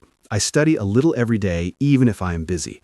It is better to study for a short time every day than a long time once a week. Consistency helps build strong habits and steady progress. That is very true, Mark. Consistency is key. I think we shared many simple and useful habits. These habits are easy to follow and can help anyone improve their self-study. Yes, Anna, this was a great discussion. I hope our listeners found these habits helpful. Now we are ready to move to part 2, where we will talk about tools and methods for self-study. Let's continue together. Now, let's talk about tools and methods for self-study. For me, one useful tool is a notebook. I write new words, simple sentences, and important ideas. Writing helps me remember better. I also like to use flashcards. I write a word on one side and the meaning on the other side. Then I review them again and again. This is a simple way to learn vocabulary. I think we do not need many tools. Even simple things like paper and a pen can help us study well. That is a great point, Anna. Simple tools can be very powerful. For me, I like to use my phone for learning. There are many apps for studying languages or other subjects. I use apps to practice words, listen to audio, and do small quizzes. It is very convenient because I can study anywhere. For example, I can study on the bus or during a break. Technology can make self-study easier and more flexible. Yes, Mark. Apps are very useful. Another method I use is watching videos. I watch simple English videos and try to understand them. Sometimes I watch the same video again to learn more. I also try to repeat what I hear. This helps me improve my listening and speaking. Videos make learning more interesting and fun. I think this is a good method for beginners. I agree, Anna. Videos are very helpful. Another method I use is reading simple texts. I read short stories, articles, or dialogues. When I find new words, I check the meaning and write them down. Reading helps me understand sentence structure and improve my vocabulary. I try to read a little every day. It is a simple way to improve step by step. That is a great method, Mark. I also like listening practice. I listen to audio, podcasts, or simple conversations. At first, I do not understand everything, but I keep listening. Over time, it becomes easier. Listening helps me get used to the sound of the language. I think it is important to listen often when we study by ourselves. Yes, Anna, listening is very important. Another tool I use is online dictionaries. When I do not know a word, I quickly check the meaning. Some dictionaries also have pronunciation, so I can hear the correct sound. This helps me learn faster. It is a simple but very useful tool. I agree, Mark. Dictionaries are very helpful. Another method I use is practicing speaking with myself. I try to make simple sentences and talk about my day. For example, I say, "Today I study English," or "I eat lunch at home." This helps me practice speaking even when I am alone. It may feel strange, but it works. That is a great idea, Anna. Speaking alone is good practice. Another method I use is setting a timer. I study for a fixed time, like 20 minutes. When the time is over, I take a break. This helps me stay focused. It also makes studying feel easier because I know it will not be too long.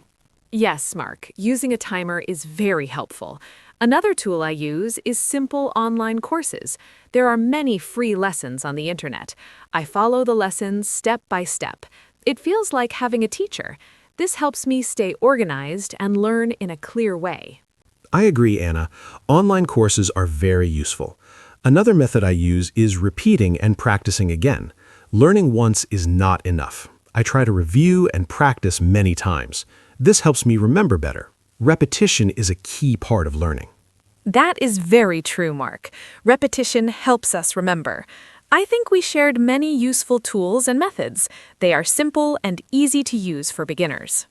Yes, Anna, this was a great discussion. I hope our listeners can try these tools and methods in their self-study. Now we are ready to move to part 3, where we will talk about challenges and how to overcome them. Let's continue together. Now let's talk about challenges in self-study. For me, one big challenge is staying motivated. When I study alone, sometimes I feel bored or tired. There is no teacher to push me, so it is easy to stop. To solve this, I try to remember my goal. For example, I want to speak English better. This helps me continue. I also try to make my study fun by using videos or games. I think motivation can change, so we need simple ways to keep going every day. I understand that, Anna. Motivation is not always strong. Another challenge for me is feeling lazy. Sometimes I plan to study, but I do not start. To fix this, I try to begin with a very small task. For example, I open my book or learn one word. After I start, it becomes easier to continue. I think starting is the hardest part. If we can start, we can do more. This simple idea helps me study even on difficult days. Yes, Mark, starting is very important. Another challenge for me is distractions. When I study, I sometimes check my phone or think about other things. This breaks my focus. To solve this, I put my phone away and choose a quiet place. I also study for a short time, like 20 minutes, so I can focus better. I think controlling distractions is very important for good self-study. That is a great solution, Anna. Distractions are a big problem for many people. Another challenge is not understanding something. When I study alone, I cannot always ask a teacher. This can feel difficult. To solve this, I use the internet, books, or videos to find answers. I also try to be patient and not give up. Learning takes time, and it is okay not to understand everything at once. I agree, Mark. Being patient is very important. Another challenge is forgetting what I learn. Sometimes I study something, but I forget it later. To fix this, I review my notes and practice again. Repetition helps me remember better. I think reviewing is a very important part of self-study. Yes, Anna, reviewing is key. Another challenge for me is not having a clear plan. If I do not know what to study, I feel lost. So I try to make a simple plan before I start. This helps me stay organized and focused. A clear plan makes studying easier and more effective. That is a very good point, Mark. Planning helps a lot. Another challenge is feeling alone. When we study by ourselves, we may feel lonely. To solve this, I sometimes study with friends online or share my progress with them.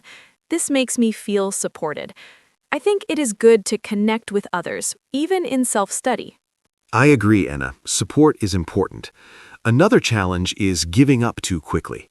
Sometimes people try self-study for a short time and then stop. But learning needs time.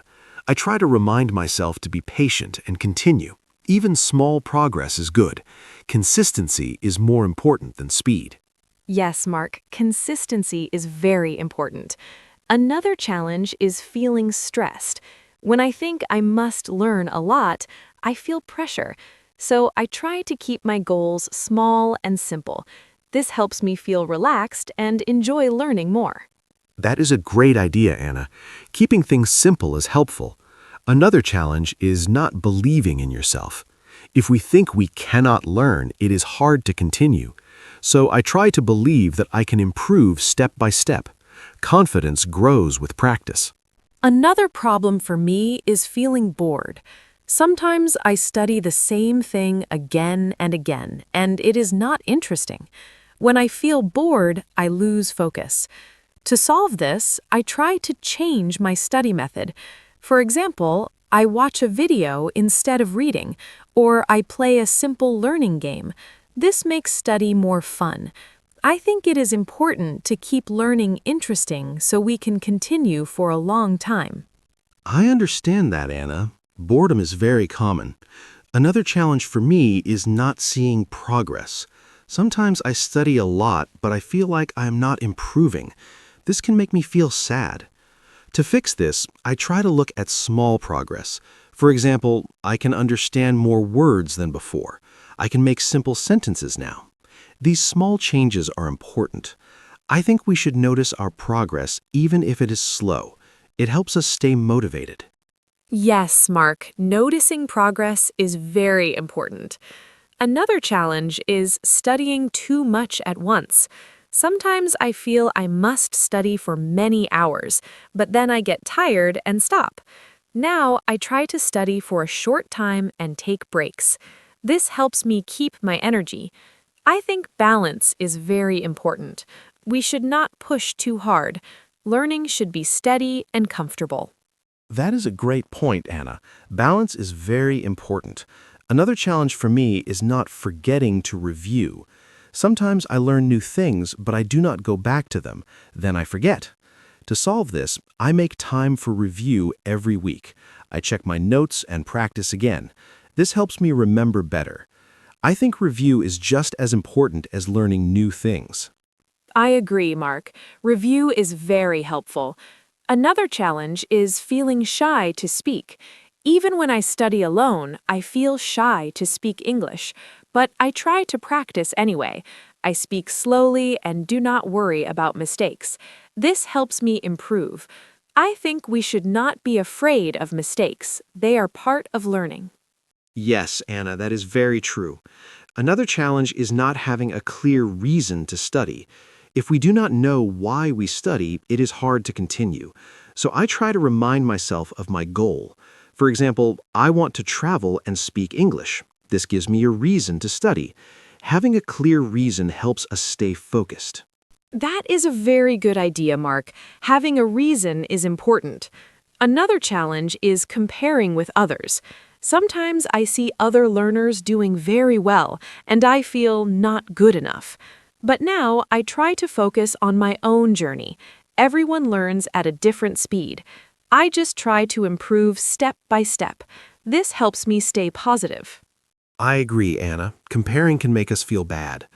Another challenge is stopping after a short time.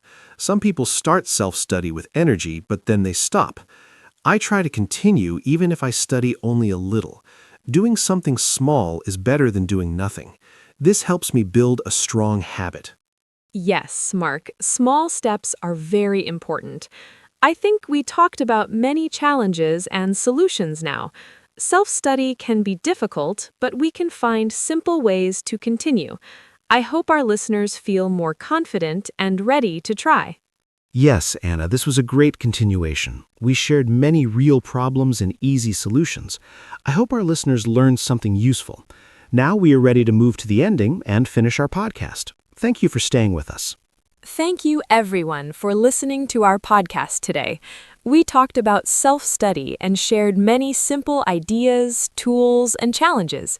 I hope you enjoyed our conversation and found it easy to understand. Remember, self-study is a great way to learn at your own speed. You do not need to be perfect. Just start small and keep going every day. Try different methods and find what works for you. Thank you, Mark, for this great talk. I really enjoyed it. I hope our listeners will join us again next time. Take care and goodbye. Thank you, Anna, and thank you to all our listeners. It was great to talk about self-study with you today. I hope this podcast helped you learn simple English and also gave you ideas for your own study. Remember to stay consistent, be patient, and believe in yourself. Learning takes time, but you can improve step by step. I also enjoyed our conversation very much, Anna. Thank you everyone for listening. Have a wonderful day, and we hope to see you again in our next episode. Goodbye. Hello, everyone. Welcome to our podcast. My name is Anna. Today, I have a very special topic for you. It is something many people do every day. Maybe you do it too. We all do it. We scroll on our phones. We look at videos, photos, and posts. We do it in the morning. We do it at night. We do it when we are bored. But is it good for us?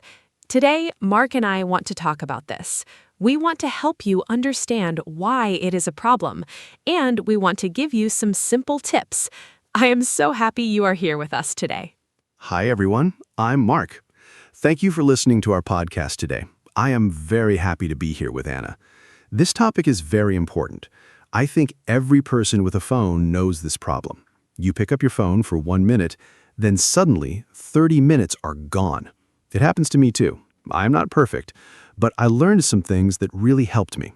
Today, Anna and I will share what we know. We will use simple English so everyone can understand. So sit down, relax, and listen. Let's talk about scrolling together. So, Mark, let's start with a simple question. What is scrolling? When we say scrolling, we mean moving your finger up and down on your phone screen. You see photos, short videos, and messages. Apps like TikTok, Instagram, and YouTube are very popular for this. You can scroll for a long time and not stop. The app always shows you something new, something funny, something interesting, and you keep watching. You don't even think about it, it just happens. So, Mark, how much do you think people scroll every day? Do you have any idea? That is a great question, Anna. I read that many people scroll for 3 to 4 hours every day. That is a lot of time. Some people scroll even more. Think about it, 4 hours every day is like a part-time job. But we don't get paid for scrolling. We just use our time. And the apps want us to scroll more and more. They are very smart. They show us things we like, so we keep watching. I think many people don't know how much time they use. They think it is only a few minutes, but it is much more. This is the first big problem. Yes, you are so right. And I want to talk about why scrolling feels so good. When you see something funny or nice, your brain feels happy. It gets a small reward. This feels good, so you want more. You scroll again and again. It is a little bit like eating candy. One candy is okay, but if you eat candy all day, it is not good for your body. Scrolling is the same. A little bit is okay, but too much is a problem. The apps know this. They want you to stay on your phone for a long time. That is how they make money.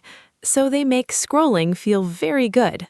Exactly, Anna. And the problem is that we don't notice it. You start watching one video, then the next video starts automatically. You don't choose it, the app chooses for you. Before you know it, you watched 20 videos. This is called an algorithm. It is a computer system. It knows what you like. It shows you more of the same things. This keeps you watching. It is very clever, but it is not always good for us. We lose control of our time. We stop doing other things, important things, like sleeping, eating, talking to friends, or doing work. That is so true. Let me tell you something that happened to me. One night, I wanted to sleep, but I picked up my phone. I said to myself, only 5 minutes. But 1 hour later, I was still watching videos. My eyes were tired, but I couldn't stop. I think many people know this feeling. It is very hard to put the phone down. The next video always looks interesting. You think, just one more. But one more becomes 10 more. And then it is very late, and you are very tired the next morning. This is one big problem with scrolling at night. Yes, I did the same thing many times. And the next day, I felt terrible.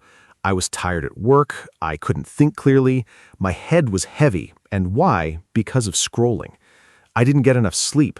Sleep is very important for our health. When we don't sleep well, everything is harder. We feel bad. We are not happy. We can't do our best. And the reason is something so simple. We stayed on our phones too long. It sounds easy to fix, right? But it is not easy because we do it again and again. It becomes a habit. Yes, it becomes a habit, and habits are hard to change. But what is a habit exactly? A habit is something you do automatically. You don't think about it. For example, you brush your teeth every morning. You don't decide, I will brush my teeth today. You just do it. Scrolling becomes the same. You pick up your phone automatically when you are waiting for the bus, when you are eating, even when you are talking with friends. You just do it. And then it is very hard to stop. But the good news is, habits can change. We can make new, better habits. And that is what we want to talk about today. That gives me hope, Anna. So let's talk about it. What can we do? I think the first step is to know the problem. You need to see how much you scroll. Many phones have a tool for this. It is called screen time. You can find it in your phone's settings. It shows you how many hours you use your phone and what apps you use the most. I was very surprised when I first looked at my screen time. I thought I used my phone for 1 hour a day, but the number was 4 hours. That was a big shock. Have you ever checked your screen time, Anna? Yes, and I was also surprised. I think everyone should check their screen time first. It is the first step. When you see the number, you understand the problem better. It is easy to say, I don't scroll too much, but the number shows the truth. It is not about feeling, it is about facts. And when you know the facts, you can start to change. So step 1 is check your screen time. Look at the numbers. Be honest with yourself. Don't feel bad about it, just know it, because you can't fix a problem you don't see. This is very important advice for everyone. Great advice. So after you check your screen time, what is the next step? I think step 2 is to set a limit. Most phones let you set a time limit for each app. For example, you can say, I want to use Instagram for only 30 minutes today. When the time is over, the phone shows you a message. It says, your time is up. This is very helpful. At first, you might ignore it. That's okay, but slowly you start to notice. You become more aware, and awareness is very powerful. When you know you only have 30 minutes, you use the time better. You don't just scroll without thinking. I love that idea. Setting limits is very helpful. And I want to add something. It is also good to have no phone times during the day. For example, no phone at the dinner table, no phone in the bedroom, no phone in the first 30 minutes of the morning. These are easy rules, but they make a big difference. When you eat without your phone, you enjoy your food more. You talk to your family more. You feel more present. And in the morning, if you don't look at your phone first, your day starts better. You feel calmer. You are not immediately full of news and videos. It is a very nice feeling. That is a wonderful idea, Anna. I tried the no phone in the bedroom rule, and it really helped my sleep. I started putting my phone in the living room at night. At first, it was strange. I felt a little nervous, like something was missing. But after a few days, I slept much better. I woke up feeling refreshed. It was amazing. The phone was the problem all along, and the fix was so simple. Just move the phone to another room. If you use your phone as an alarm clock, you can buy a small clock instead. It's a small change, but the result is very good. Yes, and I want to talk about another thing. Why do we scroll so much? Sometimes we scroll because we are bored. We don't know what to do, so we pick up the phone. It is the easiest thing to do.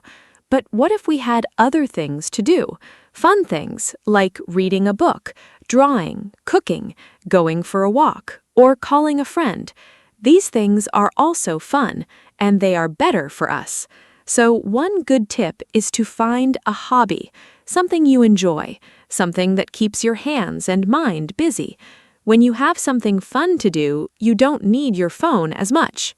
That is so true. I started reading books again, real books on paper, not on a screen, and I love it. When I read, I forget about my phone. I enter a different world. It's very relaxing. Also, I started walking every evening, just 30 minutes. I leave my phone at home, or I put it in my pocket and don't look at it. I walk, look at trees, breathe fresh air. It feels wonderful. And when I come home, I feel calm and happy. I don't need to scroll because I already feel good. So finding offline activities is a very important tip. I agree completely. And let's talk about social media specifically.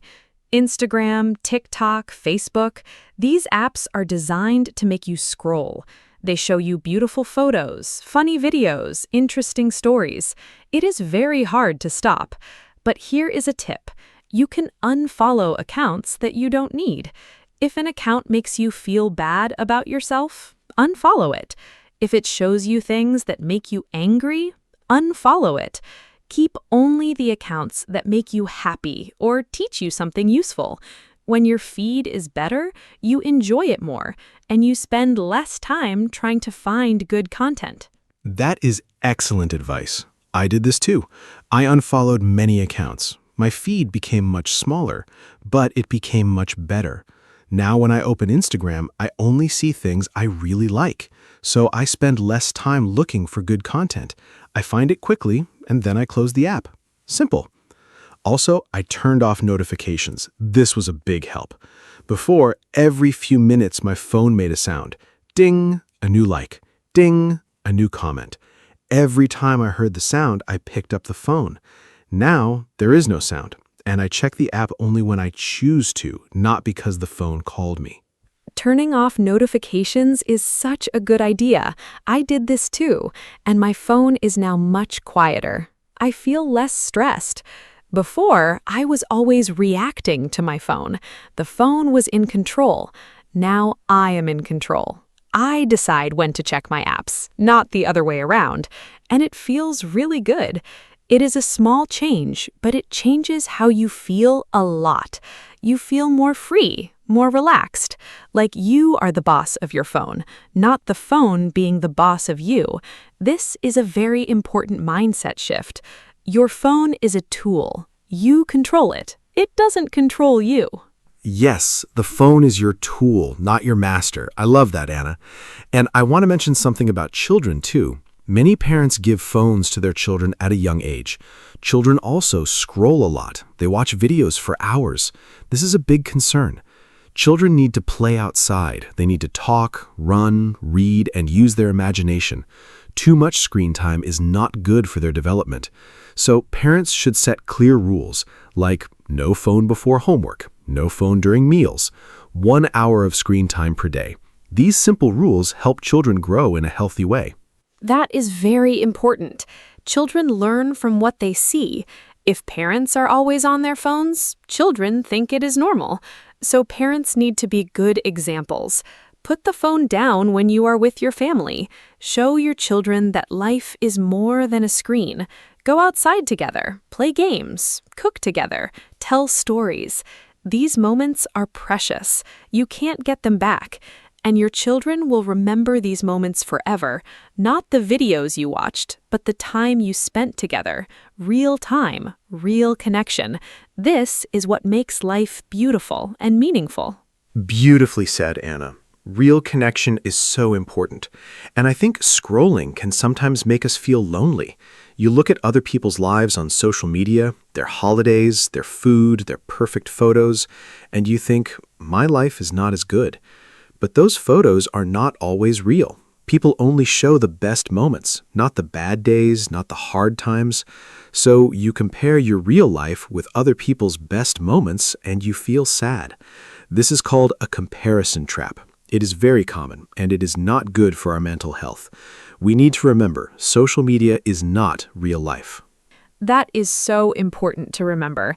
Social media shows a highlight reel, not the whole movie. Nobody posts photos of their sad days, their arguments, their failures. They post the best moments with good lighting and nice filters. So when you scroll and feel bad about your life, stop and think. This is not a fair comparison. Your life is real, and real life is full of beautiful things too. Simple things. A cup of tea, a sunny morning, a laugh with a friend. These things don't need a photo. You just need to notice them. Put down the phone and notice the real world around you. Yes, be present, be aware. This is something I practice every day. When I eat breakfast, I don't look at my phone. I taste the food. I look out the window. I notice the morning light. When I walk, I look at the sky, the trees, the people. I don't watch videos. I just experience the moment. This is called mindfulness. It means paying attention to what is happening right now. It sounds simple, but in our busy world, it is actually quite hard. We are always thinking about the past or the future, or we are looking at our phones. Being present is a real skill, and it makes life much richer. I love the word mindfulness. It is a beautiful concept, and you don't need an app to practice it. You just need to slow down, take a breath, notice what is around you. What can you see? What can you hear? What can you feel? When you do this, you feel more calm and happy. You don't need to scroll to feel good. You already feel good, because life is already interesting. There is so much to see and notice in the real world. A bird singing, raindrops on a window, the smell of coffee. These small things are wonderful, but we miss them when we scroll too much. That is so poetic, Anna, and practical too. Now, I want to talk about something we haven't mentioned yet: sleep and scrolling. We touched on this earlier, but I want to say more. The light from our phones is called blue light. It is not good for sleep.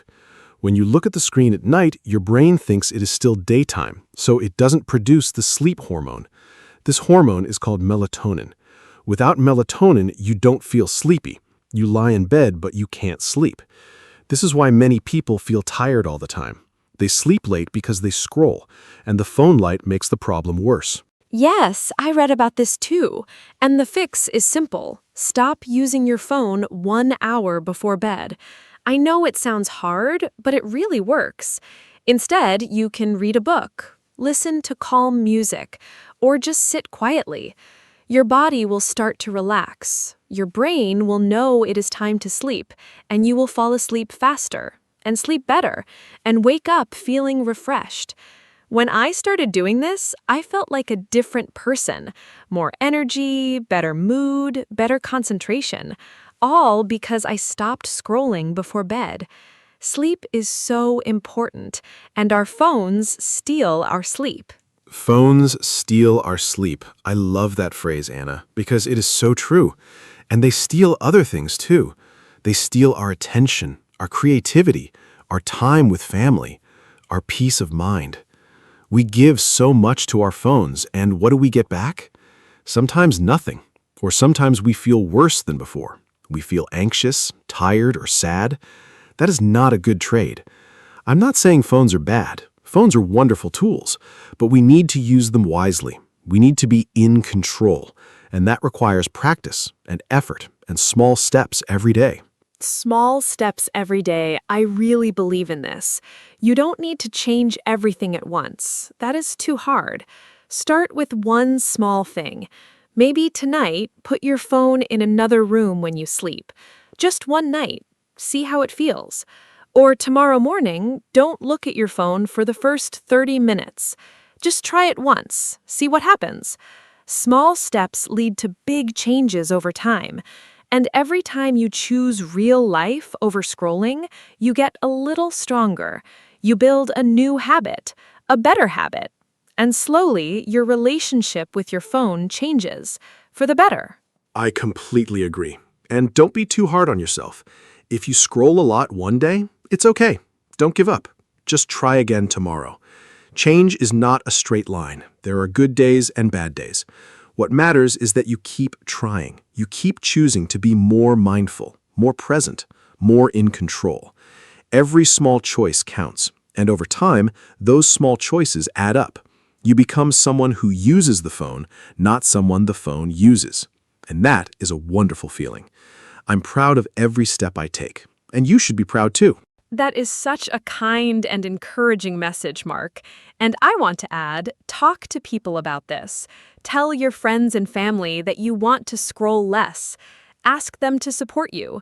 Maybe you can even make a challenge together, like this week, no phones at dinner, or let's not check social media before 10 in the morning. Doing things with other people is easier. You encourage each other, you hold each other accountable, and it's more fun because you're doing it together. So reach out to someone you trust and start this journey together. You don't have to do it alone.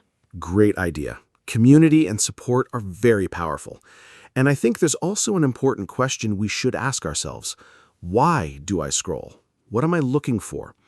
Sometimes we scroll because we're lonely. We want connection. We want to feel part of something. And social media gives us that, a little bit. But real connection is better. Call a friend. Visit a neighbor. Join a club or a class. These things give you real, deep connection, not the shallow kind from scrolling. When you feel truly connected to people around you, you need your phone less because you're not lonely anymore.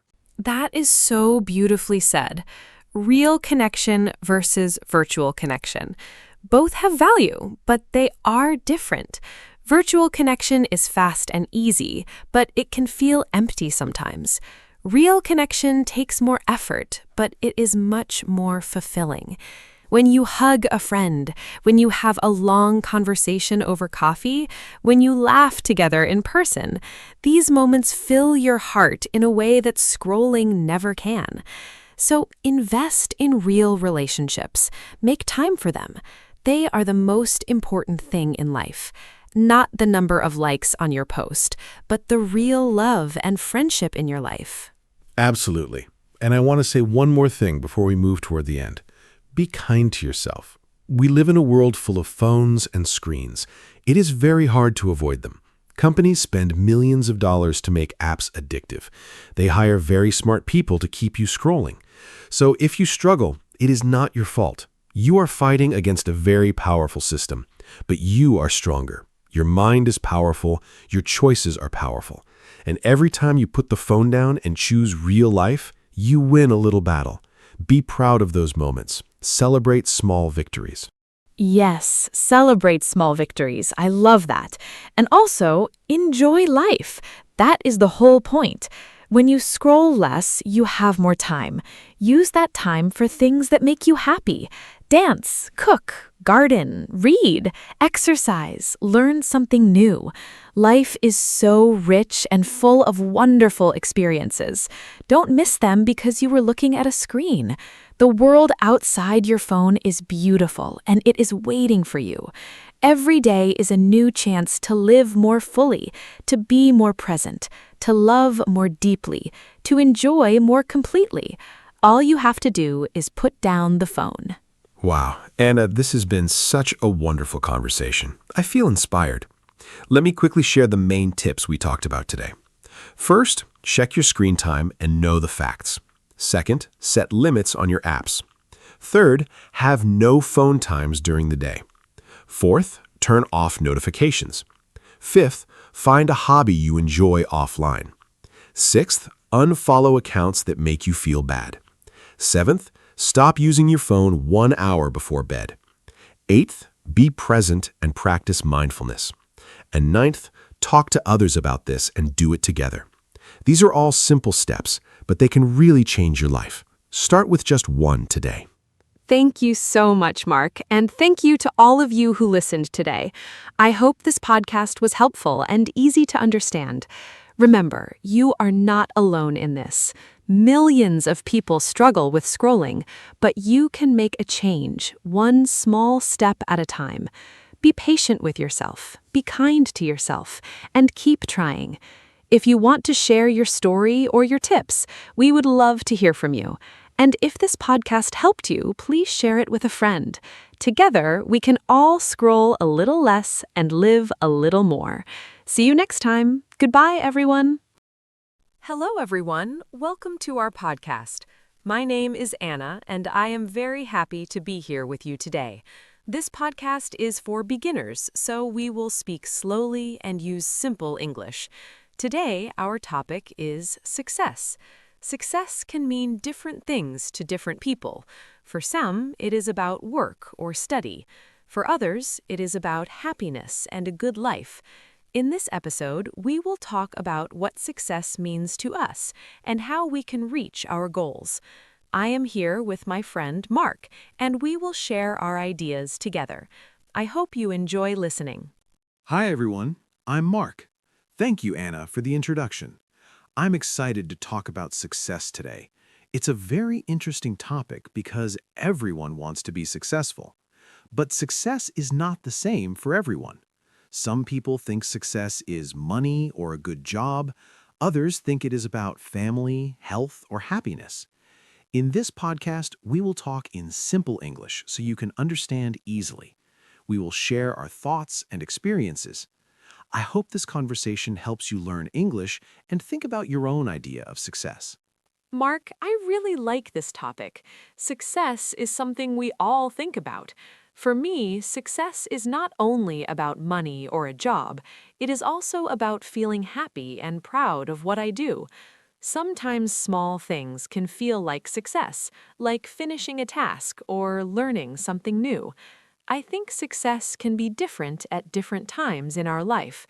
I hope our listeners can think about their own meaning of success while they listen to us. What do you think about success, Mark? Yes, Anna, I agree with you. Success is not only about big things. Small achievements are also important. For me, success means reaching my goals step by step. It can be in work, health, or personal life. I feel successful when I improve and learn something new. I also think it is important to enjoy the process, not only the result. If we enjoy what we do, we can feel successful more often. I'm happy to talk about this topic and share ideas with you today. That is a great point, Mark. Enjoying the process is very important. Sometimes people only think about the final result, and they forget to enjoy the journey. I think success should also include feeling satisfied with our life. For example, having good relationships with family and friends is also a kind of success. It is not always about work or money. I think balance is very important when we talk about success. Yes, Anna, balance is very important. If we only focus on one thing, like work, we may feel tired or unhappy. Success should include different parts of life, for example, health, relationships, and personal growth. I think we need to take care of all these areas. When we have balance, we feel more complete and satisfied. This is also a kind of success. I agree, Mark. Taking care of different parts of life is important. I also think success can change over time. When we are young, we may think success is getting good grades. Later, we may think it is getting a good job or having a family. Our ideas can change as we grow. This is normal. I think it is important to understand what success means to us now. That is very true, Anna. Our idea of success can change. That is why it is important to think about our goals regularly. We can ask ourselves what we want and what makes us happy. This helps us move in the right direction. I think success is personal. Each person has their own path. Yes, Mark, everyone has their own path. We should not compare our success with others too much. Each person has a different life and different goals.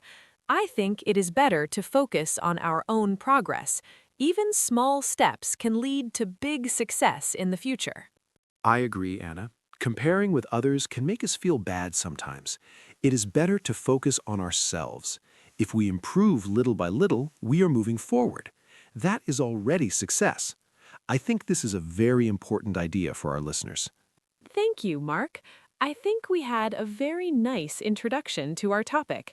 We talked about what success means and how it can be different for everyone. I hope our listeners can understand these ideas and think about their own goals. Yes, Anna, this was a great start. Dear listeners, thank you for listening to our introduction. We hope you enjoy this topic and learn useful English. Now, we will move to part 1, where we will talk about simple ways to achieve success. Let's continue our conversation together. Let's start part 1 and talk about simple ways to achieve success. For me, one important way is setting small goals. Big goals can feel difficult, but small goals are easier. For example, if I want to learn English, I study a little every day. I do not try to learn everything at once. This helps me stay motivated. Another way is to make a simple plan. When I know what to do, I feel more confident. I think small steps are very important. They help us move forward and feel successful every day. That is a great idea, Anna. Small goals are very helpful. For me, another way to achieve success is to be consistent. This means doing something regularly. For example, I try to work on my goals every day, even for a short time. It's better to do a little every day than a lot one day and then stop. Consistency helps build strong habits. I also try to stay focused and avoid distractions. This helps me use my time well. I think good habits are very important for success. Yes, Mark, consistency is very important. Another way I try to achieve success is by staying positive. Sometimes things are difficult and I make mistakes, but I try to think positively and not give up. I tell myself that mistakes are part of learning. This helps me continue. I also like to celebrate small successes. For example, when I finish a task, I feel happy and proud. This gives me more motivation to continue. I think a positive mind is very helpful. I agree, Anna. A positive attitude makes a big difference. Another way to achieve success is to manage time well. I try to plan my day and decide what is important. I do the most important tasks first. This helps me use my time wisely. I also try not to waste time on things that are not useful. Time is very important, so we should use it carefully. Good time management can help us reach our goals faster. That is a very good point, Mark. Time is very valuable. Another thing I do is ask for help when I need it. Sometimes I do not understand something and I feel stuck. In those moments, I ask a friend or a teacher. This helps me learn faster. I think asking for help is not a weakness. It is a smart way to grow. We can learn a lot from other people. Yes, Anna, asking for help is very important. Another way to achieve success is to learn from mistakes. Sometimes we fail, but that's okay. We can learn what went wrong and try again. I try not to be afraid of failure. Instead, I see it as a lesson. This helps me improve. I think failure is part of success. If we keep trying, we can get better over time. I agree, Mark. Learning from mistakes is very helpful. Another way is to stay organized. I like to keep my things and my tasks in order. For example, I write my tasks in a notebook. This helps me remember what I need to do. When I am organized, I feel less stressed and more focused. It is easier to work and achieve my goals. That is a great habit, Anna. Being organized is very useful.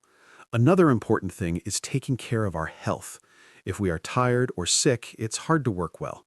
So I try to sleep enough, eat healthy food, and exercise. This gives me energy. With good energy, I can focus better and do my tasks well. Health is an important part of success. Yes, Mark, health is very important. Another way I try to achieve success is by staying patient. Sometimes progress is slow and I feel frustrated, but I remind myself that success takes time. I try to be patient and continue step by step. This helps me stay calm and focused. I agree, Anna. Patience is key. Another thing I do is stay motivated by thinking about my goals. When I feel tired or lazy, I remember why I started. This gives me energy to continue. Goals help us stay on track. That is very true, Mark. I think we shared many simple and useful ways to achieve success. These ideas are easy to understand and can help our listeners. Yes, Anna, this was a great discussion. I hope our listeners learned something helpful. Now we are ready to move to part 2, where we will talk more about habits and daily actions for success. Let's continue together. Now, let's talk about habits and daily actions for success. For me, good habits are very important. Every morning, I try to start my day in a simple and calm way. I wake up, drink water, and think about my plan for the day. This helps me feel ready. I also try to do one important task early in the day. When I finish it, I feel proud and motivated. Small daily habits like this can help us move toward success. They are simple, but they work if we do them every day. That is a great routine, Anna. I also think daily habits are very important. For me, one good habit is reading a little every day. It helps me learn new things and improve my knowledge. I also try to review my day in the evening. I think about what I did well and what I can improve. This helps me learn from my day. I believe small daily actions are very powerful. If we repeat them, they become habits, and these habits can lead us to success over time. Yes, Mark, I like your idea of reviewing the day. Another habit I have is writing a simple to-do list. I write a few tasks, not too many, so I do not feel stressed. When I finish each task, I feel happy. This gives me energy to continue. I also try to keep my space clean. A clean space helps me think clearly and work better. I think small habits like planning and cleaning can make a big difference in our daily life and help us stay focused. I agree, Anna. A clean space is very helpful. Another habit I try to keep is limiting distractions. For example, when I work, I turn off notifications on my phone. This helps me focus on one task. I also try to take short breaks. Working all the time is not good. Short breaks help me rest and come back with more energy. I think good habits are not only about working hard, but also about resting well. Balance is very important in daily life. That is a very good point, Mark. Balance is important. Another habit I try to build is staying positive. Every day is not perfect, but I try to think about good things. Even if something is difficult, I look for a small positive part. This helps me stay strong. I also try to speak kindly to myself. If I make a mistake, I do not say bad things to myself. I say, it's okay, I can try again. This helps me continue and not give up. I like that idea, Anna. Being kind to yourself is very important. Another habit I have is setting a time for rest and sleep. I try to go to bed at the same time every night. Good sleep helps me feel fresh and ready for the next day. Without enough sleep, it is hard to focus. I think many people forget this, but rest is part of success. We need energy to do our best work, and good sleep gives us that energy. Yes, Mark, sleep is very important. Another daily action I do is learning something new. It can be small, like a new word or a simple idea. This makes me feel that I am growing. I do not need to learn a lot every day. Just a little is enough. Over time, it becomes a big improvement. I think learning is a key part of success. It helps us become better and more confident.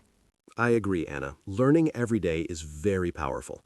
Another habit I try to follow is staying active. I do some light exercise, like walking or stretching. This helps my body and mind. When I feel active, I can think more clearly. I also feel happier. I think physical activity is an important part of a successful life. It supports our health and helps us stay focused. That is very true, Mark. Another habit I have is limiting negative things. For example, I try not to watch too much negative news or think too much about problems. Instead, I focus on what I can do. This helps me stay calm and positive. I think our mind is very important. If we protect it, we can do better in our daily life. Yes, Anna, our mind is very important. Another daily action I take is talking to positive people. Good friends and family can support us. When I talk to them, I feel encouraged. This gives me strength to continue.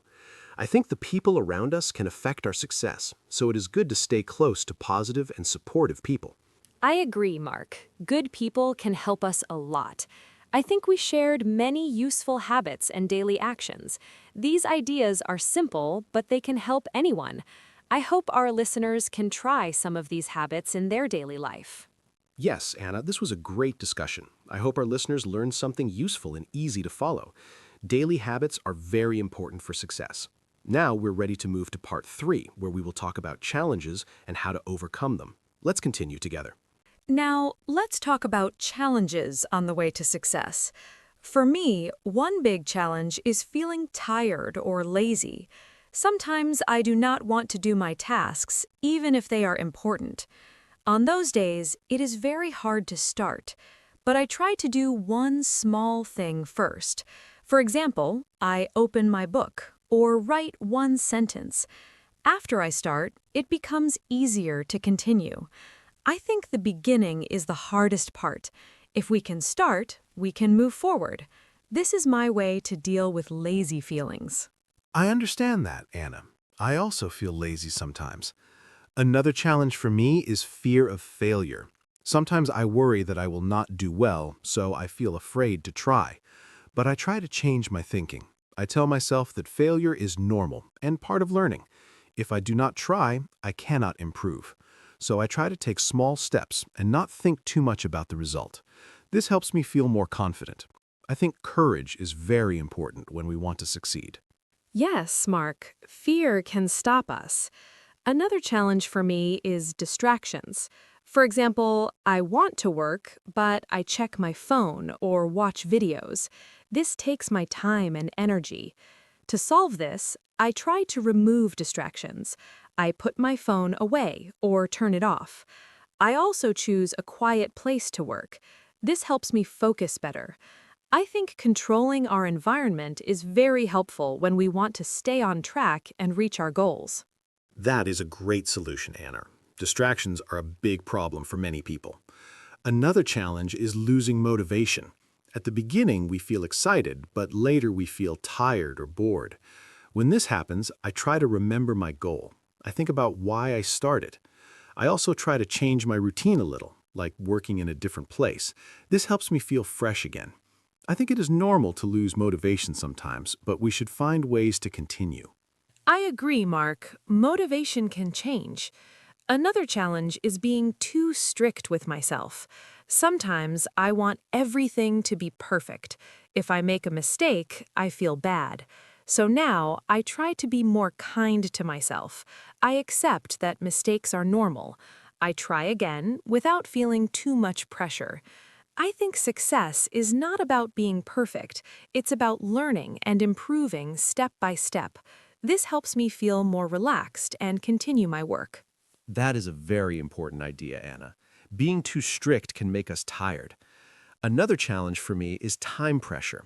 Sometimes I have many tasks and I feel overwhelmed. I don't know where to start. In this situation, I choose one small task and begin. After I finish one thing, I feel better and continue. Breaking big tasks into small parts helps me manage my time better.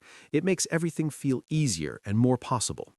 Yes, Mark, breaking tasks is very helpful.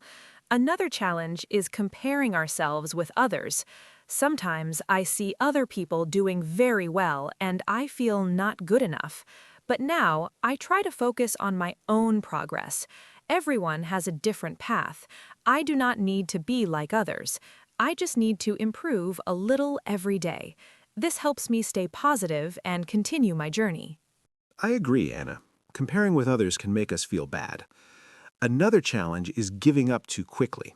Sometimes people try something for a short time and then stop, but success takes time.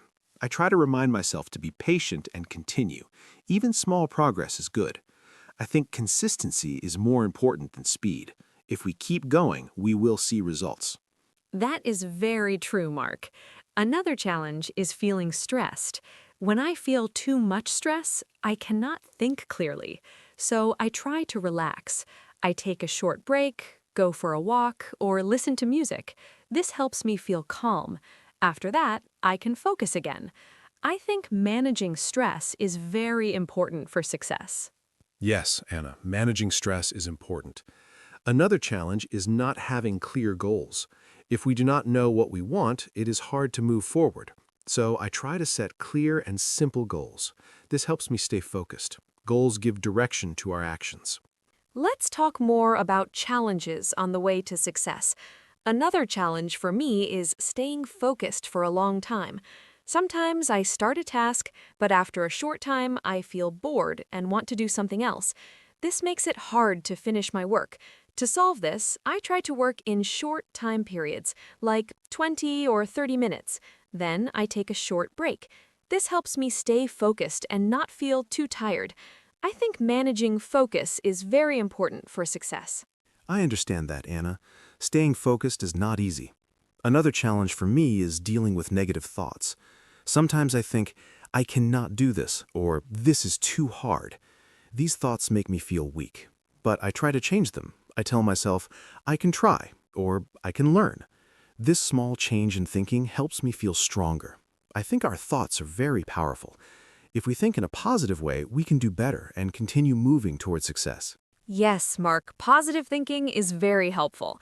Another challenge is not having enough time. Many people are busy with work, school, or family. It can be hard to find time to work on goals. For me, I try to use small free time. For example, I read or learn something for 10 minutes. It may seem small, but it helps. I think we do not need a lot of time. We just need to use our time wisely and do a little every day. That is a very good idea, Anna. Small time is still useful. Another challenge is feeling afraid to start something new. Sometimes we want to try a new activity, but we feel unsure. We worry about making mistakes. But I think it is important to try anyway. We can start small and learn step by step. Trying new things can help us grow and become more confident. Success often comes from trying, not from waiting. I agree, Mark. Trying is very important. Another challenge is not seeing results quickly. Sometimes we work hard, but we do not see changes right away. This can be discouraging, but I try to remind myself that success takes time. I look at small progress instead of big results. Even a small improvement is good. This helps me stay motivated and continue working toward my goals. Yes, Anna, patience is very important. Another challenge is losing energy. When we are tired, it is hard to stay motivated. So I try to take care of my energy. I sleep well, eat healthy food, and take breaks. This helps me feel strong and ready to work.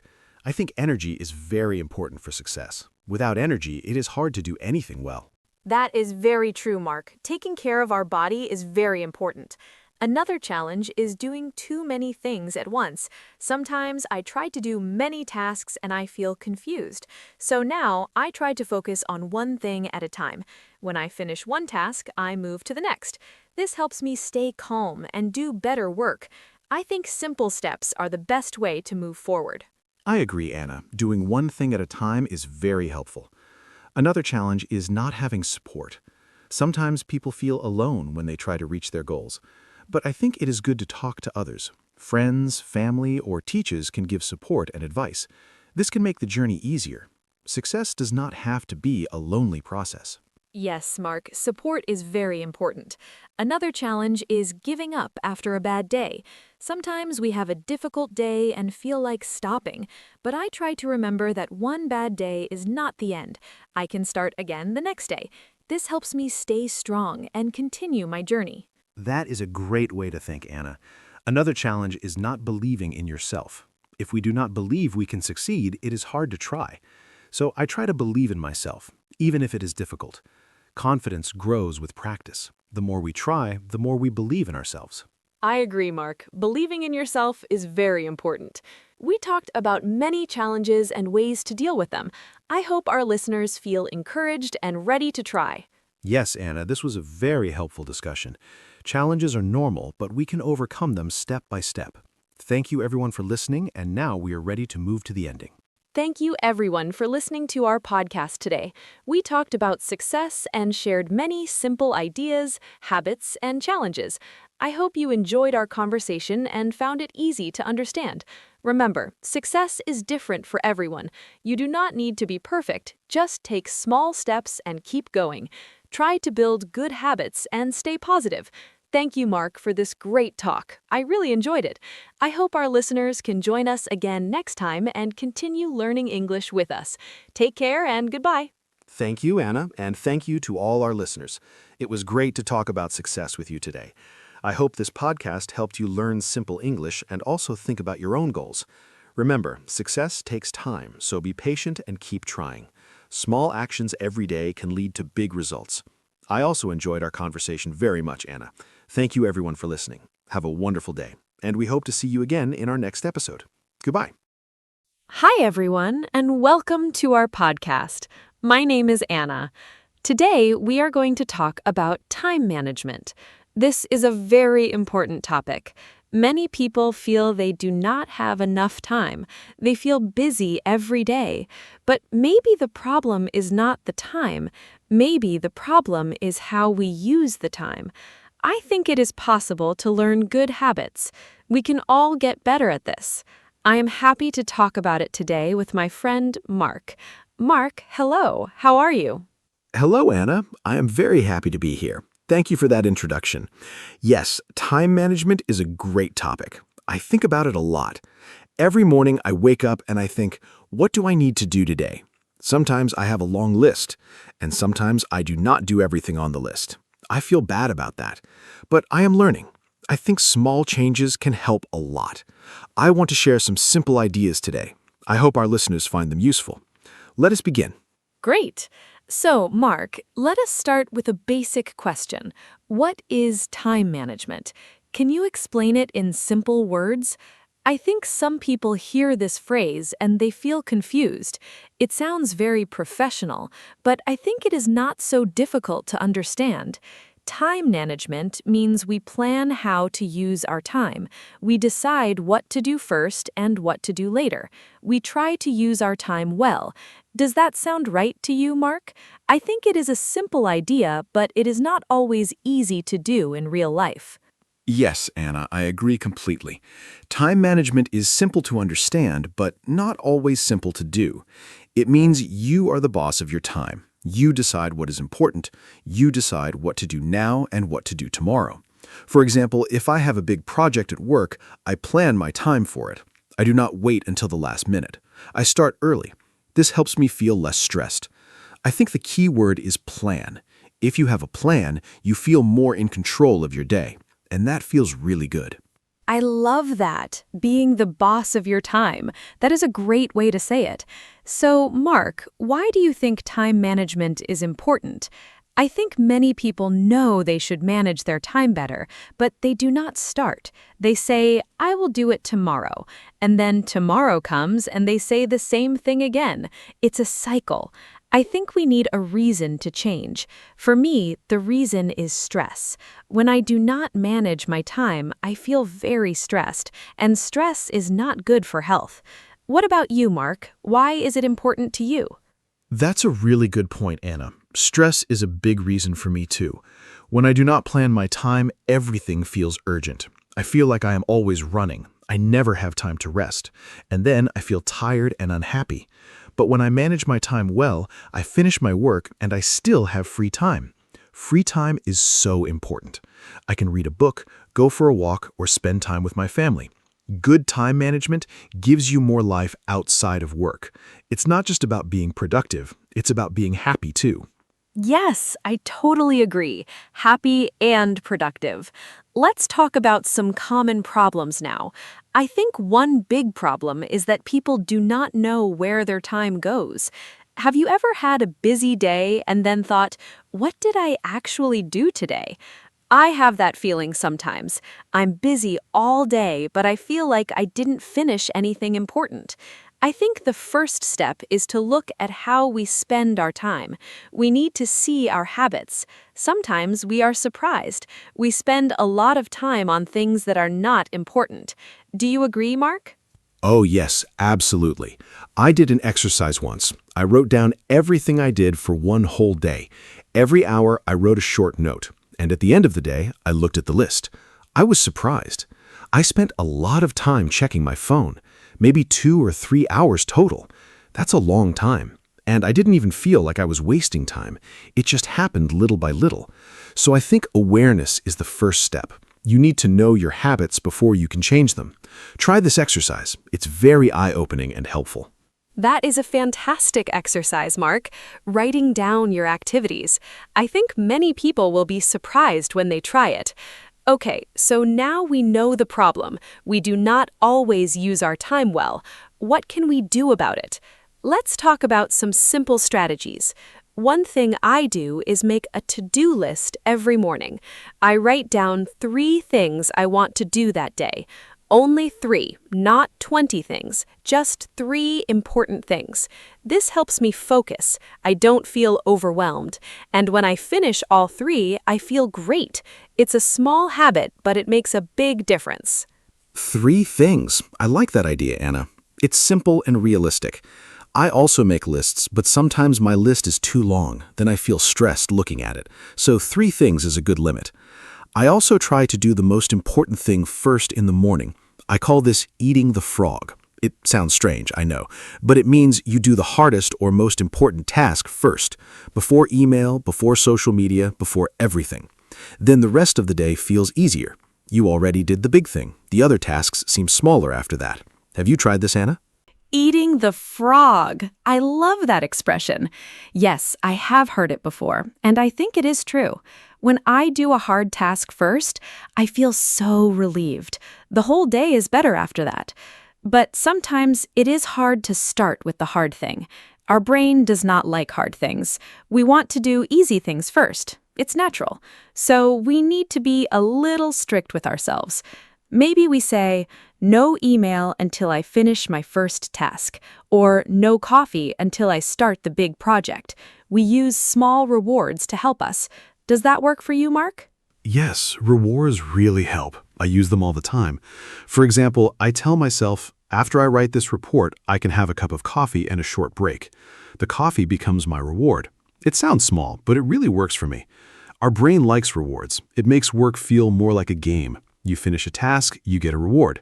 It's a simple system. I think the key is to make the reward something you really enjoy. And the reward should come right after the task, not much later, immediately after. That way your brain connects the reward with finishing the task. Rewards and tasks. I love this idea. Now let us talk about something else. Distractions. I think this is one of the biggest problems today. We have so many distractions. Our phones, social media, messages, emails, they never stop. Every few minutes, something wants our attention, and each distraction breaks our focus. Then it takes time to focus again after a distraction. Studies say it can take more than 20 minutes to fully focus again after a distraction. That is a lot of lost time in one day. Mark, how do you deal with distractions? Do you have any tips? Distractions are really difficult. I think the phone is the biggest one for most people, including me. My solution is simple. I put my phone in another room when I need to work. If I can't see it, I don't think about it as much. I also turn off notifications. I don't need to know every time someone likes my photo or sends a message. I check my phone at specific times, for example, once in the morning and once in the afternoon. This way I stay informed, but I'm not checking it all the time.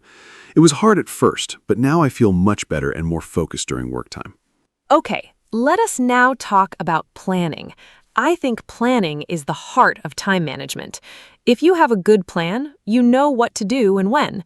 You don't waste time deciding. You just follow the plan. I plan my week every Sunday evening.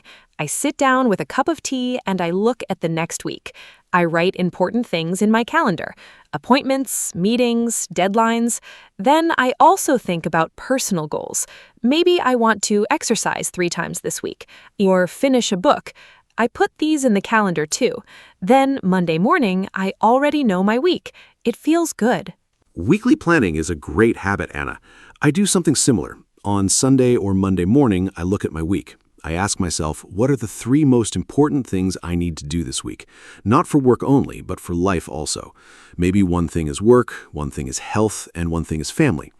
I try to balance different areas of life, because time management is not only about work, it's about your whole life. If you only manage work time, you might forget your health or your relationships. A good plan includes everything that's important to you as a person. Balance is so important. You're right, Mark. We should not only think about work. We need time for everything: work, family, health, hobbies, rest. I think rest is often forgotten. Many people feel guilty when they rest. They think, I should be doing something. But rest is not lazy. Rest is necessary. When you rest, your brain recovers. You become more creative. You make better decisions. You are more patient with people.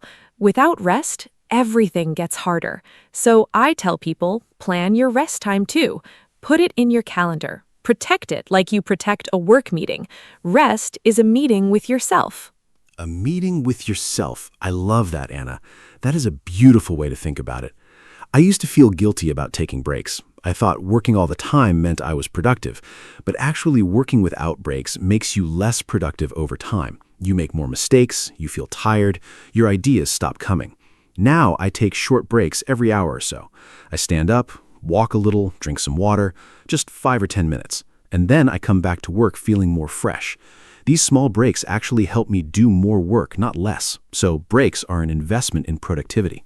An investment in productivity, yes. Short breaks are so helpful. Now I want to talk about a technique that many people use. It's called the Pomodoro technique. Have you heard of it, Mark? It's a very popular method for managing time and staying focused. The idea is simple. You work for 25 minutes, then you take a 5-minute break. Then you work for 25 minutes again. After 4 rounds, you take a longer break, maybe 15 or 30 minutes. You use a timer. The word Pomodoro means tomato in Italian. The person who invented it used a tomato-shaped kitchen timer. Isn't that fun? Yes, I know the Pomodoro technique. It is a great method. I've used it many times. The timer really helps. When you have 25 minutes, you focus because the time is limited. You think, I only have 25 minutes, so I must concentrate now. And the break is also nice because you know it is coming. You do not feel like you are working forever. You think, just 25 minutes, then I can rest. It makes hard work easier to start. Many people find it hard to begin a task, but starting a 25-minute session is not scary. It's a small and manageable amount of time. Exactly. Starting is often the hardest part. Once you start, it is easier to continue. The Pomodoro helps you start. Okay, let us talk about something that I find very interesting, the idea of time blocks. This is when you plan your day in blocks of time. For example, from 9 to 11 is for deep work. 11 to 12 is for email and messages. After lunch, maybe meetings. Then in the afternoon, creative work. Each part of the day has a purpose. You do not mix everything together. This way, your brain knows what kind of thinking to do. It is more efficient. Does this sound useful, Mark? Do you use time blocks? Yes, time blocking is one of my favorite methods. I really recommend it. In the morning, my brain is fresh and I use that time for thinking and creating. I never schedule meetings in the morning if I can help it. Meetings take energy and time. I prefer mornings for my own work. Then in the afternoon, I do easier tasks like emails and calls. I match the task to my energy level. When I have high energy, I do hard things. When I have low energy, I do easy things. I think this is called working with your natural rhythm, and it makes a big difference in how much you can get done each day. Working with your natural rhythm. That is a great concept. Not everyone is the same. Some people work best in the morning. Other people work better at night. We are all different. I think it is important to know yourself. When do you feel most alert? When do you feel most creative? Plan your hard tasks for those times. Do easy tasks when you feel tired. This is a very personal approach to time management. There is no one perfect system for everyone. The best system is the one that works for you, so you need to experiment a little. Try different things and see what helps you personally. I completely agree. Knowing yourself is really important. I'm a morning person. I wake up early and feel great. By 8 o'clock in the evening, I'm tired and I cannot focus well. So I never try to do important work late at night. I know it will not be my best work. But my sister is totally different. She works best at midnight. She is very creative at night. We are all different. So I always say, do not copy someone else's schedule exactly. Take ideas, but adapt them to your own life and body. What works for your friend might not work for you at all. That's okay. Your sister sounds like me sometimes. I like working in the evening too. Okay, let us talk about something very common, the feeling of being overwhelmed. I think many people have this feeling. You look at your to-do list and it is very long. You have so many things to do, and you don't know where to start, so you feel stuck. You might even start to do nothing because everything feels too big. This is called being overwhelmed. Have you felt this way, Mark? I think most people have at some point. It's a very uncomfortable feeling, and it can stop you from doing anything at all. Oh, I know that feeling very well, Anna. It's terrible. You feel paralyzed. You can't move. I think the best thing to do when you feel overwhelmed is to stop and breathe first. Do not panic. Then take your big list and choose just one task. Just one. The most important or the most urgent one. Forget the rest for now. Focus only on that one task. Start it. When you finish it, choose another one. Take it step by step. The list will slowly get smaller, and each time you finish a task, you feel a little better. The feeling of progress is very powerful and motivating. One task at a time. Simple and powerful. I also want to talk about saying no. I think this is very important for time management. Many people say yes to everything. Someone asks for help, they say yes. Another meeting is added, they say yes. A new project arrives, they say yes. And soon, their calendar is completely full. There is no time for their own priorities. Learning to say no is a skill. It is not rude to say no, it is responsible. When you say no to one thing, you say yes to your own time and priorities. Mark, do you find it easy or difficult to say no? Honestly, saying no is very difficult for me. I'm a people pleaser. I like to help. I don't want to disappoint anyone. So I often say yes when I should say no. And then I'm stressed because I have too much to do. I'm slowly getting better at this. One thing that helps me is to pause before answering. When someone asks me something, I don't say yes immediately. I say, let me think about it and check my schedule. This gives me time to decide honestly. Sometimes I can help, sometimes I cannot, and that's okay. We can't do everything for everyone all the time. It's not possible. Pausing before answering is a wonderful strategy. I do that too now. It's okay to say, I will check and let you know. You don't have to answer immediately. Okay, let us talk about technology and time management. We already talked about phones and distractions, but technology can also help us manage time better. There are many apps and tools for this. Have you used any apps for time management, Mark? I know there are apps for to-do lists, calendar apps, timer apps, and many others. Sometimes I think there are too many options, and it can also be confusing. Do you use any specific apps that you like? Yes, I use a few apps. For my to-do list, I use a very simple app. I just write my tasks and check them off when I finish. The satisfying feeling of checking something off is real and motivating. I also use a calendar app for all my appointments and plans. I sync it with my phone and computer. For the Pomodoro technique, I use a simple timer app, nothing fancy. I think the key is not to use too many apps. Find one or two that work for you and stick with them. Changing apps all the time is also a way to waste time. The tool is not the solution. Your habits are the real solution. That is so true. The habit is more important than the tool. You can have the best app in the world, but if your habits are bad, the app will not save you.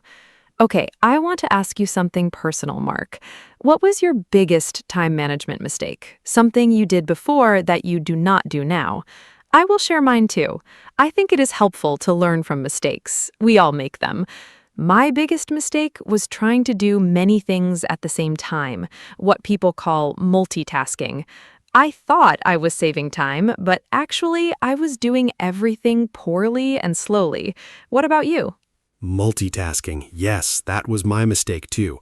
I thought doing two things at once was efficient, but our brains cannot really multitask. We just switch quickly between tasks, and each switch costs time and mental energy. So we think we're saving time, but we're losing it. My other big mistake was not having a morning routine. I used to wake up and immediately check my phone, emails, news, social media, and then I felt stressed before I even had breakfast. Now I have a calm morning routine first. A little exercise, breakfast, some quiet time. Then I check my phone. My mornings are much better now. Wake up earlier, yes. Even 10 or 15 minutes can help a lot. Now I want to talk about something called deadlines.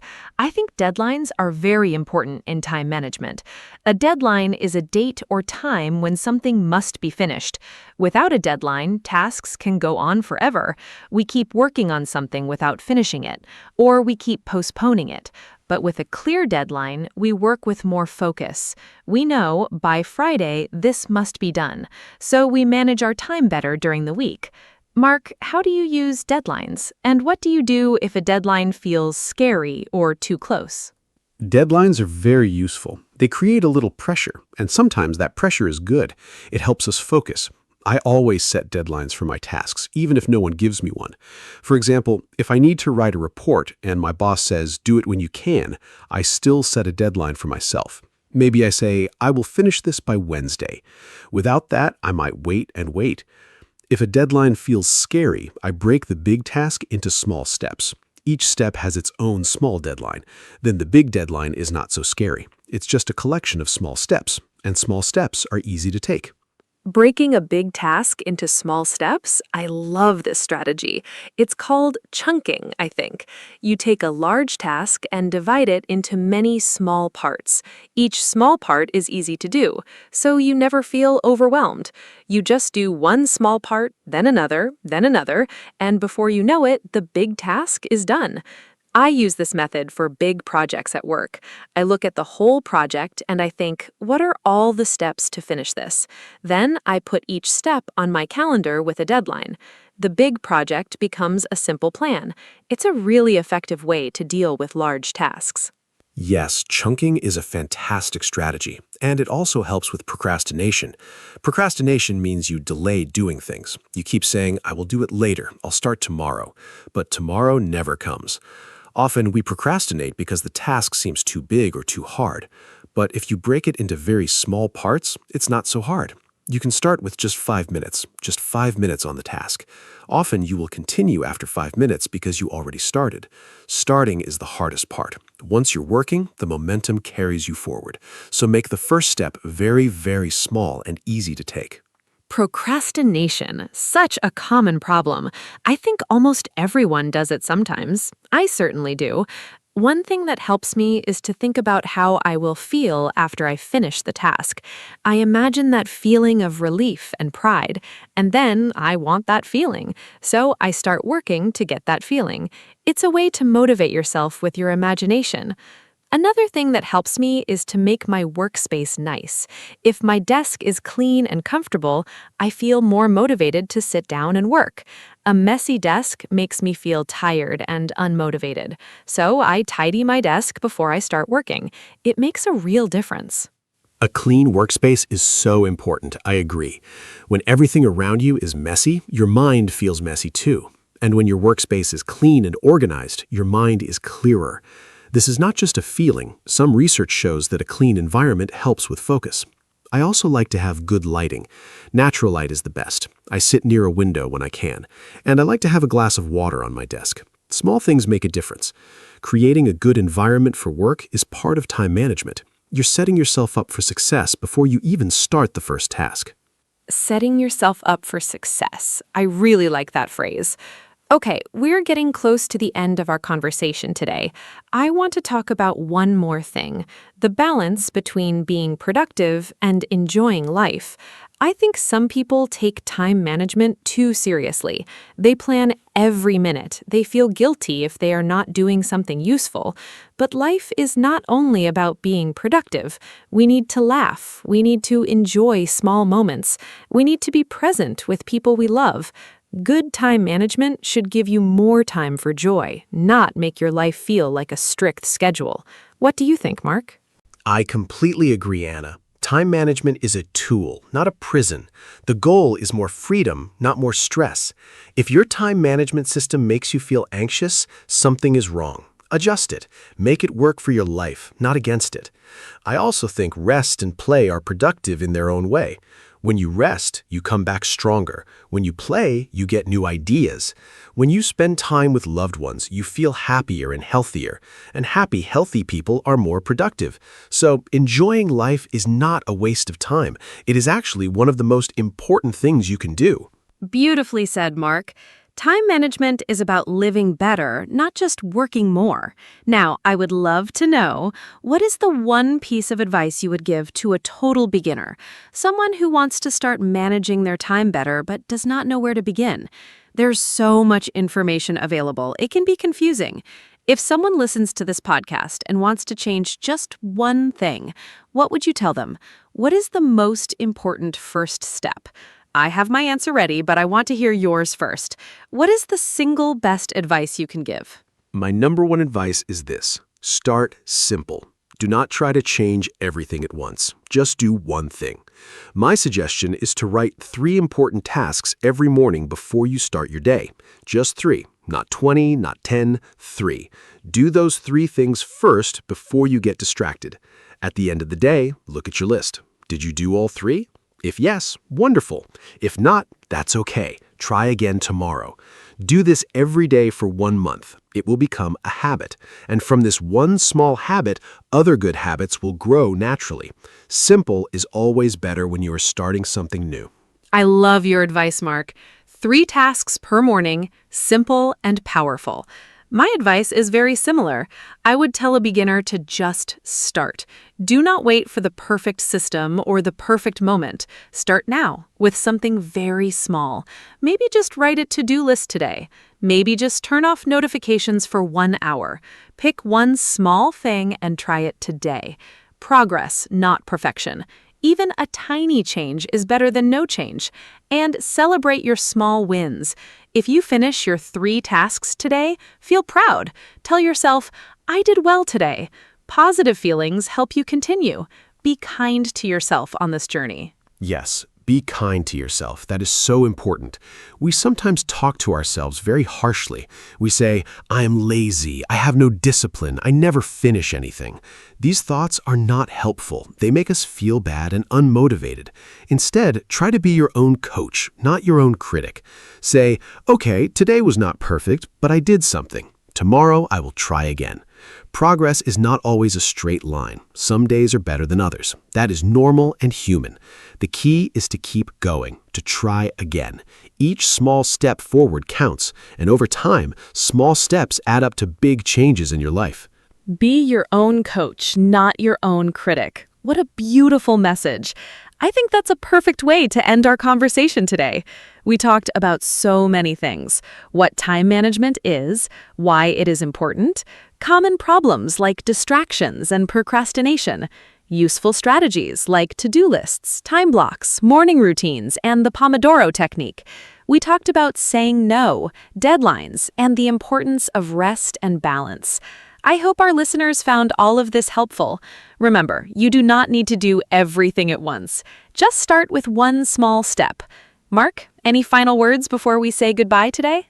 Just a few final words. Thank you, Anna, for this wonderful conversation. It was so enjoyable, and I learned things too, even from talking about what I already know.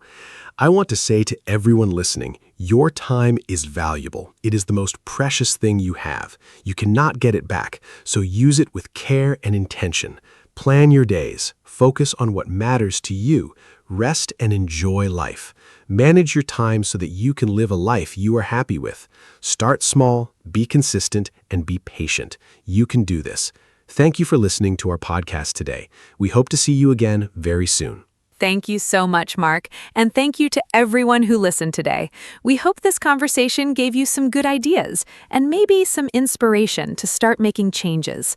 Time management is a journey. It's not something you perfect in one day. It takes practice and patience, but every step you take is worth it. Your future self will thank you. If you enjoyed this podcast, please share it with a friend. Maybe someone you know needs these ideas too. Take care of your time and take care of yourselves. Goodbye for now, and see you in the next episode of our podcast. Bye-bye.